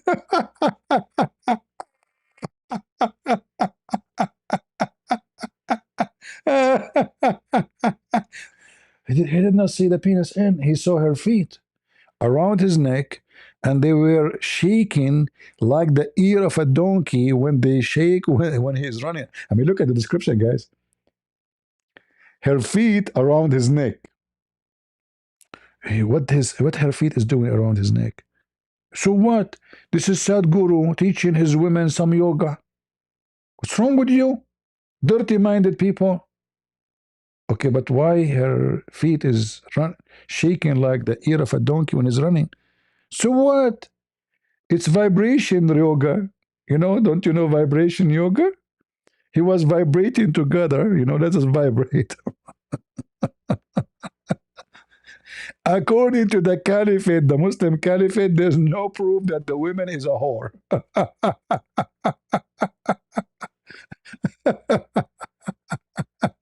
There's no proof. And this is what the Abdul is doing with me. There's no proof.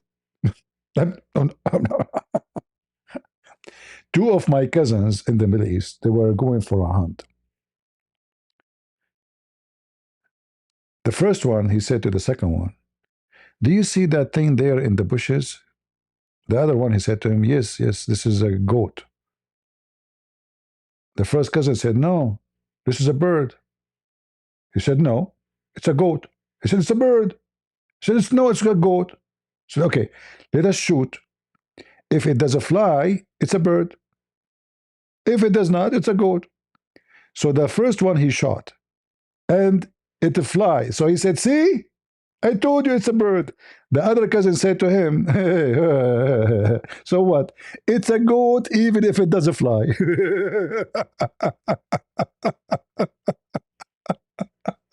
Abdul, it's a goat even if it doesn't fly.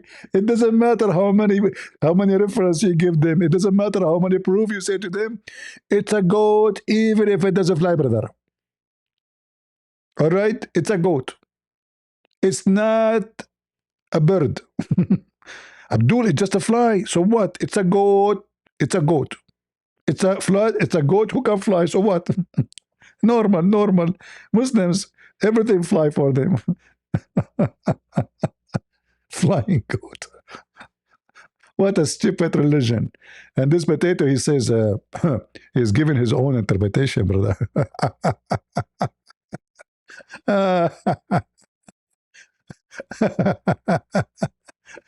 It was a pleasure talking to you, goat. I mean, you idiot. You Muslims are so laughable. You think by playing games you can defend? Everybody is watching. This video will be mentioned by many, and they will die laughing at you. Reference after reference after reference, and you keep saying to me, interpretation. Right? You can hide behind the interpretation.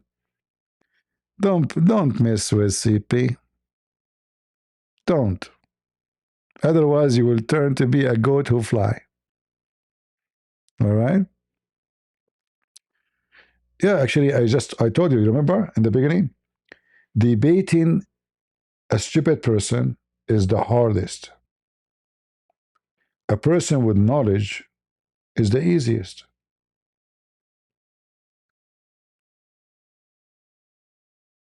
Debating with ignorant who try to defend is really tough.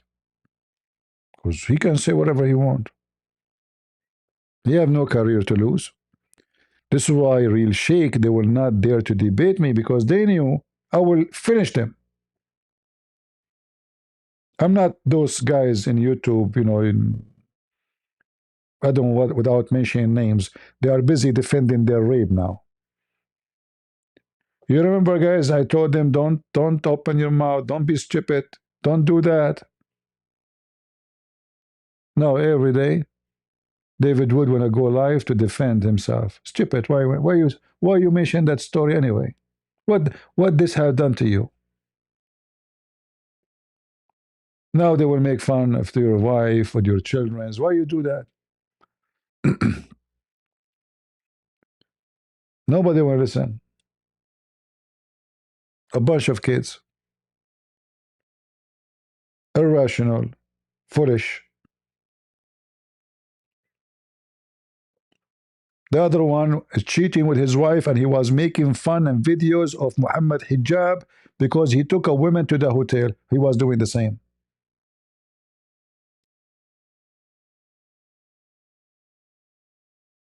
Fake people.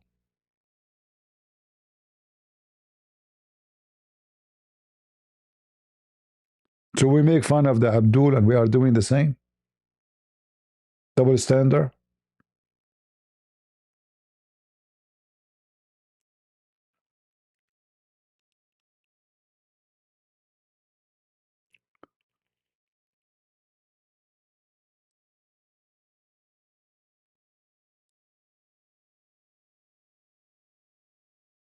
These days, there's no shame no more.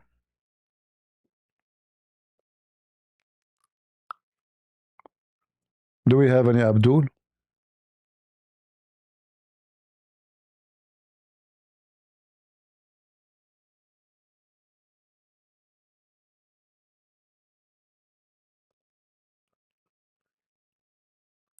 I advise people to be wise, and wisdom is gift from God.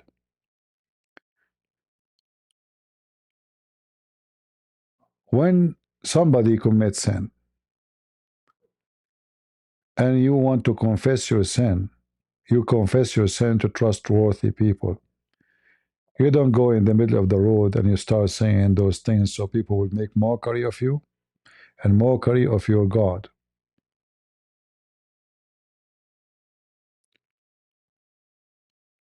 Sin is our enemy.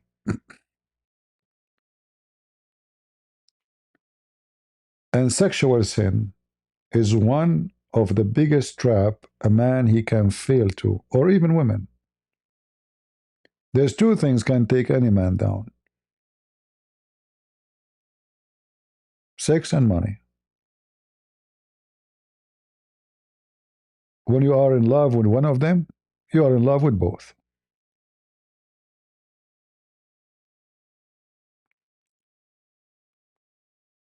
And if you ever fail to any of them, you should repent, yes. You should confess your sin, yes. But don't go and be stupid and publish your laundry to millions around the world, because many, they will start mocking your kids, mocking your family, harassing them because of your stupid statement.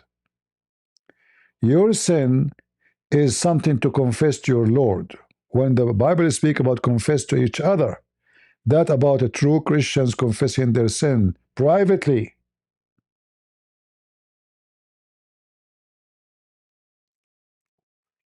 Don't be foolish and stupid.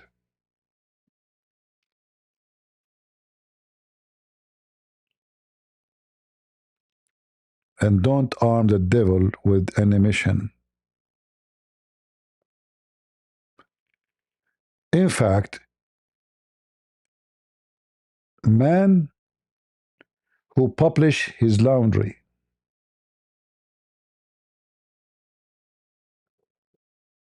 is not a person who is obeying the Bible. This is different from confessing my sin, because then that will cause harm to my family. Your kid, he go to school, they will say to him, oh, your father is a rapist. Why you do that? It's not about you no more. Your wife, your children, why you want to do that? Foolish mouth. And now they make articles about you here and there. And now we spend, instead of talking about Muhammad and his faith, we are spending our time defending. Oh, I wasn't Christian at that time. We know that.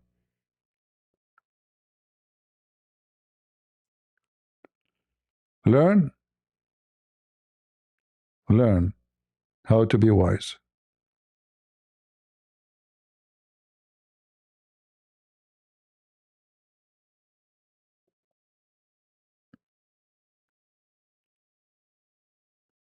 All right? If you ever have a problem with your wife or your family or something in your past, the first thing you need to ask yourself, what is the benefit will do? Like if I share something will help others, okay, I will, you know. if that is the benefit of it. But if that will cause more harm than help, especially for people who don't deserve the harm, why you want to do that? You can give advice to others without mentioning the details of the story.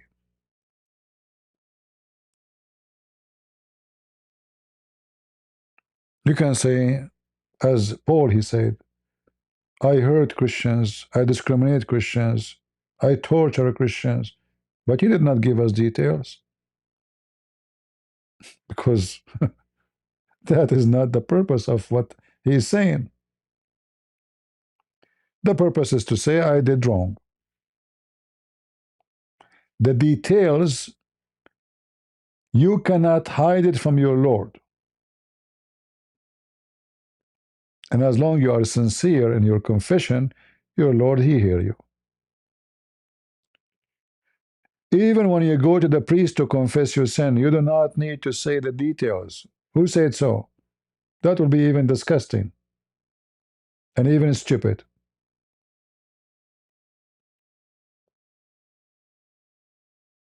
You confess your sin without going into details, because the details is known by your God. The priest is listening as a brother to you, sharing with you the responsibility in the front of the Lord to witness that he is sincere. And here we go. He is saying it, he is confessing it, and he is repenting, but not to publish it. And this is why the priest, he cannot publish any confession somebody gave him, otherwise he will lose his position in the church. Even doctors, if you tell them, if you have a problem, if a doctor, he reveal your secret to others, he will lose his job.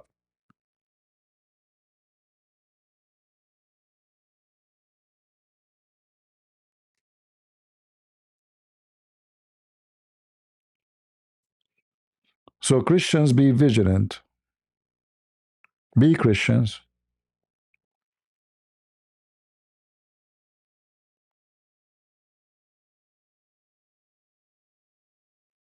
And all of us, we commit sin. In the past, and possibly now, and possibly tomorrow. But we are not going to be proud of it like Ali Dawah and publish it to everybody to prove that we are brave. Like the logic is, well, if I don't say it, then nobody will come open about it. Why you need to be open about it? What is the wisdom of that? And why you need to give us such a stupid, disgusting details?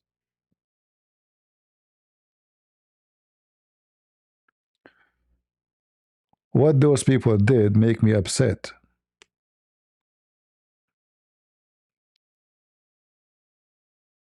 But nobody listened. I told them, don't do it. I made a video that says, request to David Wood and AP. Correct, guys? How many hours? Don't. Don't go down to the level of Shamshon Potato. He's mentally ill. Now, the three of them, they went in the sewage.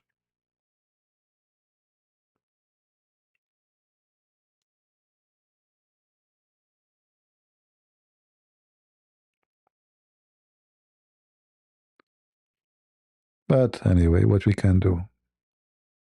But my advice to you, don't do what those people do. If you have a problem with your wife, don't go in Facebook and post. Be a man. Be strong. A true man, he preserves his privacy. For by doing that, you protect your kids. You don't care for them. People will make fun of them. This is bigger than you and your women. And you have a mother, you have a parents. People will start. People, they are looking for gossip, looking for something to chew on. There's many. They are human, but they are dogs with rabies. Why you want to give them your meat to bite in it? Where's your wisdom? Where's God's wisdom in you? Even normal stuff never mention it, like tomorrow, guys, I'm going vacation. Now you told everybody that your house is empty. Anyone in a thief, he will come to your house. You just told everybody, hey guys, tomorrow I bought a ticket, I want to go to Hawaii. All the thieves in the town now, they knew. Especially if you post pictures of your house and people know where you live. There we go, you told them. A foolish person. You come back from the vacation, you find your house naked.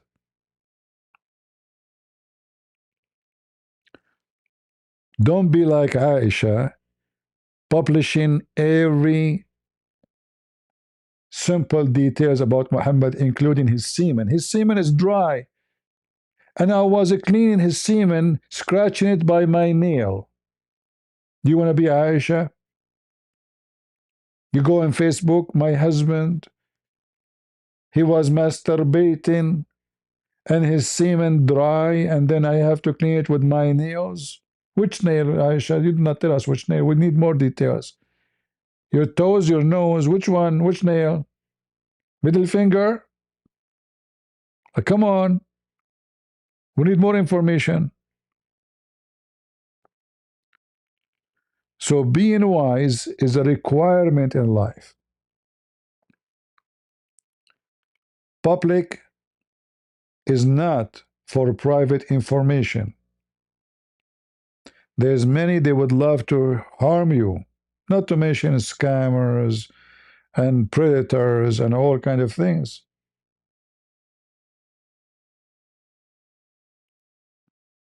Do we agree? And by the way, I'm not putting those people down, but what they did is very, very wrong, very stupid too.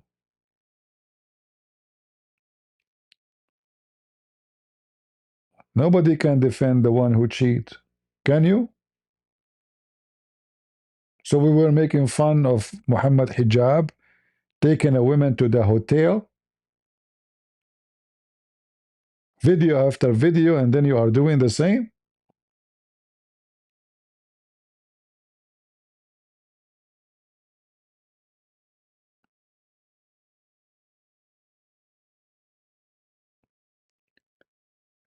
And then you say, I'm a Christian. And then we have to defend you too, right?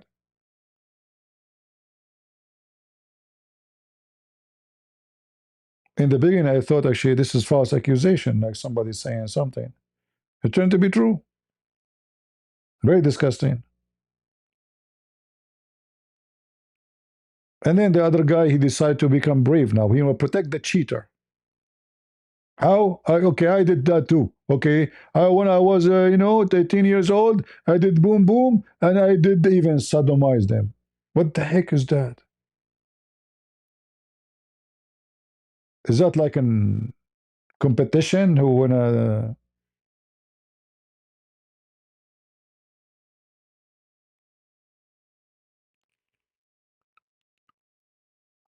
I'm really very disappointed with those people. And now the Muslims are making comedy and making jokes of them. Even the atheists, even articles are written, even in the news. Here we go, news is talking about you. What do you want more? Christian apologetic. Proud about doing this. You see how they even start lying too? The guy did not say I'm proud about it. Did he say I'm proud? No. But now you gave them the fire to add wood to it. They are filthy, they are trashy, they are junky. But without your fire, they cannot make too much smoke.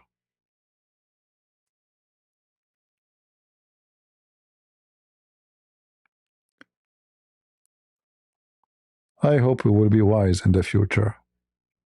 And this is for all of you. I mean, forget about them. They did what they did, what we can say. Any question?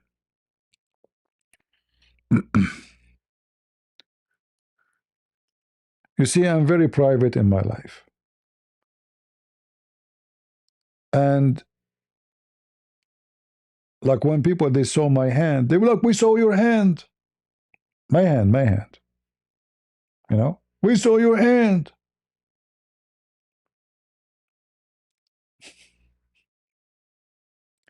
Because none of the business of people, how, who I am, how I look like. I'm here to teach. I'm not here to tell you about my sin and how much garbage I have in the kitchen and what is the smell of my bathroom. You forgot why you are here?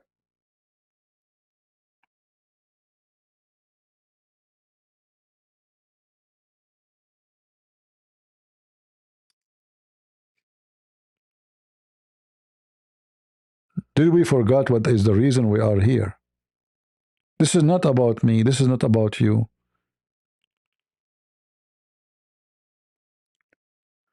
But then there is some people they will use that they become well known to take advantage of others, including women. Money. And that's always what bad attitude is about. Bad persons is about. And we become arrogant and we are proud. Oh, I have hundreds of thousands of subscribers. Who care? That doesn't make you important. Like a Christian prince, when he have one subscriber, he is less important than a Christian prince with 217,000, which is YouTube is a freezing my account, by the way. There's no way. Until now, it's 2017. But is it more important person now? Is that how you measure yourself? When Isaac Newton, he reached the age of 26, how many subscribers he have? He discovered many amazing discovery at the age of 26. But this guy, he made a revolution in science before he reached the age of 26. And he was nobody. He has 0 subscriber.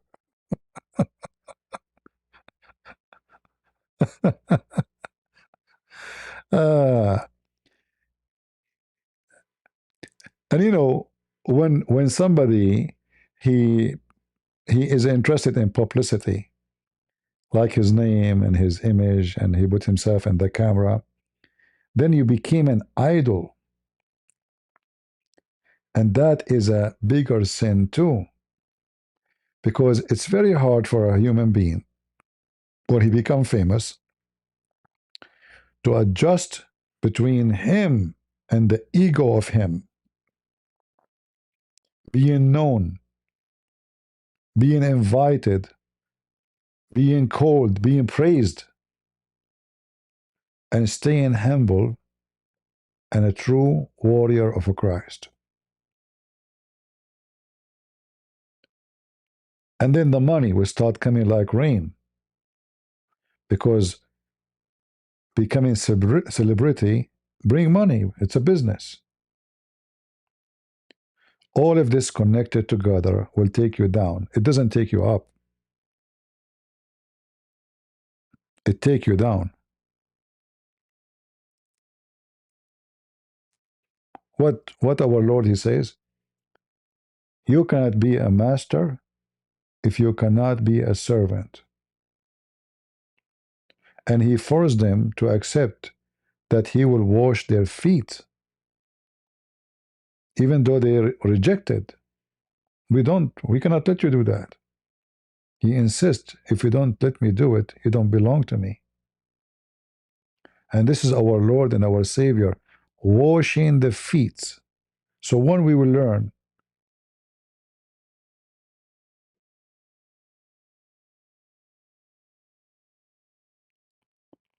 so we are here to wash the feet, not to be masters. When I say no Muslim can debate me, I'm not saying I'm better than the Christians. I'm not saying I'm a holy CP. I'm not saying I am the good and they are bad. I am saying that I have knowledge I can offer to my family, the Christians, ladies and gentlemen, young and kids, can arm them with an mission against the devil and his teaching. I'm here to be a servant. This is why I get upset when people, they say to me, praising me. I said, if you want to say it, don't say it in my face. Don't call me. Don't even leave. I get upset from people saying, God bless you, CP. God bless your ministry. Even that word, I don't like it. It's a big word, ministry. It sounds like Christian Prince became a bishop. I'm not. So I'm very sensitive with those words. Anything will praise the man, I'm against it. Because there's no man deserve to be praised but the Lord himself.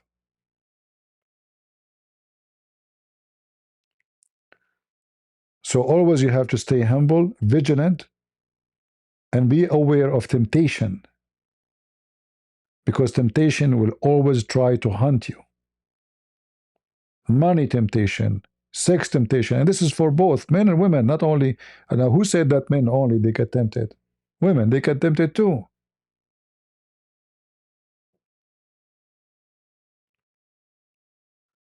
So being vigilant, the second you feel something is going wrong, you cut the rope. You don't let the rope go down. The second you feel there is something wrong in the conversation, cut the rope immediately before it gets more worse.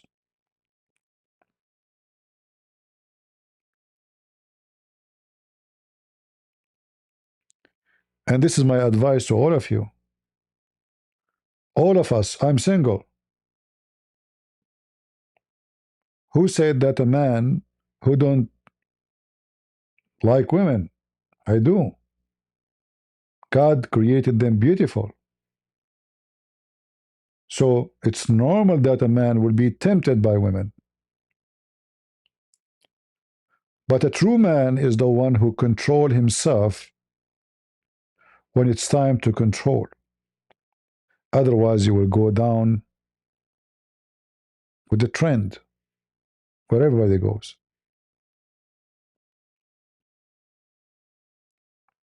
And same for the women.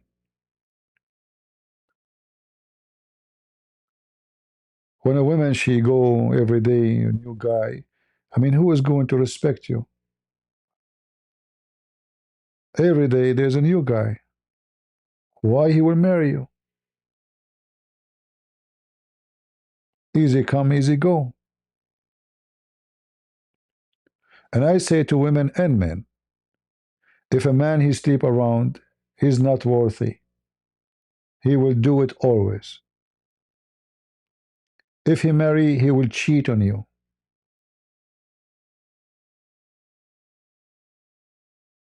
You cannot make the tail of a dog straight. It's going to bend always. Even if you put it in a frame for 1,000 years.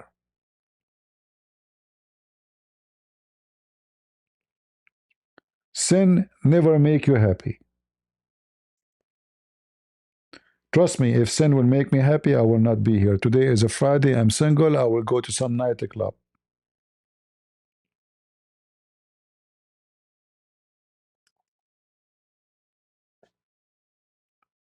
Sin will bring you depression, torture, guilt,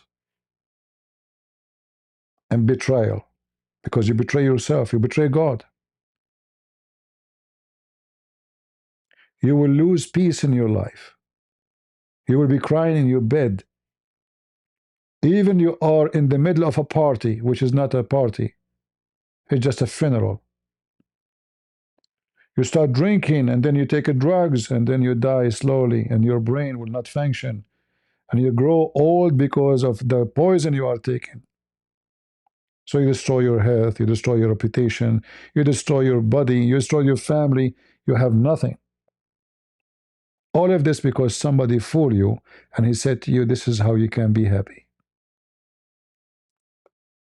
Sin never make you happy. Remember that advice from me.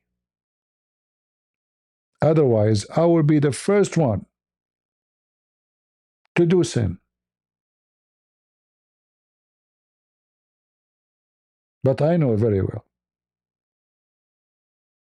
that sin will never make me happy.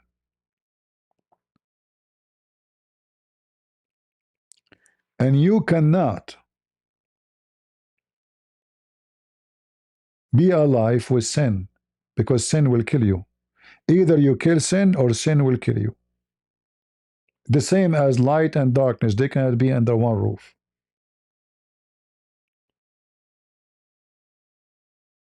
So you cannot be a man of God or woman of God and living with sin, because one of you is going to kill the other one.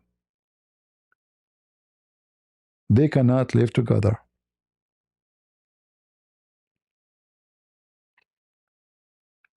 I know I changed the topic, but I think this is very important for us. And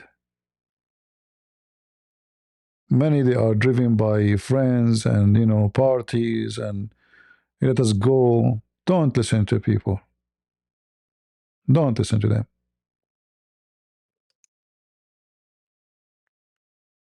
Look at their life, how horrible it is. Like when David Wood was mentioning those girls, and it was a party, and the girls, those 13 and 15, they were dancing. You ask yourself, what kind of family this family is, who allow their girls to be with strangers, and they are stripping. Well, those are the daughters of sin. Their families are trash, garbage. The daughters will be the same. So not only you will impact your own life as a person, you will destroy your own kids. Because the kids will look at the parents.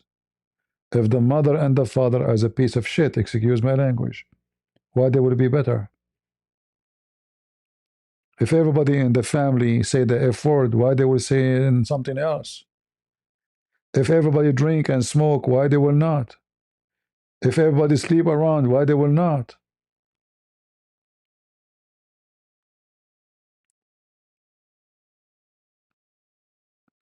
The tree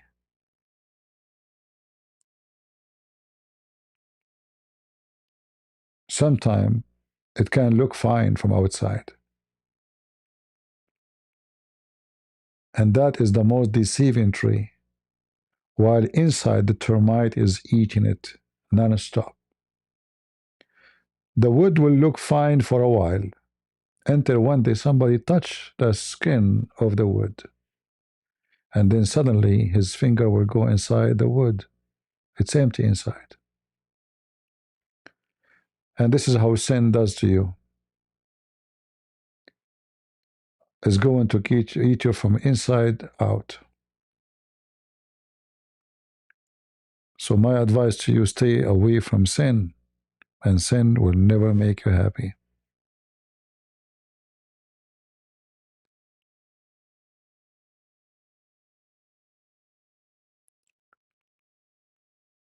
Any question?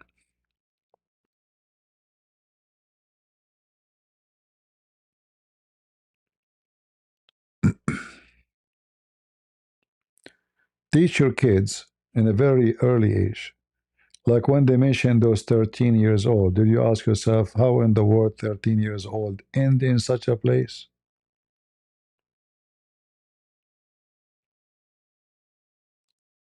Actually, I don't open this TikTok because it's horrible. You see very disgusting stuff in it. You see how the world is wicked. Truly wicked.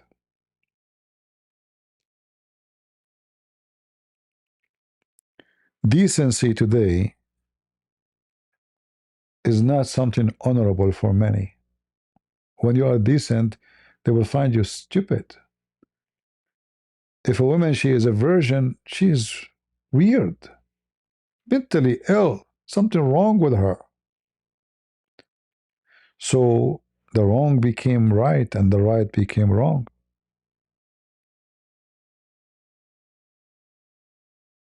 You better be careful, because always the wrong will be wrong. And those people will never have a happy life.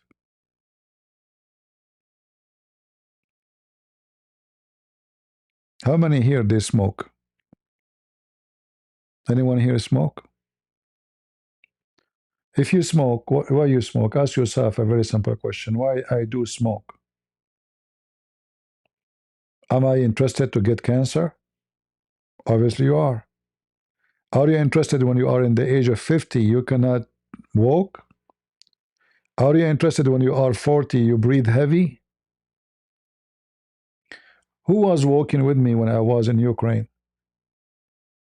How many times you see me climbing the stairs, 40 steps in few seconds? Why? I never smoke a cigarette all my life. And I don't drink. Not because I'm a hero.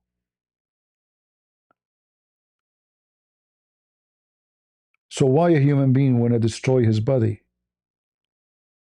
A body is given to you by God as a gift. Why you want to live the rest of your life being tortured? You cannot breathe.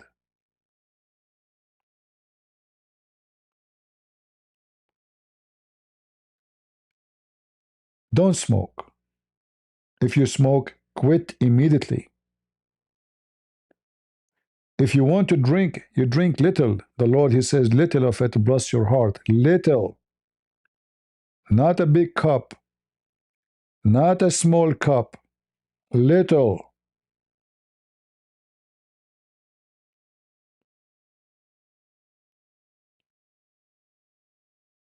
Don't abuse the gift of God to you. Everything is given to you for a reason. So be a person of reason. Your purpose should be fit with the reason. Otherwise, you will have a wrong result. Too much food will kill you. Drink will kill you. Even water, too much water, you will be drowned.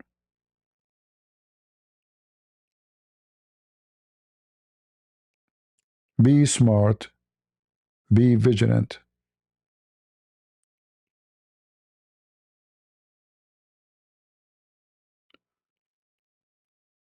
Soon we will have a Christmas, and I hope all of you will have a very pleasant Christmas with your family.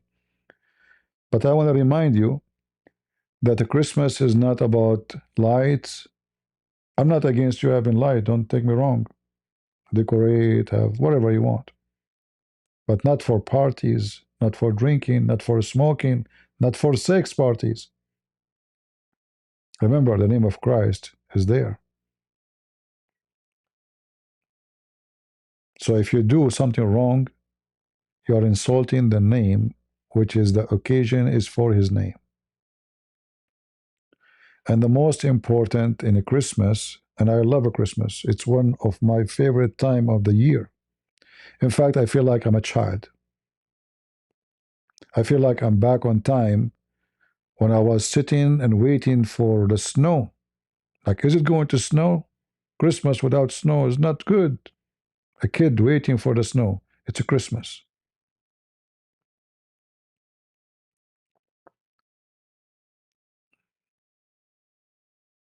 It's a beautiful time. But the most important thing in this Christmas and every Christmas is to be Christ-like. You have a problem with your wife, fix it. Forgive so you will be forgiven. Love so you will be loved. Be kind so your kindness will return to you. Be truthful so you will not be hurt by somebody lying to you. Because when you lie to others, you are giving them license to lie to you. When you cheat on your wife, you are giving her a license to cheat on you. A cheater cannot ask his wife to be decent. You lost your license already. And you lost your right to be a right person, to be a husband. Don't do to others what you hate to be done to yourself. So I hope that in this Christmas there's many things we will change in our life, from smoking to drinking to bad habit. Throw it behind you. Live healthy, mentally healthy, spiritually healthy, physically.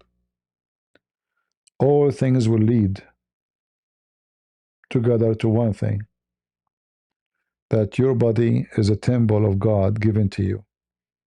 And God, He put His soul inside you, which means the soul is given to you from God. This is a soul belong to Him. Fear not those who destroy your flesh, your body, but those who destroy your spirit.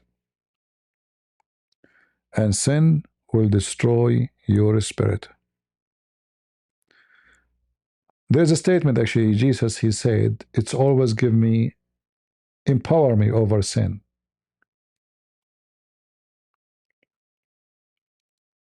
When the Jews, they brought the women for the accusation of fornication, what was the last sentence Jesus said to that woman? Who can remind me?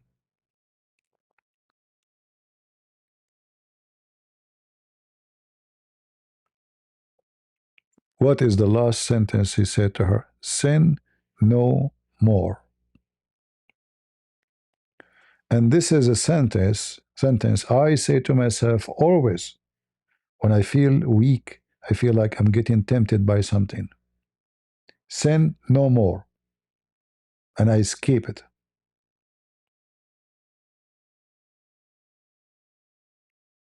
You can print it and put it in your room. So it will remind you always. Sin no more. The Lord, He gave the women opportunity, a new life. They are going to kill you. I just let you free.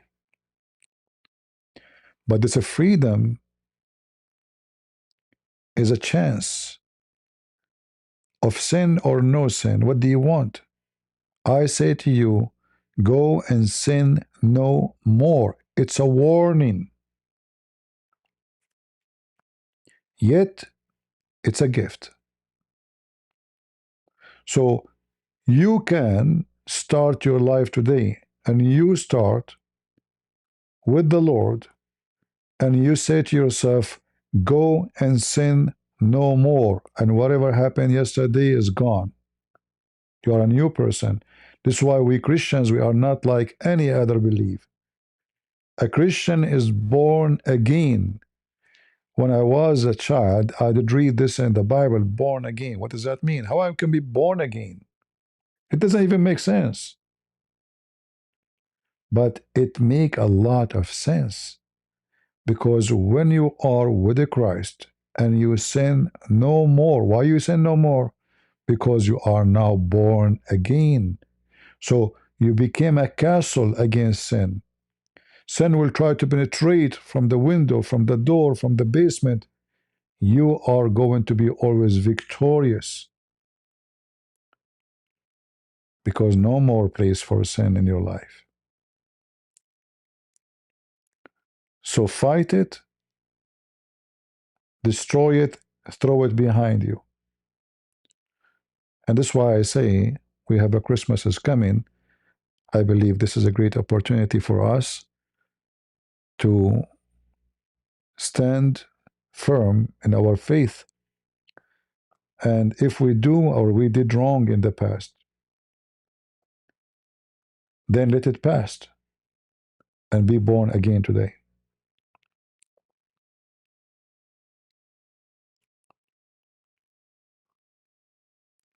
I hope I'm not giving you headache. I know that people, when they hear about gospel, etc., they start leaving. Look, we used to have almost 800, and now we have 662.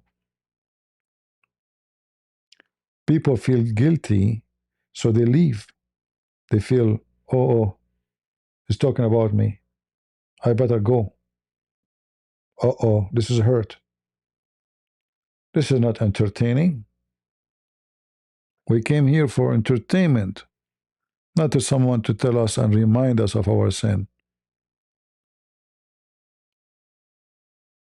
Right? But I don't care how many people they stay.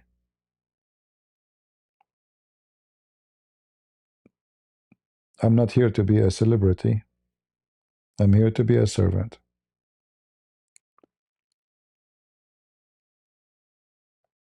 Anyone have a question for me? Yes. Hello. All right. Can you hear me? I hear you. Go ahead.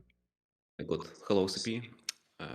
Listen, of course, I laugh about, Muhammad, the terrorist, All right. when it says that he was made victorious through terror.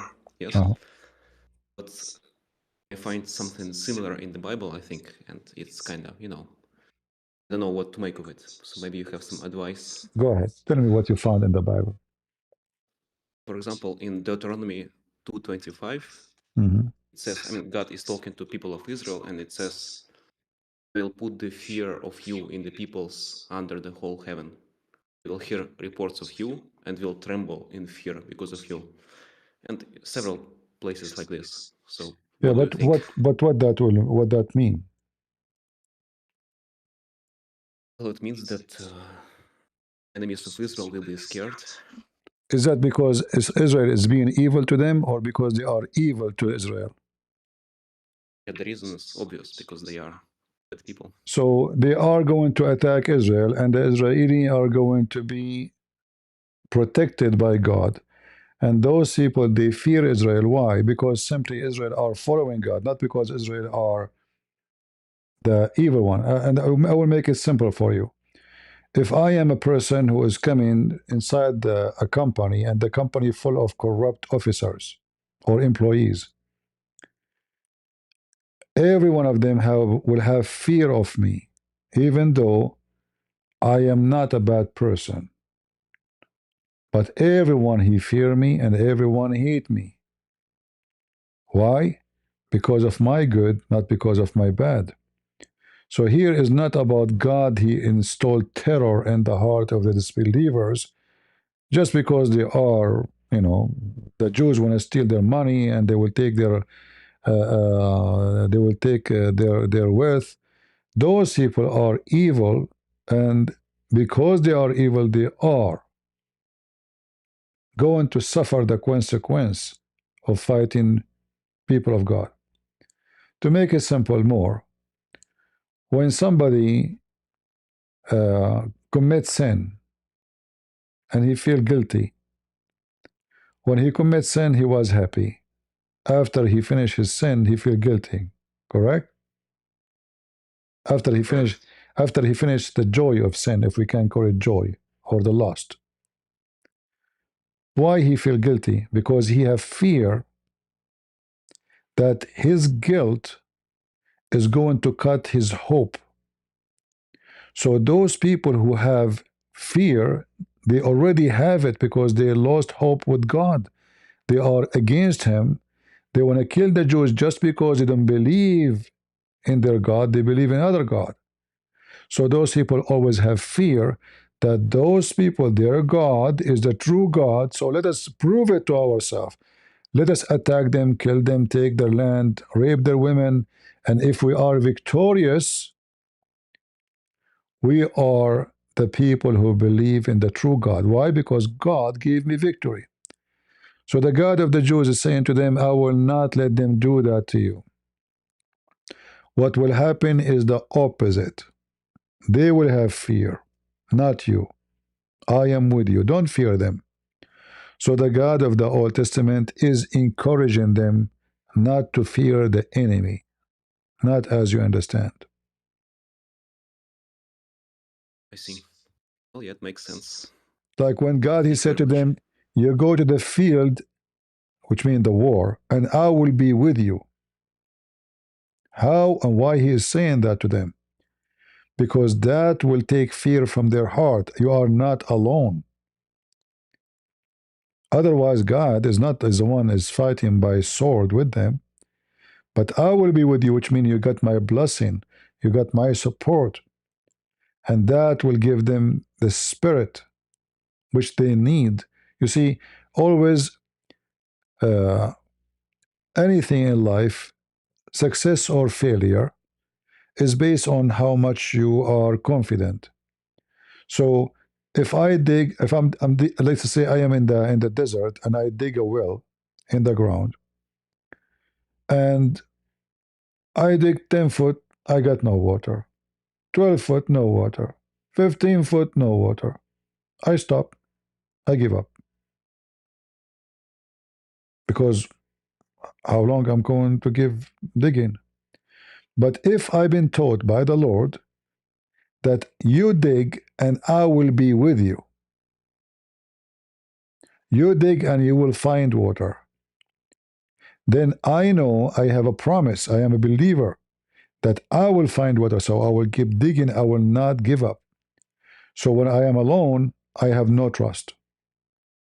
I have no confidence. I'm living the life of maybe. Maybe I will win. Maybe I will lose. But when the Lord, He says, I am with you, I will do this to the enemy. And here, remember, it says God will do that, not me. God, He will do what He will do, what the promise He gave you. So you go and you dig in the ground and you keep digging because you are a believer and you will reach the water. It can be a few steps down, it can be a few meters, it can be 50 meters, but a believer will never give up. And this is the story you read in the book of Deuteronomy. Can you read for me the verses, please? It's 2:25. No, I know, but also 11:25. But you are reading just a verse. Read for me the story. Do you know the story? Yeah, but sorry, I closed it in the browser. I can open again. Uh-huh. Just a moment. Deuteronomy 2.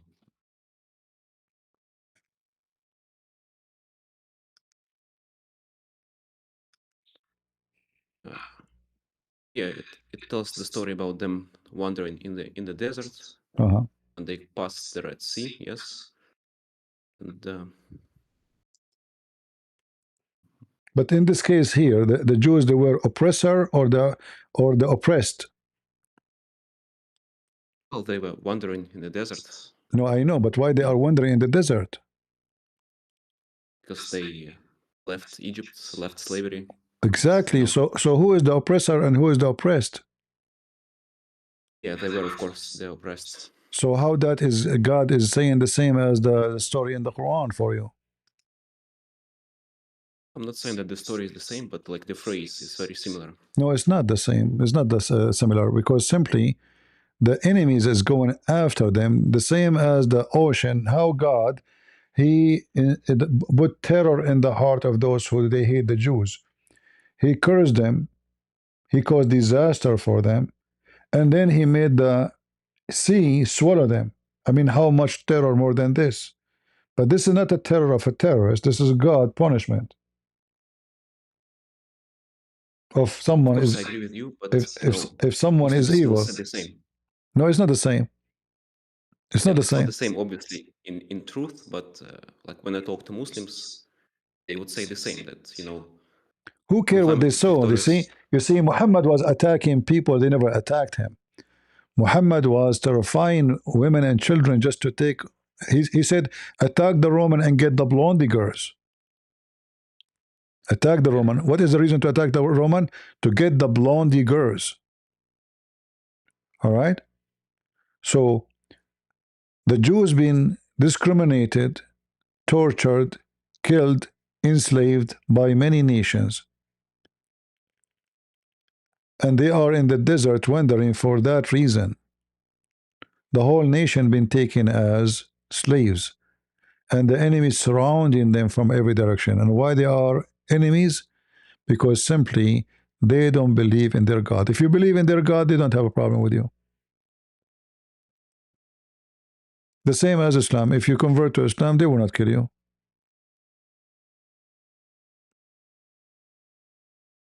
If you convert, you're fine with them. You join the gang. All right? Yep, I see. Yeah. And then when you know, God, he said to them, I will give you the power, you know, to destroy 70 king or whatever, you know, or an army. This is God gift. This is not just the Jews. So if God he bless you with something, you will receive it. And the Jews, they have a very tough life with war. Not, you know, we have always to look at the reason for any war. Like when God he commanded the Jews to kill their enemy, even women and children and animals. Many they will say to you, this is genocide, right? This is genocide. You kill everybody. But God, he see the future. He told them, if you don't finish them, they will come back to you. They will finish you. You kill the father today, the son will come to you tomorrow. He will not forget that you killed his father. Those people, they want to kill you. They attack your women and your children. When they attack you from behind, at the end of the line, like when those Jews are moving in the desert, who is in the back? The old, the women, the children. What those people they did? They attacked them from behind, which mean what? They attacked the children, the women, the old. So when God he command them, and the Jews disobey, they refuse to do that. The war continue for long and ever and again and again and again because the Jews did not obey God. The enemy is evil, and there's only one way to stop the evil. So do as the Lord he said. When God he destroyed Sodom and Gomorrah, is that a terror? It's a terror for those who they are living there for sure. But it was a curse of God and punishment of God. Muhammad is not being victorious by God. He's victorious by terror.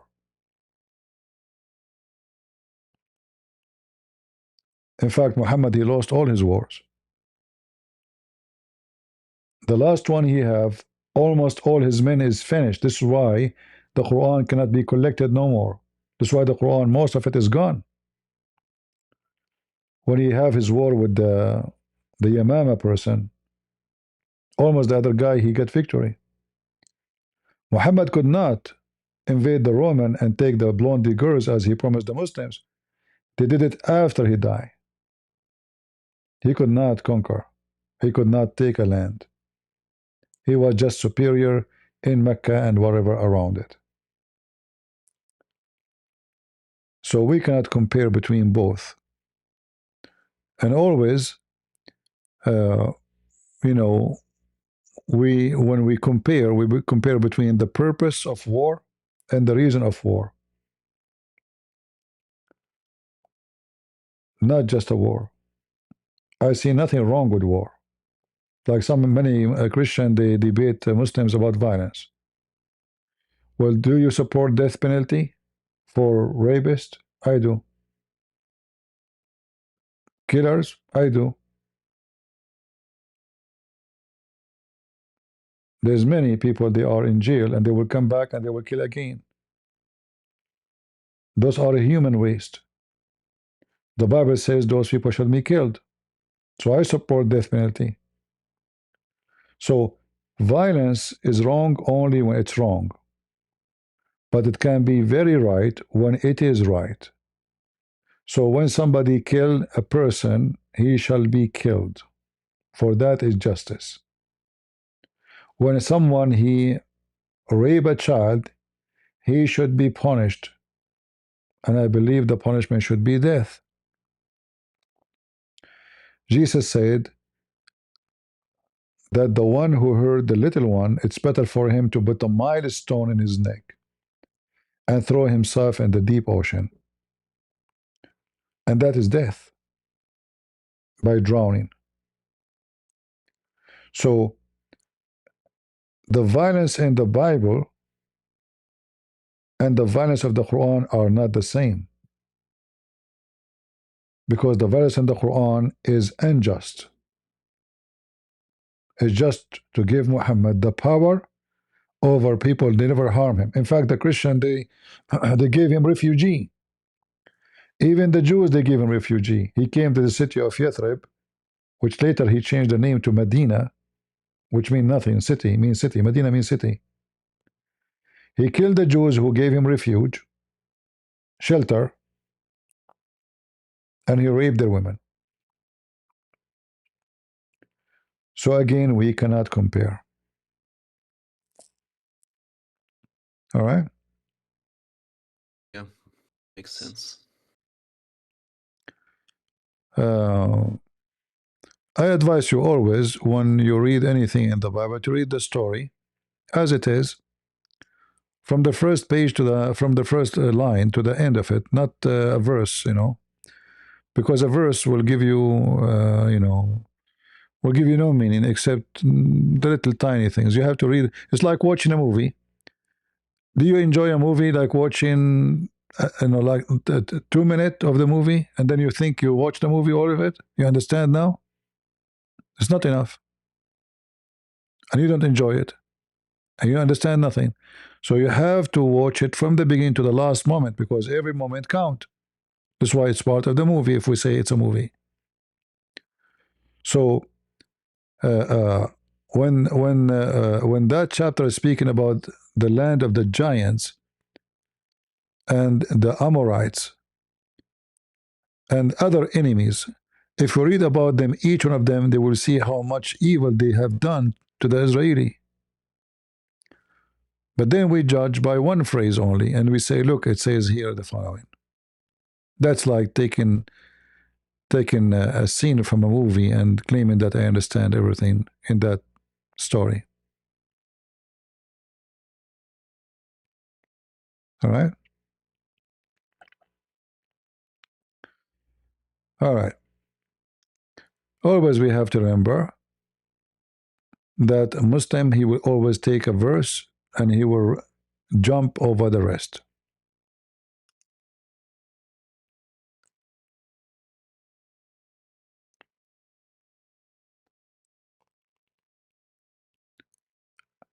The our Lord, our God in the Old Testament and the New Testament is the same God.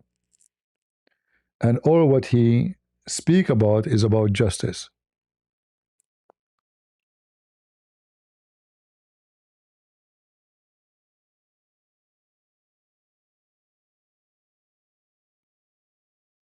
All is about justice.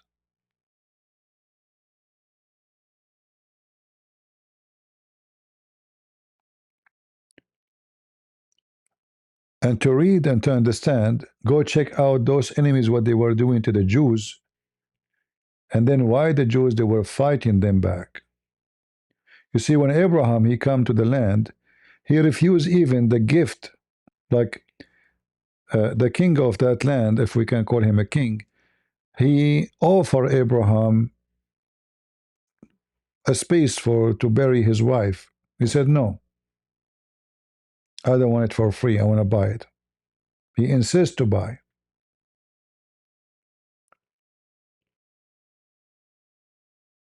So from the first second, Abraham, when he come to the land, he did not steal a land. He refused to take something is not his. The king, he will take a land from anybody, not necessarily his own. And he will say, this is your land, Abraham. It's a gift from me. Abraham, he refused.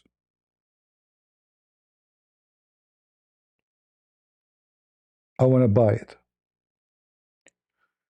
So here we see that the Jews, starting from their grandfather, they were people of justice, and they are not thieves coming to steal a land from anybody. When God, he promised them a land, he is not promising them land which is not going to be there, and it's not justified to be their own.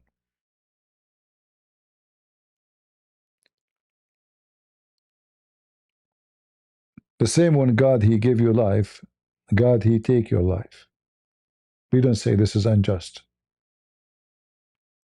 for you don't own it. He took what He gave you. And if God, He gave me a land, He can take it. If God, He promised me something, He will keep His promise. I advise always people to read all the stories about the Jews and what is around them before we come to the conclusion. Look how many wars they have. Look how tough their life is. How many nations they are attacking them from everywhere. Even nations coming from all the way from Iraq coming and enslave the whole Jews. War with the Palestinians. War with the Amorites. War with the Canaanites. War with everybody. But this is how it was at that time. Pagan people. Everybody invade everybody. Everybody is bloodthirsty for everybody. We are in the year 2025. Nothing changed. Nations attack nations. Even Christians, they claim to be Christians, they attack each other and they kill each other. How many millions died because of a man, his name is Hitler? This is not 2,000 years ago. This is not 3,000 years ago or 4,000 years ago. This is not long time ago. What about now? Russia and Ukraine and many other wars. Nothing changed. Human being is evil and is greedy. And there is people, they will be with God and God will send them support. And there is people, God will not send them support.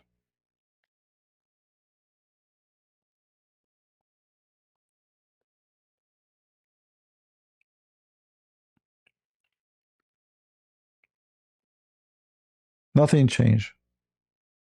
Women being raped, children being kidnapped, people being tortured, houses being burned, bloodshed, hatred. Nothing changed. We claim that after thousands of years of the time of Moses and whatever before it or after it, we became civil. In fact, we became more aggressive and more ugly. Now our weapon will make you melt in your place, not only burn you alive. Now our weapon will kill trees and grass and everything, not only the man, the human. Nothing changed. So we don't judge Muhammad because he went to war, and we say he is evil because he had war. But we understand very well the reason for the war. When he say I was victorious by terror, why a man, he live in Mecca, he want to conquer China? What do you have to do with China? If you want to spread Islam, what about sending your men to teach Islam? Spread Islam by teaching. Why he said, my wealth, my food, my income given to me under the shadow of my arrow. He just admitted he's a pirate. Chapter 9, verse number 28, it says, if you fear poverty, Allah will not reach you. How? Attack the Christian and the Jews. So, when you go to war, and you rape and you kill and you take a land and a human being, all for no reason except being filthy, satanic, greedy. That is what terror is about. And terror, not only an enemy of two armies or a human being terrifying a city by putting a bomb. Terror can happen inside the house. A wife beating his children or his wife. This man is a terrorist. So the second he feels they are disobeying him, he decides to terrify them by using his violence. And use violence is to make them subdued. And this is exactly what the Quran says in chapter 9, verse 29. To be subdued. So terror in Islam, the purpose of it is not terror. Like he don't do terror for the sake of terror. He do terror to subdue you, to surrender. In the Bible, this is not the story. It's not for surrender. There is people who they are evil, and there is people they are people of God. The evil ones will not allow the people of God alone. And this is what happened right now with Israel, or even with the Christians. All the neighbors hate them for a very simple reason, because they are Jews. Not because they are bad, or because they are good. So because they are Jews, they want to kill them. So who is the one, a person of just, and who is unjust? If the Jews now, all of them, they convert to Islam, the Muslim, they will leave them alone. Nobody want to kill the Jews no more. So what this war is about? It's not about the land. It's about hatred. And this is how it was in the time of Moses and after, and even before.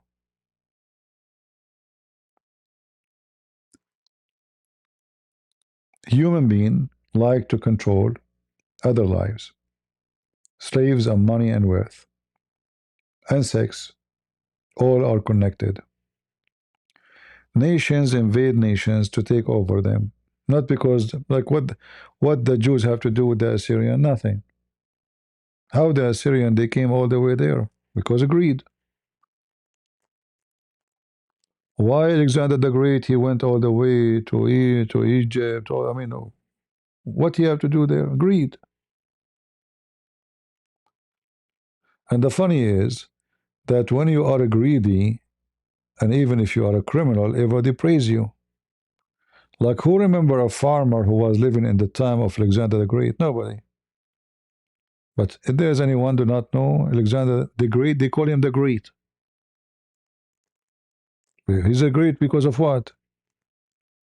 Because he is a warlord, a man who attacked and killed tens of thousands of people. Not because he was a nice person. Nobody will forget Hitler, not because he's a good person.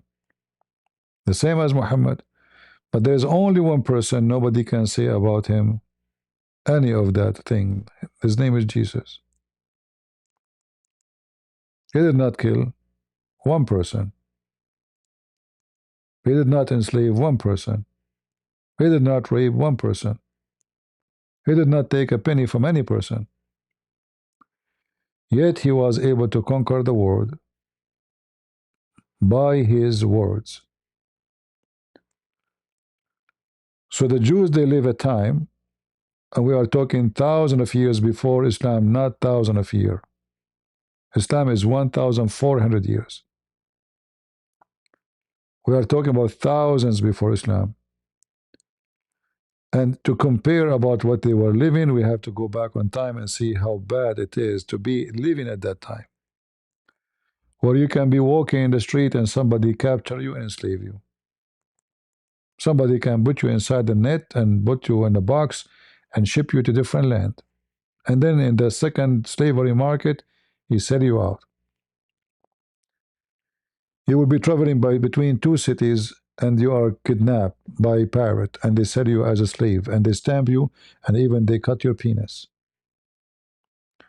When we compare between the lives in the time of Moses, we have to go back to the time of Moses. If you look at it based on your time today, that is not fair.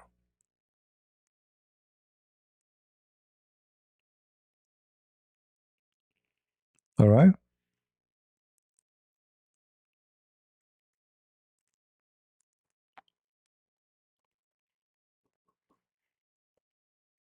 And always remember, every human being would die. And who is the one? There's only one killer. There's only one killer, by the way. I mean about the one who died normally, not the one who killed, like physically. There's one killer, God. God, when he punished Adam and Eve to be out of the garden, he said, death, you will die. It's a command of God. But yet we pray for him and we say we love him, but he is going to take your life. He decides that you are born to die. That is a terror for a disbeliever. That is not a terror for a believer. So it's a terrifying to die for someone don't believe. Atheist. But for me it's not. I'm not worried about it. I can say I wish it happened today before tomorrow. Why I would care? So the word terror is about who is harming you and why you are afraid of what he will do.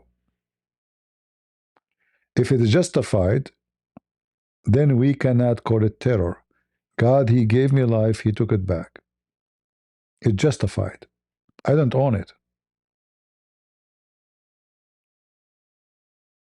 I don't own my flesh. I don't own this earth. I don't own this house. So when God he take, well, it's God who gave. So here there's no terror unless you are a disbeliever because you're afraid from what is after. Oh, I'm going to die. Maybe I'm not going to be here no more. That's it. So let me enjoy this life as much as I can. He's terrified. So every second count. But for a believer, he's comfortable. He's relaxed. Believer, they die too. They can get killed. They can be enslaved. They can be even raped. But a believer, he will not be terrified of meeting his God. He can be terrified of any enemy who will torture him. But that will be temporarily.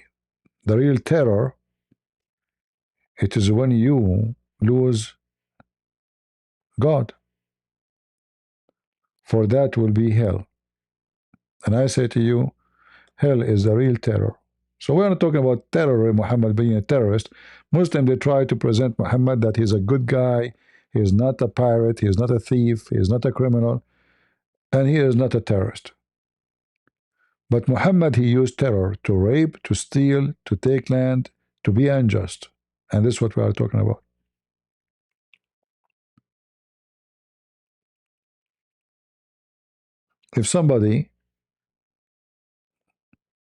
If I see somebody, attacking a woman, he want to rape her, I will be happy to terrify him and make him run away from her and save this woman. That will make me terrorist, maybe, because I terrify him. But this is justified. Doing good. A thief, when he hears the police car is coming, even though they are not coming to him, he will be terrified. He will think they are coming for him. He's inside the house of somebody. He hears the car, the police car in the street. Oh, they are coming. He will be terrified. His heart will start beating. He want to jump from the window. Well, in this case, the police are good terrorists. They terrify a criminal.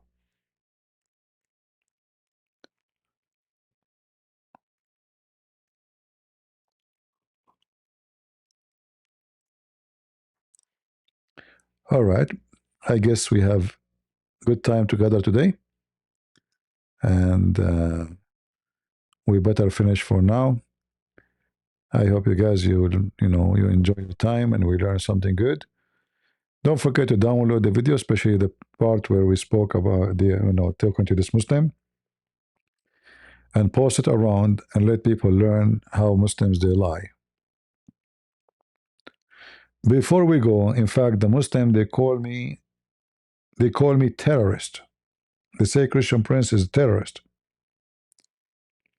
and I have to agree because I installed terror in their heart, and they fear me.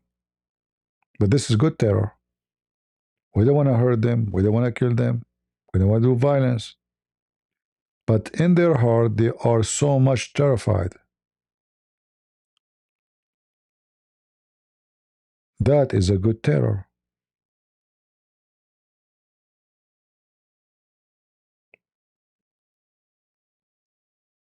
Yeah, they call me terrorist. Don't you see Mimi Hijab? He says, a Christian prince, he justified, he's a terrorist, he justified the acquisition. Well, the acquisition, you occupy their land, they kick your ass. And anyone who helped a terrorist to occupy their land, he got killed. And this is the law in any country. If anyone who joined the enemy, he will be executed for treason. I'm not justifying everything done by this acquisition, but I'm saying you are an enemy who come to Spain, who raped their women, who stole their land, you stole their wealth, and then they kick your ass, and then they go after you to clean the ground from the occupation. What's wrong with that? And then in the process, there is people who join the enemy during the time they were ruling. They will be punished. It doesn't matter if they are Christian or Jews. Anyone who joined my enemy is my enemy. Very simple. What is the punishment for someone he do spy for the enemy in any country in the world, and he is a citizen of this land? Execution. As simple as that. Right? If people are hypocrite, they are afraid to say it. I am not. They attack the crusade. The crusade are good people. They are not terrorists, but yet they terrify the Muslims. So you can call them terrorists if you want.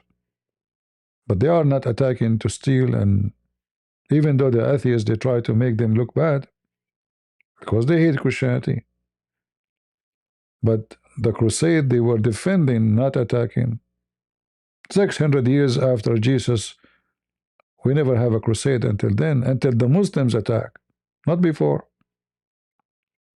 We never have a crusade before. So the Muslims attack them, and then the Christians attack back. They say, oh, the Christians are bad, look.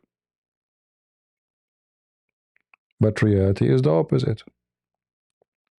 And always atheists, and sadly some Jews, they prefer to side with Muslims against Christianity because there's a lot of hatred involved.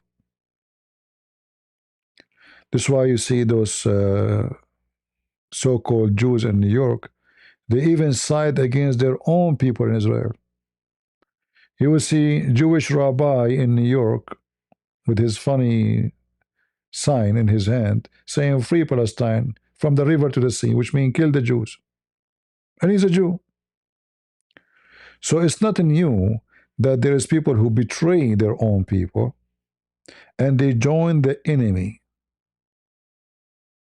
And that can be done by every group, not necessarily Christian or Jews or even Muslim.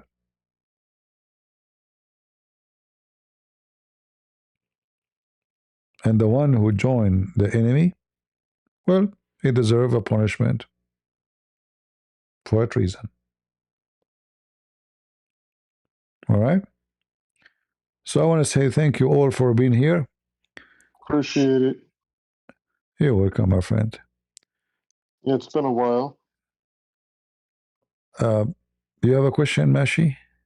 Hashi? Yeah, it's been a while since I spoke with you. I just wanted to ask you why so many people are afraid of debating you, because you have so many people out there that claim to be knowledgeable, but yet they don't want to debate you. I mean, you have Zakir Naik, who was afraid. You have Mufti Menk. You have Shahid Bolson, that bald dude from Middle Nation. I think you did a video about him. Well, whoever they are, I mean, we are here if they dare to debate me. What we can do, we cannot force people to come and debate. Can we?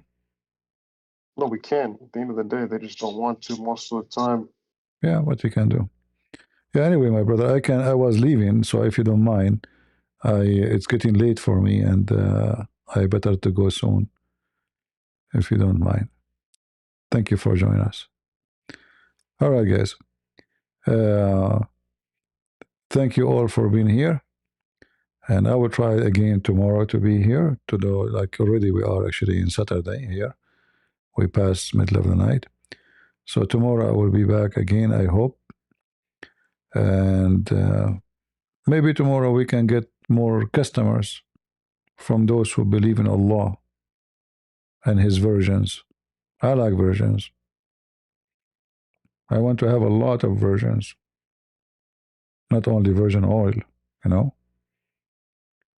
Zero mileage is good, right? And each time you use them, they go back zero mileage. I mean, even their God is a cheater. Not only the Somalian in Minnesota, they play with the meter of the car, and they sell you a car which is not decent. Allah, He will give you a woman. She's been used 1,000,000 times, and then He will tell you it's a virgin. Cheater. What do you expect? So thank you all for being here. May the Lord bless you. And always remember that God is good, so is Jesus. And we are the crusade. See ya. Take care.